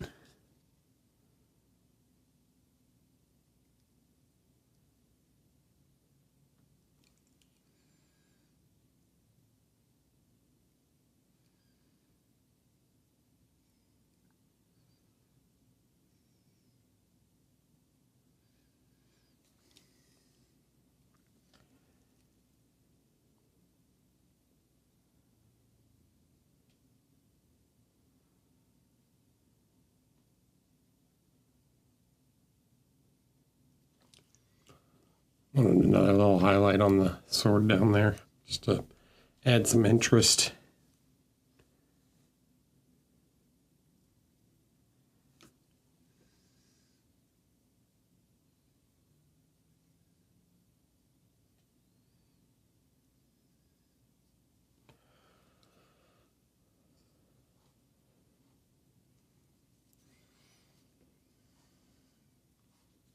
Okay, the cannon. So the cannon is basically black, right?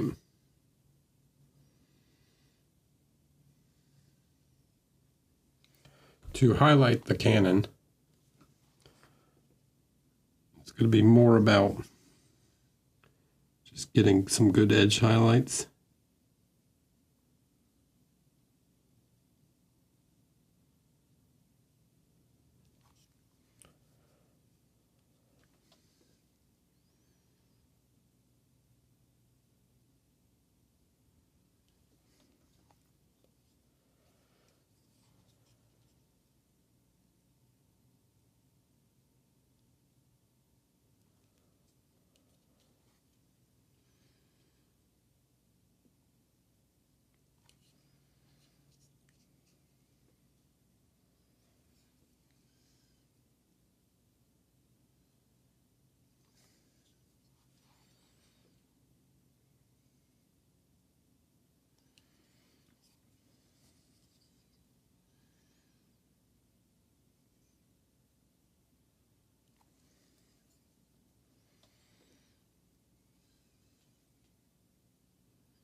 Okay.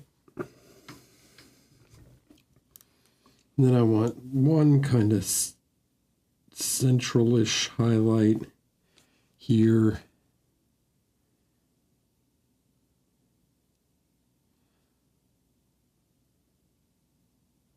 It's not even going to be as bright as the edge one. Just something to give it some shape.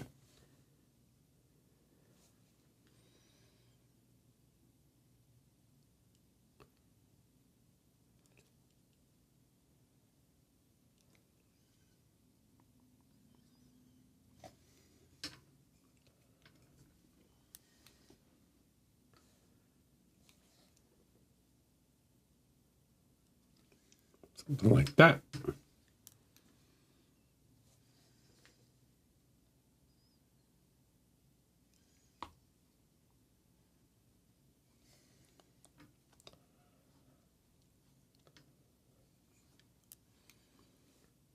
You can maybe push it just a touch more.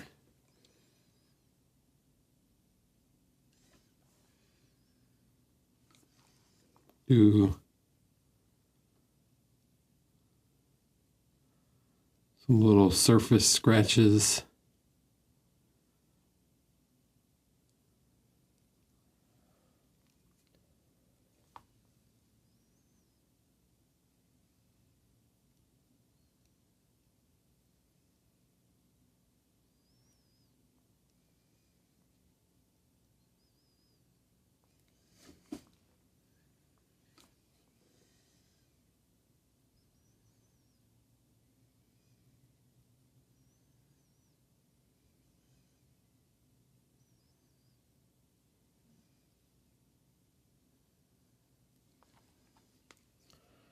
Okay, something like such. See, so it's starting to feel kind of like black metal now.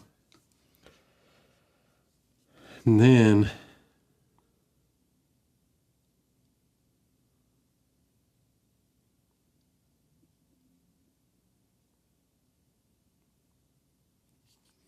come in with that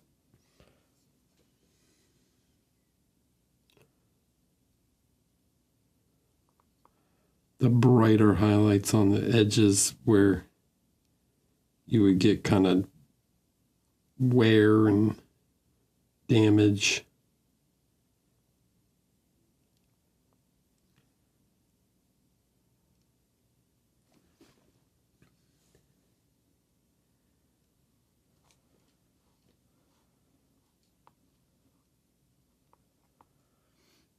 Probably, but it's you would probably get like a small reflection here, but I'm just trying to create contrast between the two. Also, you're talking like this. You might, but it's also on the top where I'm not really going to look at it.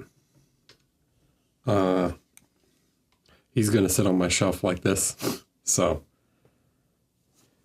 I'm not as concerned.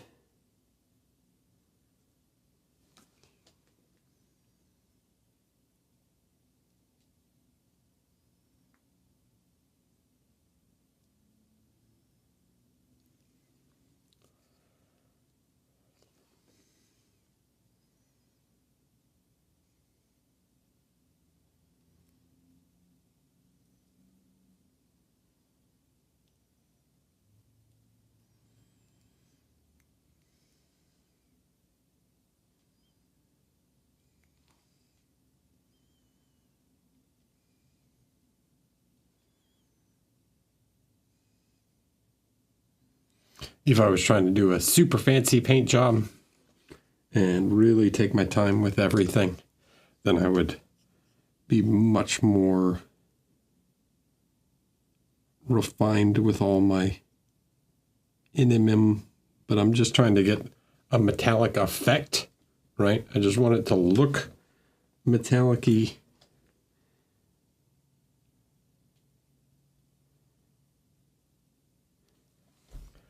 with not a ton of effort.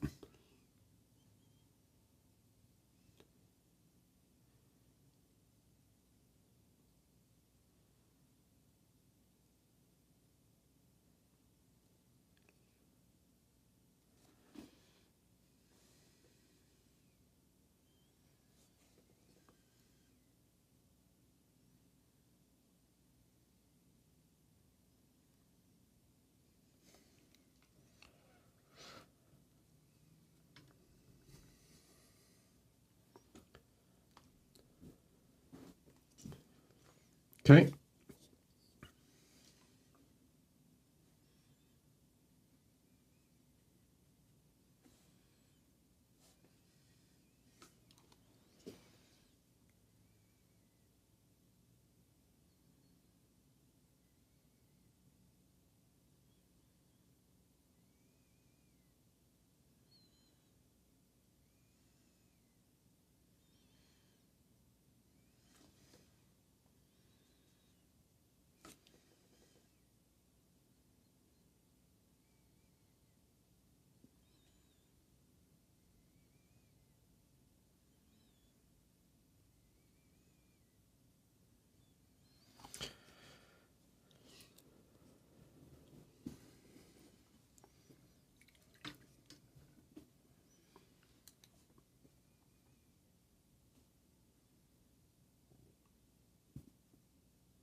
You could sit here and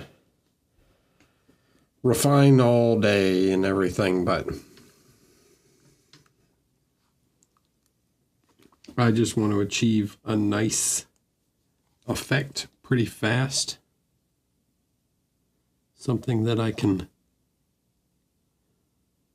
look at and be like, yeah, I'm happy with that.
We're just trying to have fun.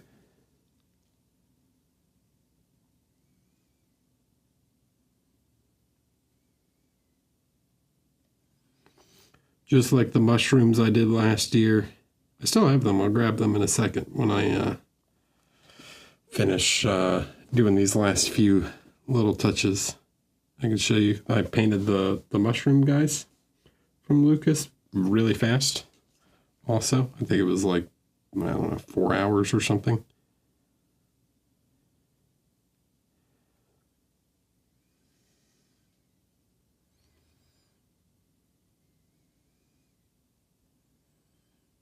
This guy's been like 5, maybe going on 6.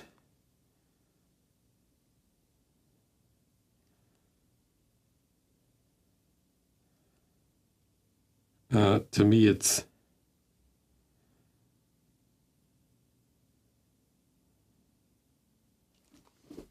more just to demonstrate, you can do a fun, quick little paint job.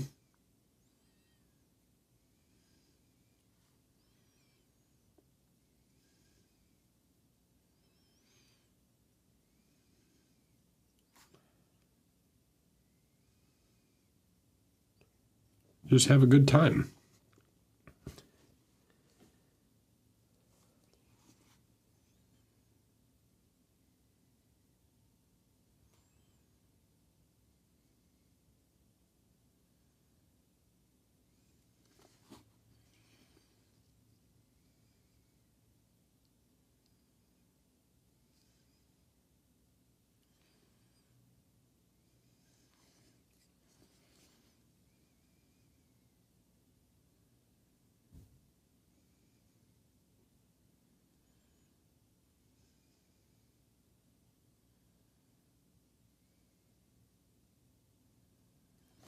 He ain't winning any competitions, but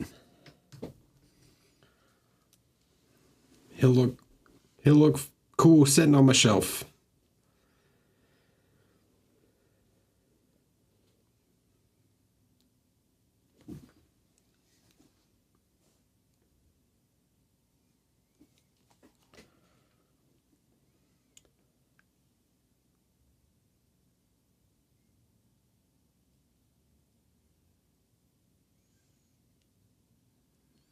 All right, let's do this.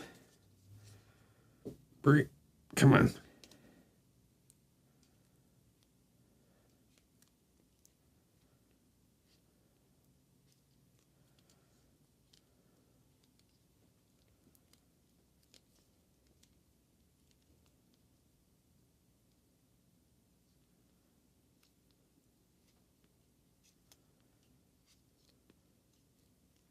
All right, real quick.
Crabby boy done.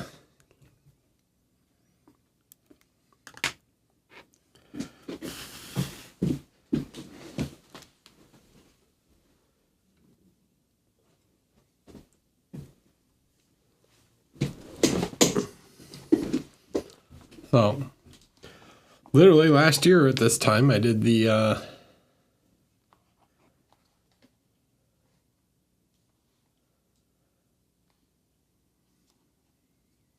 mushrooms, and now I have a crab to go with my mushrooms.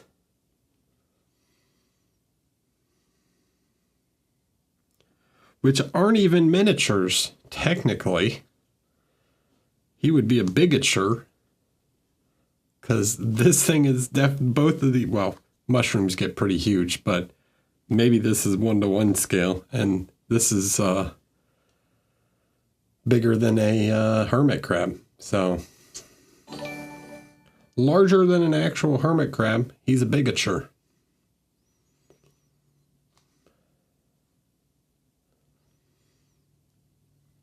So using some pretty simple sketching and some airbrush, got myself a little crab man.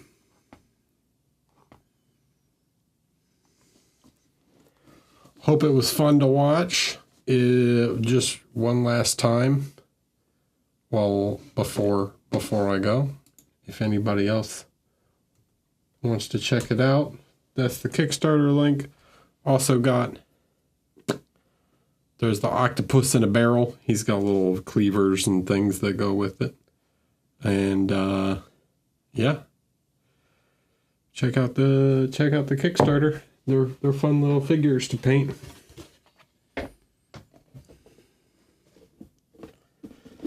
What's next? I don't know. What's next is playing Baldur's Gate.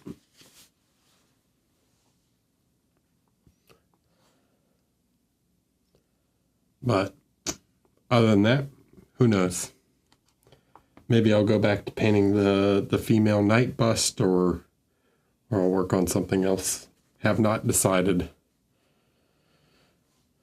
But thanks for hanging out. Let's see who else we got on. Hope you guys have a good Thanksgiving, or just a Thursday if that's what you do.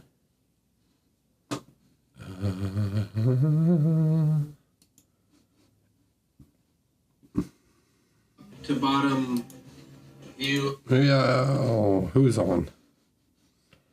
Let's see. Miniature painting.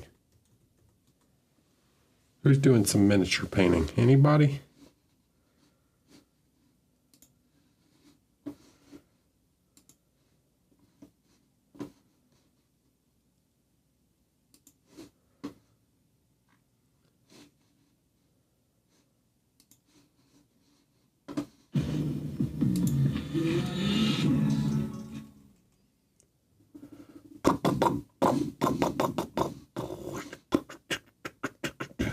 Why do people put tags as miniature painting and then they're like playing video games and stuff?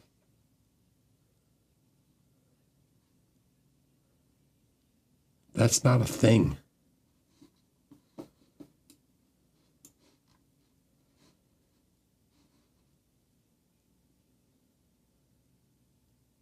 Yeah, we'll write into someone new. All right. So, yeah, clearly to attract, all the huge crowd and viewership that is miniature painting. All right, guys.